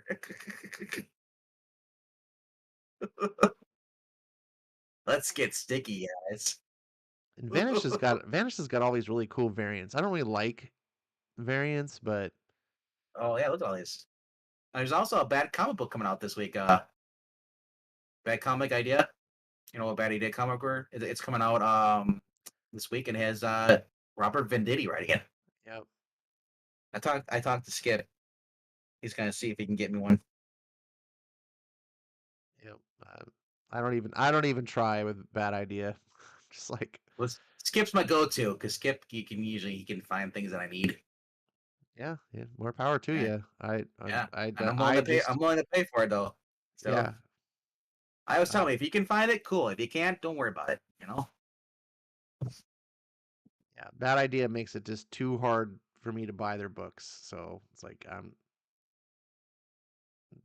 they want to be like an elite comic company where Well, they're only gonna. the I'm like, only the elite what? few can get their books. So be it. Like I got a feeling they're gonna have like aftershock if they keep doing this way. It's a bad business. Now unless they're only for the collector stuff, the whole thing is like, wow, one per shop. All right, cool. And then that book, someone holds on to it or sells it for $50. And then they don't get any of the profit. So that's my thing. I don't think necessarily they'll end up like Aftershock. It sounds to me like Aftershock uh over Had too many leverage books. themselves. Yeah, that too. It's really, I mean, as long as you're smart about your business and because bad idea doesn't produce a ton of books. They're not out there borrowing a ton of money that they can't pay back, presumably. So it sounds to me like when you have $50 million in debt, that's a problem. that's that's why you're going out of business, because you're in debt. Um, Liam Sharp cover variant on that Savage Tales. If you, I don't know if you saw that yet. Looks pretty cool. For like, it's like looks like old '60s like a Warren, kind of magazine covers. I think I saw. Yeah, Yeah, there's that one. That's a Sudam, I think, is the main cover artist. yeah, I like to suit him. Or no, or it's not him. It's wait. Okay, that is Yeah, him. that's suit him. Yeah, Okay, okay, yeah. So then, right there, that's the Liam Sharp. Right there. I like them both, man. I would get the suit him cover. I think it's supposed to be Deja Thoris. Yeah, that's what it is. First, I thought Uh, it was Vampiro, but it's actually not. It's Deja Thoris, or it could be both. We don't know. It looks like Barsoom. That's all. I was like, oh, it's gotta be that. I have no idea. $5 for 40 pages, 2 stories.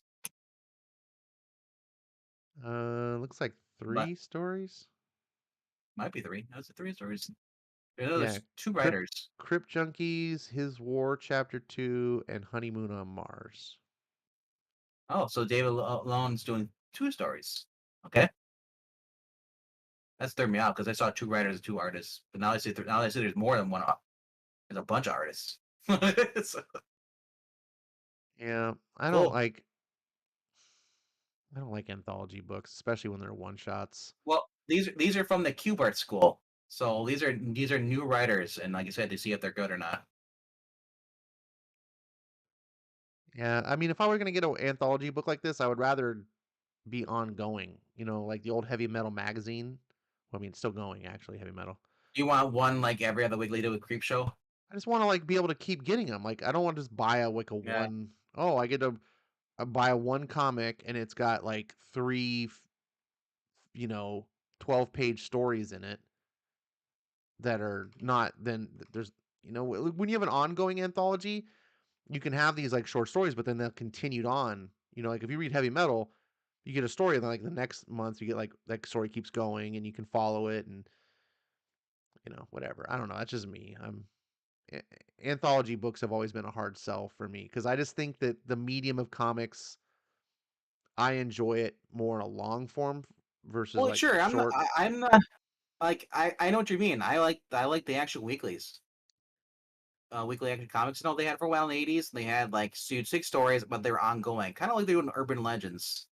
But this is outside of the Marvel DC. These are all newer writers and new artists. So I don't know how tainted they are by the system yet.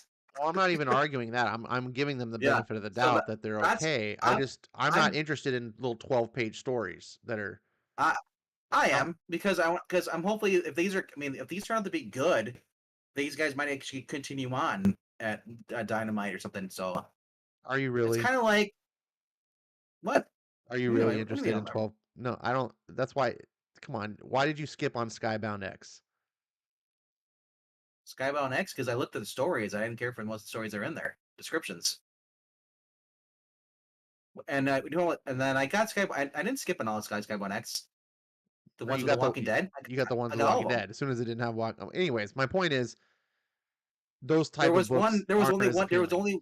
There was only one that didn't have Walking Dead in it, and that was Collection. I thought, wasn't it? Yeah, the most recent Hold one. on. Forgot who the writer was. I have to look at that again.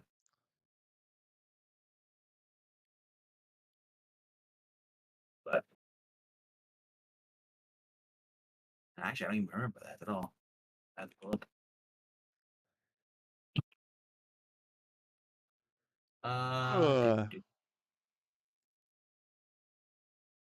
Yeah, Black Cat's like the Sunam Hussein cover. Yeah. See? Sometimes Black Cat and I agree. Ronnie says if Savage Tales cover gives her Boris Vallejo vibes. I would say Are you talking about? more Frank Frazetta, but I can see that. Are you talking about the issue 25? Yeah. I got that. You told me you didn't get it. No, I got We had it. a whole discussion about this. And Oh, then I bought it. you argued, you were like, I'm not gonna pay for it. Yeah, because it had the Chromos thing in it. And you're like, nah, I flipped through that and read it. It was dumb. No, I don't Ugh. give it. I don't give a shit about Oblivion song, the writer and stuff. No, I don't care about that story. You But do I give a ended up shit buying about it. the Oblivion songwriter because it's Robert Kirkman. The writer artist Lorenzo Felici Oblivion from Oblivion song. It's not Kirkman writing it.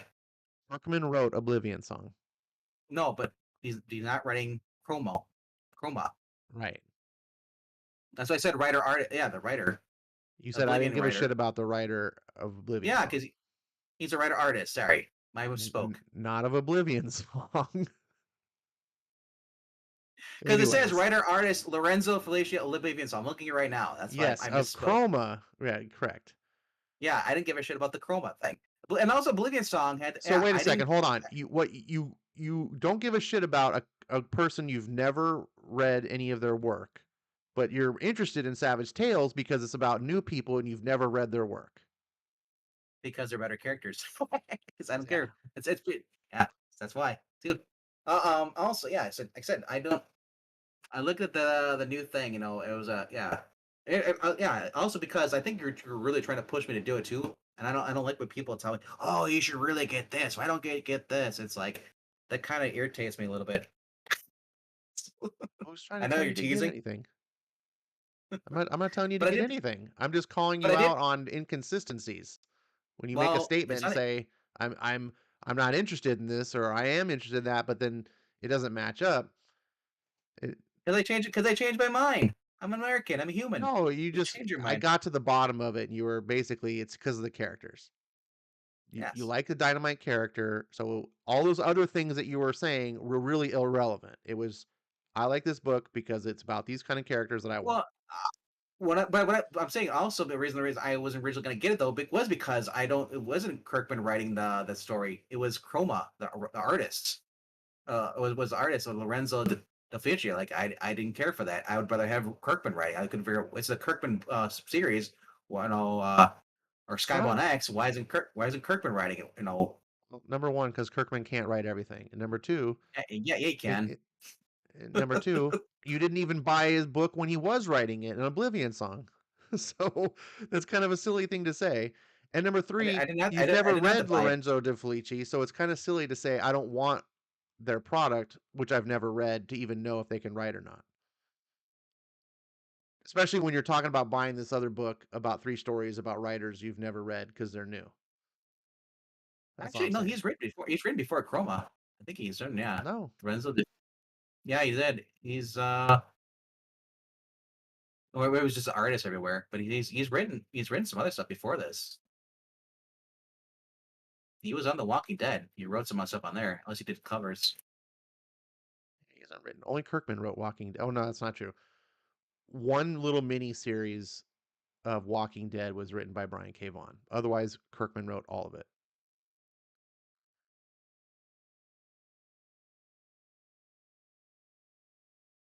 And as far as I'm aware, this is the first thing Felici's written. Maybe.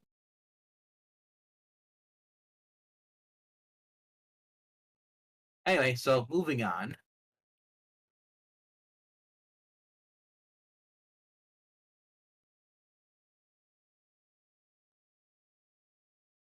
Stupid page.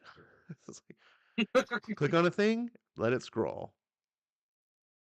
Okay, click on a thing, let it scroll. I just want to see writer credits.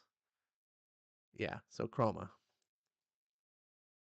So anything. So and not to be argumentative with you, this is not the point. But since we're talking about Chroma, So when it um, came out, yeah, I passed on that too. I actually did. I read the first one. It's actually really good. I was um, I was curious about it. Um, I would not associate this with Oblivion Song at all.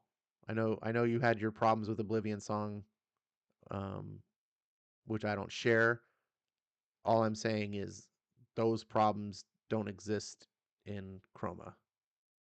I flipped through it online. Doesn't mean you're Uh, gonna like Chroma. Yeah. I'm not saying you. So, I'm just saying uh, I did like it. Um, yeah. and the story that was in the Skybound X, very interesting because the story in Skybound X wasn't even really relate. I mean, it was related to this, but it It's a was like a sample story. different.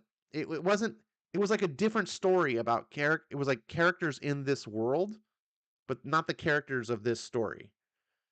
Like this girl that's on the cover here is Chroma, and that Yeah. and this book is about her. The short story that's in Skybound X was just about a bunch of different characters that are not in this book in that world experiencing something.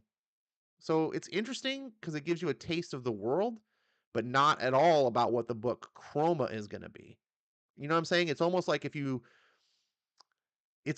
when you read the Rick Grimes 2000 story, it takes place in The Walking Dead, but it really has nothing to do with the actual Walking Dead comic, right? Like it's not a good sampling, if that makes sense. Like you can't read Rick Grimes 2000 and go, yeah, that's exactly what you're going to get when you read Walking Dead. Because you're like, no, the actual Walking Dead comic is something else entirely, if that makes sense. Um, yeah, but I actually very much like this. And I like that it's a big fatty comic. Um, Fatty. yeah, it's fatty. Look at 56 She's got a fat. pages. Oh, I can say So she's got a my fat point ass. is when I sit down and to sit down to read it, I don't feel like I just blew through it in 2 seconds.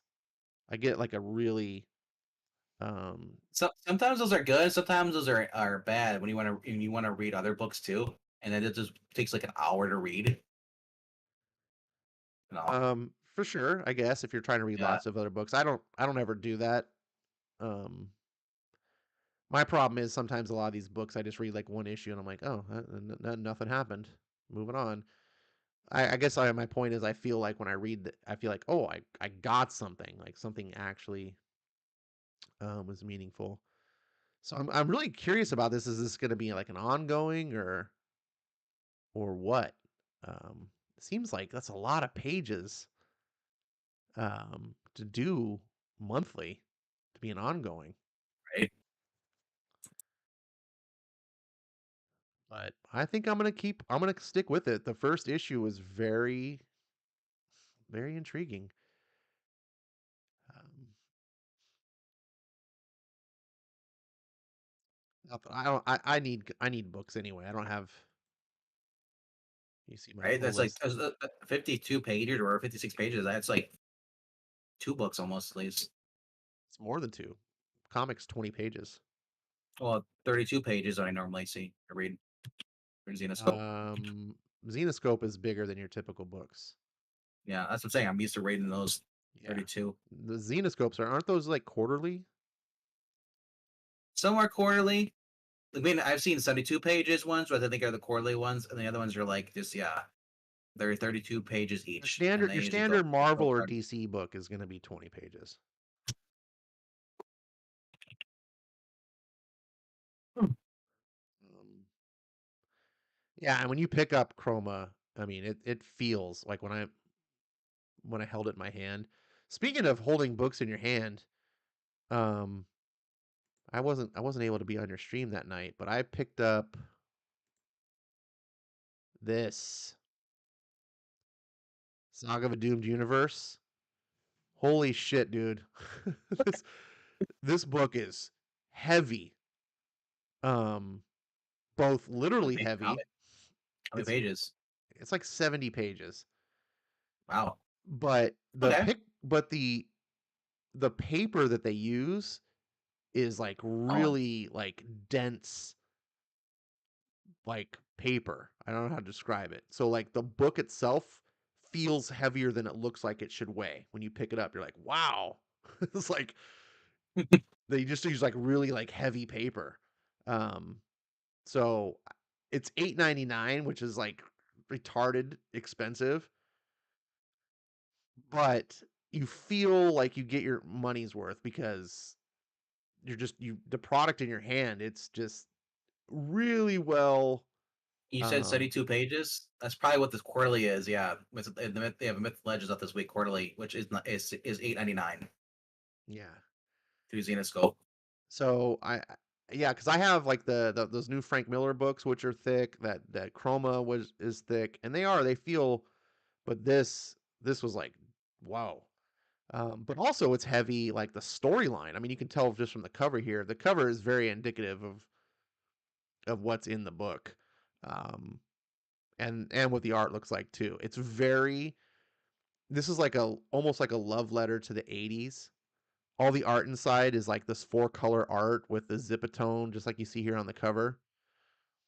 Um, and another thing that I really liked, I wish I could show you, but they did this thing where, like I've talked about this before with like Marania, if she's still here listening, about how I don't like digital coloring, or sorry, I don't like old 4-color coloring on these newer books with the really white paper, because it just the colors are too vibrant. They were meant to be on newsprint, which was going to mute them, so they were colored with that intention. Anyways, the as like there's been some books I've seen, like these old like collected books, where they'll take and they'll actually do like scans of the original pages, so it's not actually on a white background. They're not like recoloring it. They're not reprinting it onto these glossy white pages. They're actually scanning the actual book. So when you look at the images on the glossy paper, it's like an image of the actual comic page. So it has the same sort of yellowed pages and everything like that. Um, this book kind of does that as well. So when you open it up, the pages are absolutely, they're not newsprint, but they have that same look, if that makes sense. I'm just really impressed at the production value of this book here, especially because like CEX, like who the hell is CEX? Like this is nobody company. Um, so and the story was very, very interesting.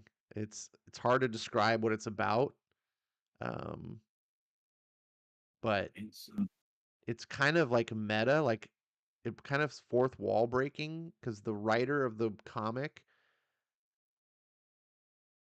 um, like will write in the book, like he addresses the audience in the book.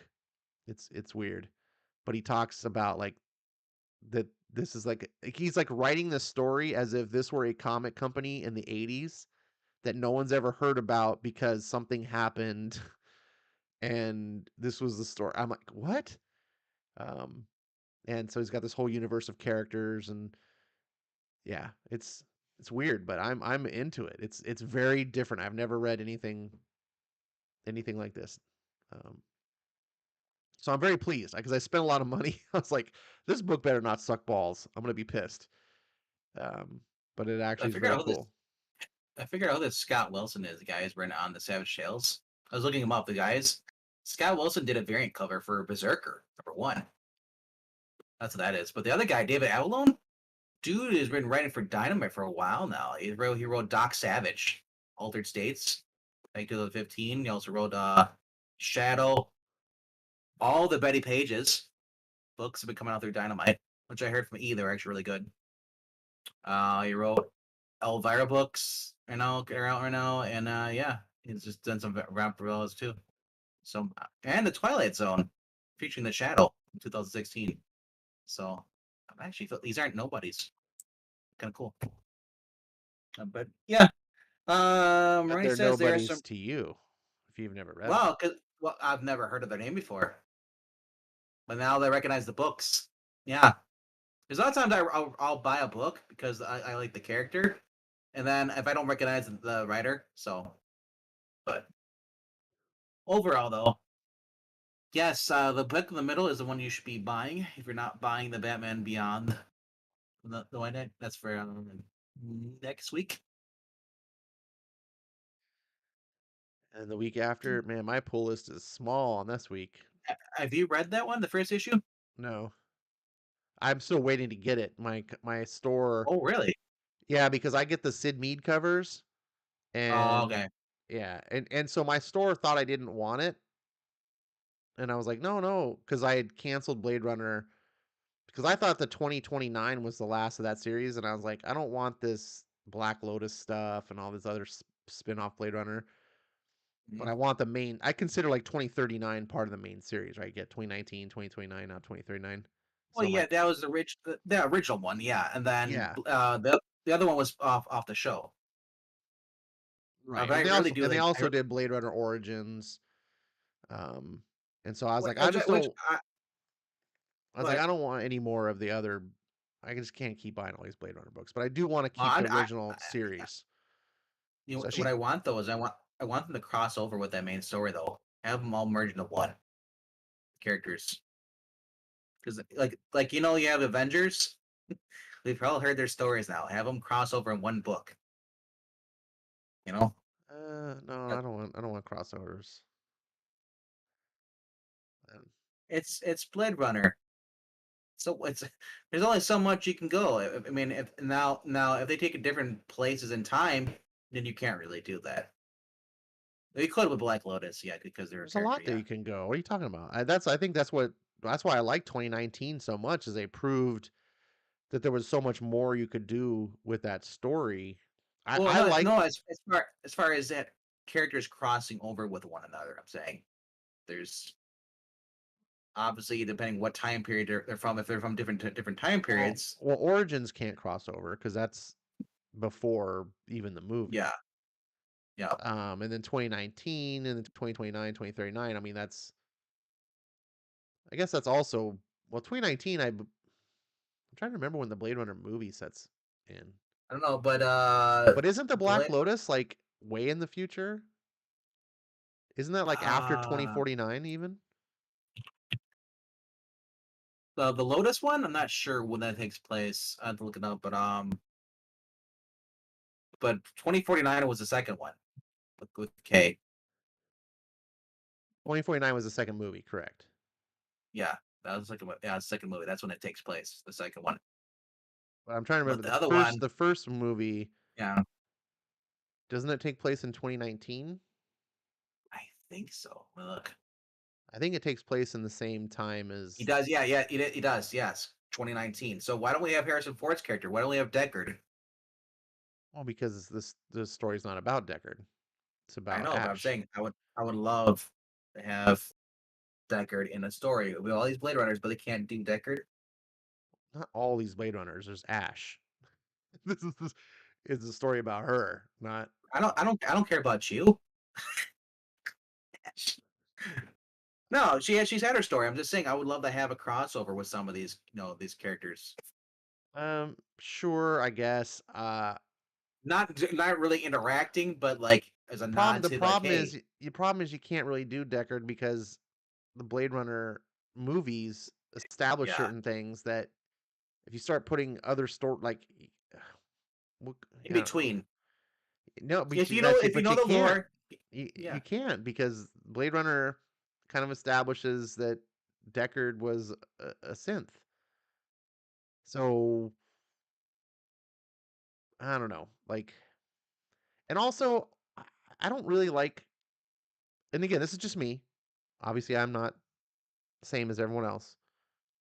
I typically the reason I didn't get Blade Runner to begin with, I don't really like comic book versions of bigger properties because I look at it as like, oh, you got some cheap writer and artist to tell a story that was done by much better writers in a more advanced medium like a movie.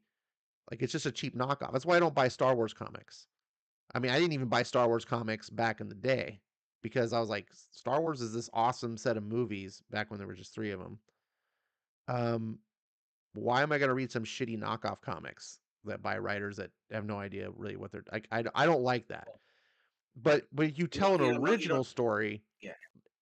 in this case, like Blade Runner 2019, it can't ruin Deckard Kane or Kane. That's Diablo.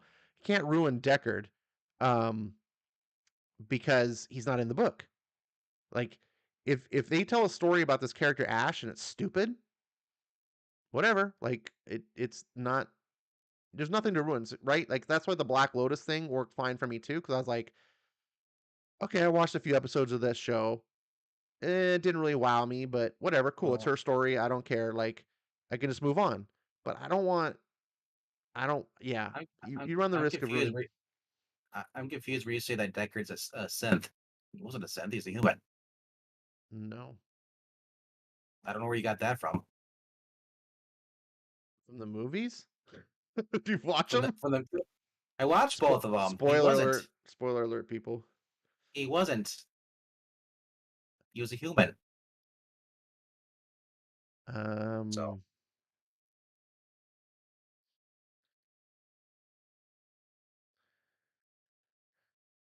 Um, I think you might want to watch 2049 again.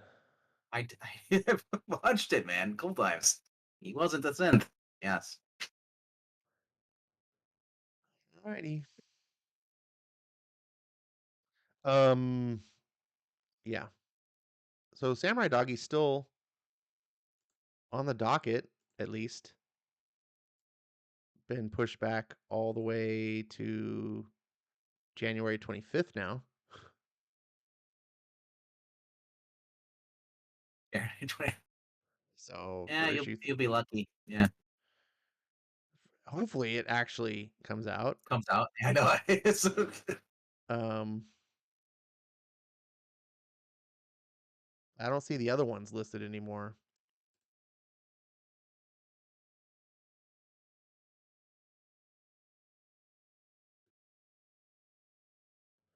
You know what else I don't see? Any firepowers. Is firepower done?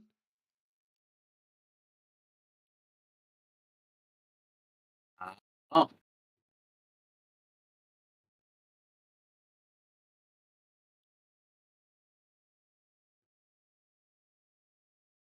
I hope not, man. I thought I was just on hiatus. Yeah. Lonnie says, yes, Deckard is human. Go back to the lore. Do androids dream of electric sheep, which is only a book it was influenced on. It does not define the film, which is which the first Blade Runner was adapted. Um, I don't accept the retcon of Deckard being not human. End of story. yeah. Well, then I see what you're getting at now because yeah, I looked at it's this. not a retcon. That was in the original. That's the original script. The edit, Ridley Scott the had edit it had of the yeah theatrical version edited it out so that it wasn't. And then later on, they went back and restored it to the original thing. And then of course 2049 just adds to the lore. So yeah. I guess Ridley Scott has stated in several interviews he considers that Deckard two of your replicants yeah. in the visuals, but I didn't buy that. If that was his intent, sure. Well, the Then good they should thing have the come good on. thing Yeah, about the good thing about Blade Runner, the first film, is you can walk away and it's more ambiguous. because You Harrison Ford in the original, apparently the original novel, state that Deckard's not a synth. you So well, the original novel would be based off the theatrical release.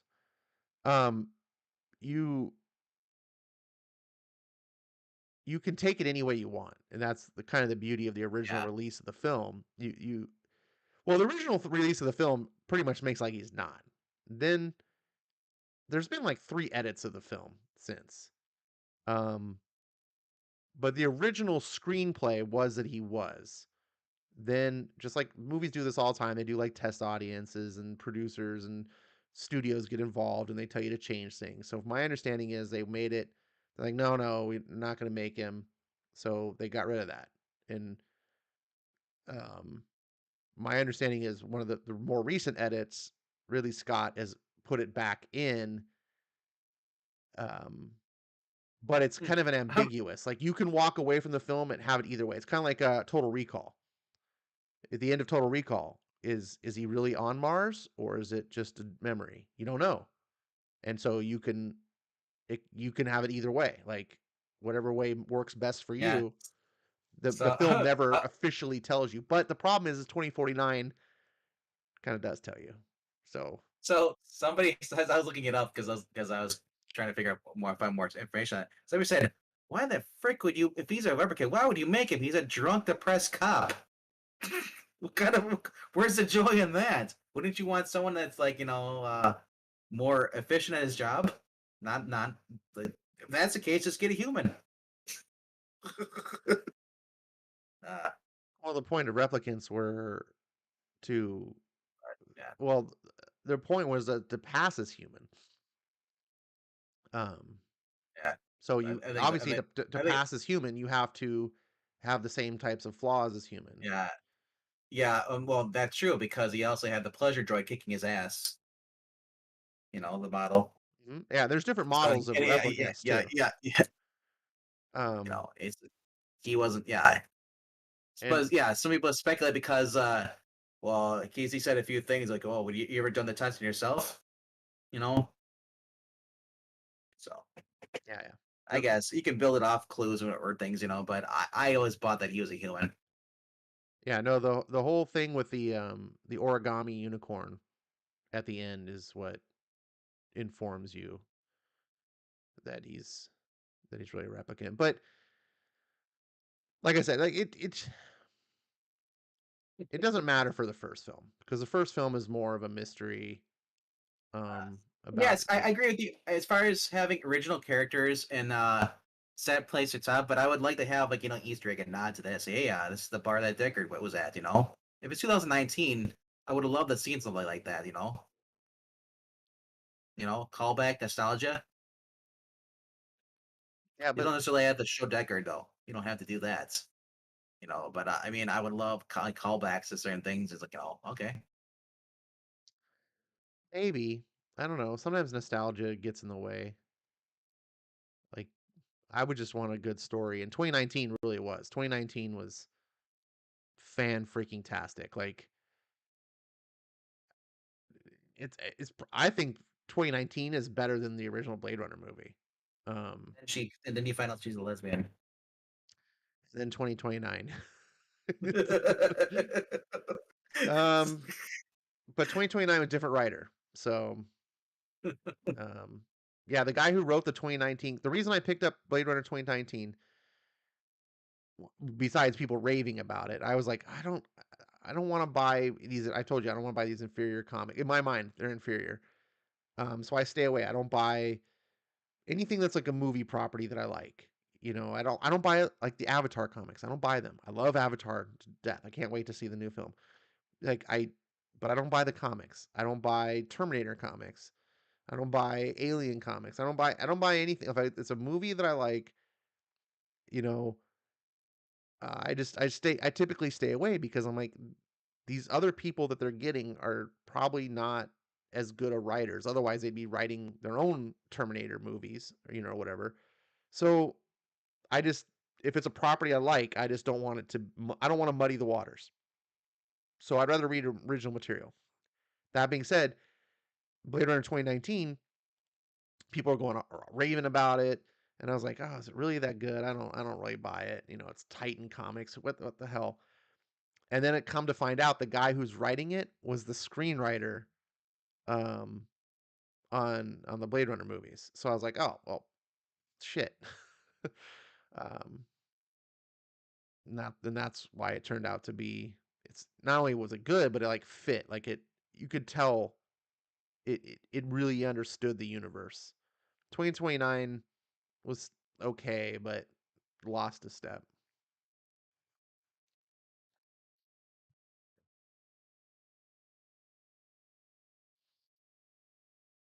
I don't know. I enjoyed 2029 for what it was. I've just accepted that there's lesbians everywhere, and straight couples too. Whatever. I don't care anymore. It's everywhere. You can't escape it. It's like and to me, I look at lesbian couples like interracial couples. They exist. It doesn't really irk me anymore.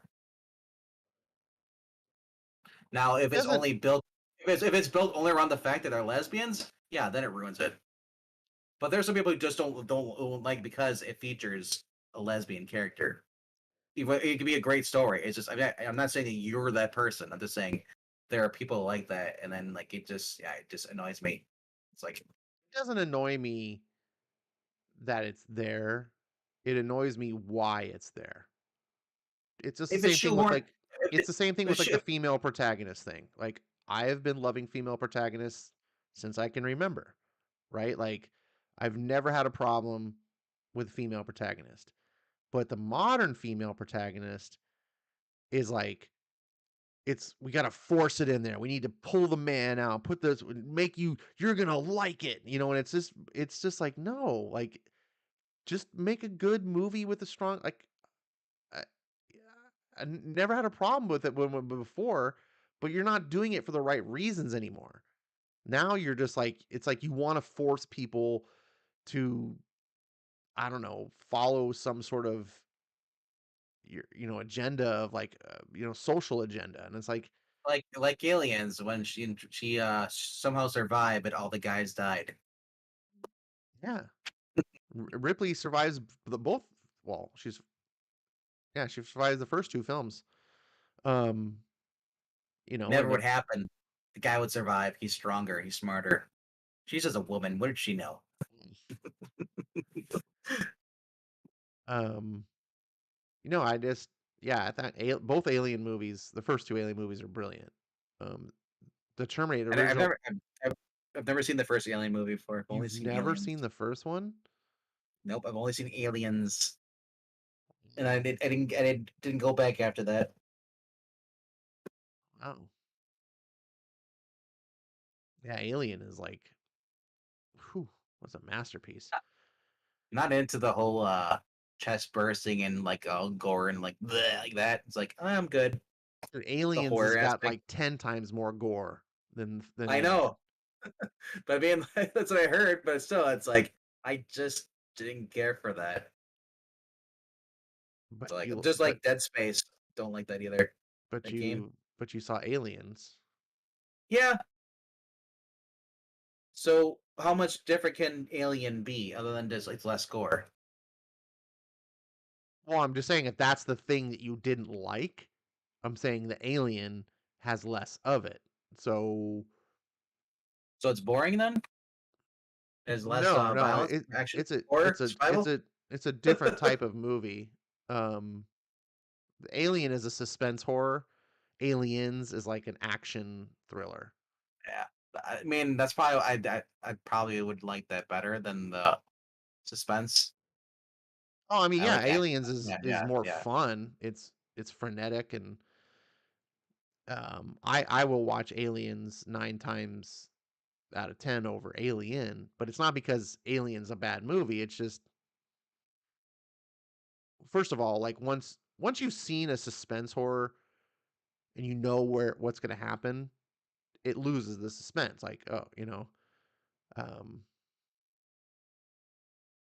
but yeah, it's just a brilliantly well done. It's worth seeing one time, especially if you like the franchise. It That's all I'm was saying. it a reboot? No, there's a sequel. Aliens is a sequel to Alien. Oh, I know. I mean, yeah, that's what I hear. Yes, but when I remember watching Aliens, and like, I didn't seem like that she was had seen the aliens before when she was on that thing. It just seemed like No, a that's first time that's reaction. that's why Ripley's on the mission, is because she's the Oh, only person alive who's had firsthand experience with aliens. That's why she's on a Marine, like with the Marines. Like why would you bring a civilian on this? Because she has a firsthand account and she survived. Yeah, the whole opening of the film of like how Burke convinces her to go back to that planet, is from the first film. Like,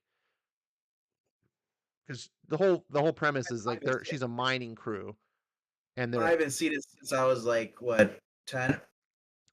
yeah, the first film, So, it's they're just a mining crew on a ship, and they come across this planet where they're mining, and they come across an alien spacecraft, and they're like, what the f? And so they go, we got to go down and look at, like, they go down and investigate the alien spacecraft, and they go inside and they find like a pilot who looks like they call him he's never identified, but lore has called him the navigator, and he's sitting in this weird seat, and he's like, there's got like a hole in his chest, like he's just like all decayed. It's like it's been there for like thousands of years. It seems like it's just old.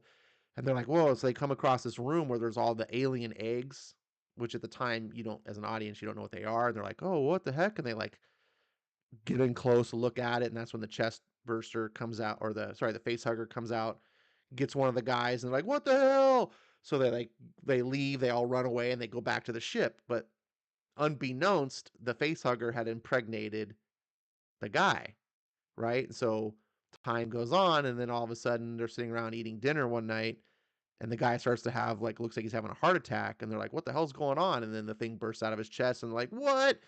And then it skirts off into the down the hall and away, like, and they lose because the thing's only the size of like a rat, it's really small.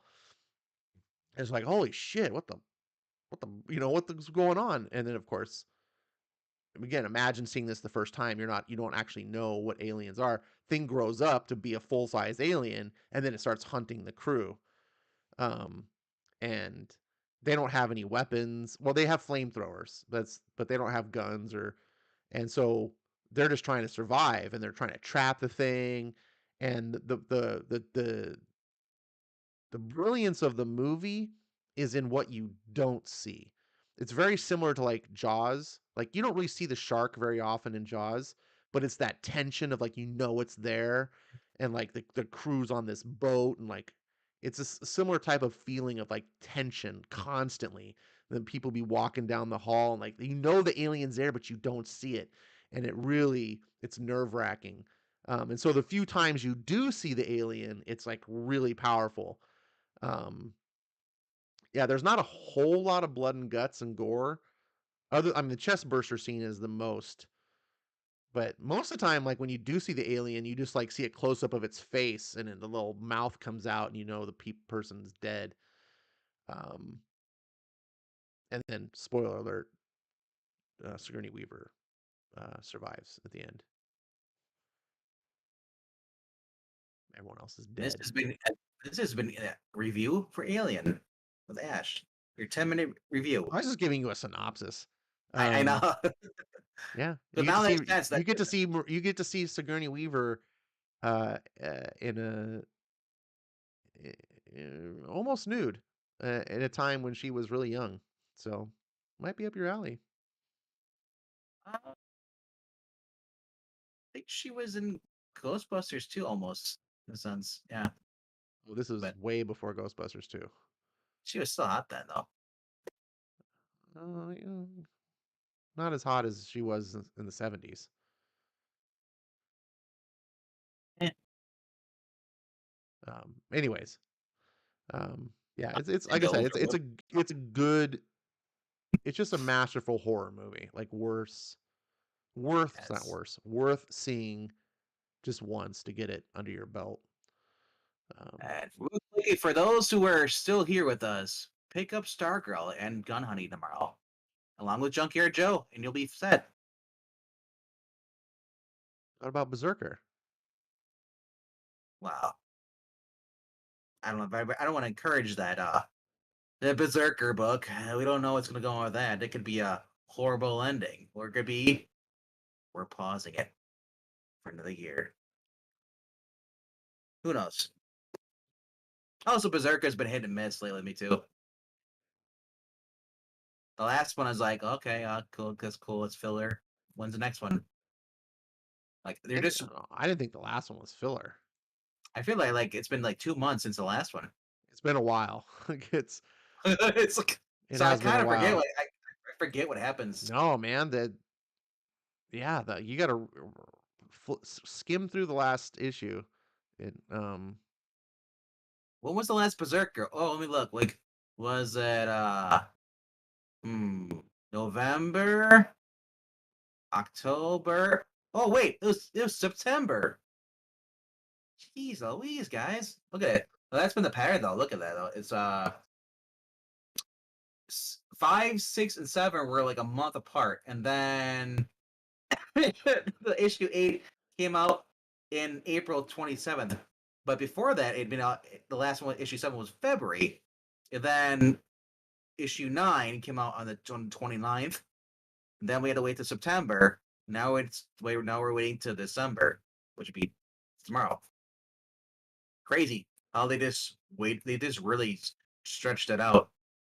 And I really hope like this is just the last issue. I hope it's just like the last issue of this arc. Uh, um, I I just heard it was the last issue. It's 12 issues from what I understood. yeah. Well, see, that's another again. It's a miniseries, pretty much to me. Yeah, everything's a miniseries these days, pretty much. Uh, That's why I I was thought at least disappointed. That's why I'm just well, not why, just why I love Firepower, but I'm disappointed in Firepower. Seeming, I hope it's not gone because it's an ongoing. It's one of the few ongoings. That's why. yeah. That's why I buy Undiscovered Country.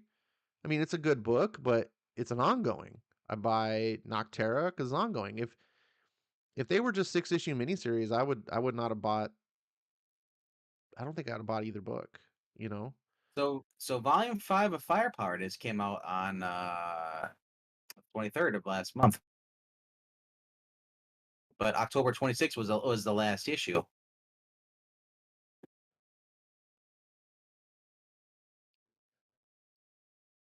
So it looks like they're going every month though, because wasn't there a volume? They've been doing releasing volumes. At least every month there's a Firepower out. That's what it looks like.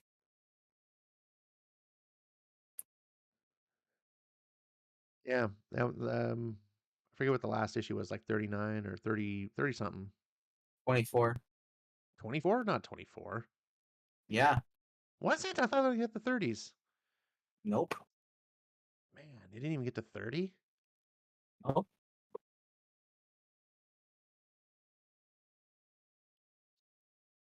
October 26th was issue 24. Yikes. Yeah, they're pretty much at the end of the thing, the battle. Yeah, Kirkman seemed usually writes longer runs. What? Well, the last thing he wrote that was huge was an Invincible and Walking Dead. So who knows? Ash on Aliens. She's old now.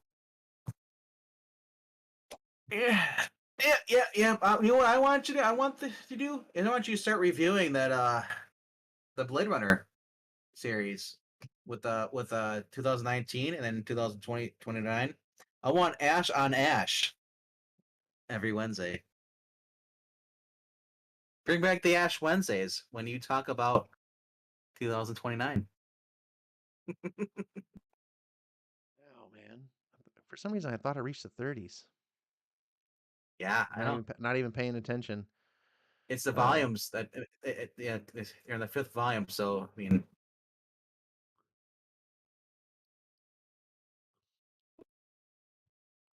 'cause I still don't know.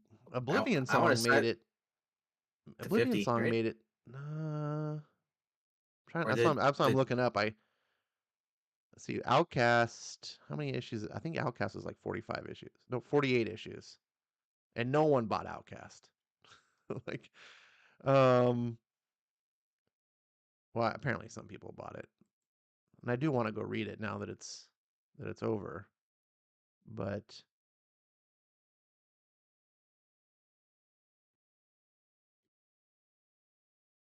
Invincible? That one. What did I go to? 108, 144. yeah, Invincible went for a long time. Well, longer than The Walking Dead. No, Walking Dead went to like 182.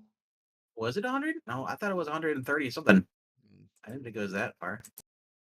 I want to say 182 was the 180, 193. Yeah, you are right. Yeah, 193, so 193. hmm, it's a lot of books I'm gonna be collecting. Because right now they're only on going on. They're on 53. Comes out this week.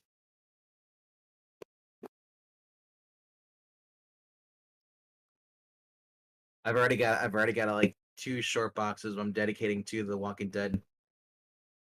So Oblivion Song was 36 issues. Yeah. Yeah, I feel like I want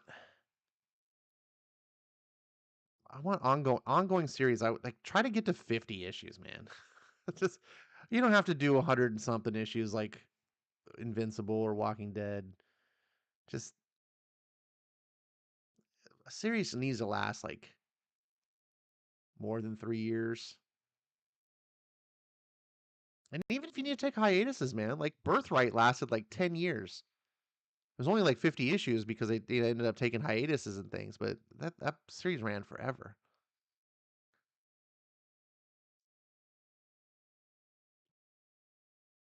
Oh well, speaking of running forever, this stream has been running forever. So we should probably end it. Yep. So my review of Fat Tire, Amber Ale, made in Colorado, established in 1991. If you hate Guinness, this is 10 times better than Guinness, but it's still better. But not, but it's not that better. And after a while, you don't taste it anymore. So the joys. It's 10 times better, but it's not that better. Just 10 times. And it has 5.2 alcohol in it. That's not too So bad. it's like having a wine cooler. I got some Evil Dead Red that I picked up Ooh. over Halloween. There's a local brewing company here in San Diego that makes all these different beers. I think their shtick is like they make these beers according to different things. So they have, and they have one that's clearly in like made after like the San Diego Padres. They don't call it like Padres, but like the color scheme and everything looks like the Padres uniform. Um, and it has some name, I forget what it's called, but and then now that they made one for like the World Cup, so they do all these different things. So Evil Dead Red was the Halloween, um, but they're like a little independent brewery, and the alcohol content in it is 6.66%. Yeah. I was like, ah, Also, cool. for those who listen to this, please we ask that you, if done so, click subscribe, hit that notification bell, and also click like and leave a comment down below. What books are you not looking forward to this week? And also, what are your thoughts on The Boys? What about books you And are we'll, interested in? You don't have to put books you hate. Like the only reason why I don't talk more about the books I love, and I think I might want to change that, is just because RDV runs a show on the Geeky Puppet channel on Tuesdays and Thursdays where they talk about first their anticipated books of the week, and then on Thursday their actual results, like what they liked yep. best out of the week. And so I was like, that's kind of silly if I do that on Monday when he's on my channel here. We're just I being just will give you redundant. my picks. That's all. You can get Yeah. Ash's picks. You just won't get mine. Yeah, we're being redundant. I wanted to find a way. Like I like being positive about books. So we started talking about bad books as like, well, you're not doing that. So it was just more of a case of let's figure out what we can talk about that's not what you're doing, but that's not always a good reason to talk about something. So anyways, give us your ideas what we should talk about. Um Black Cat, Rania, thanks for hanging out this late at the end. And do you have anything final to say before we get going? Uh, to all the good true believers, have a good night. I don't know. All Uh, right. yeah. To see you guys tomorrow at 7 p.m. Central, 8 p.m. Eastern over on the Geeky Puppet Show. You know, we're just looking at the books that are coming out this week. Take care, kids. Later. Good night.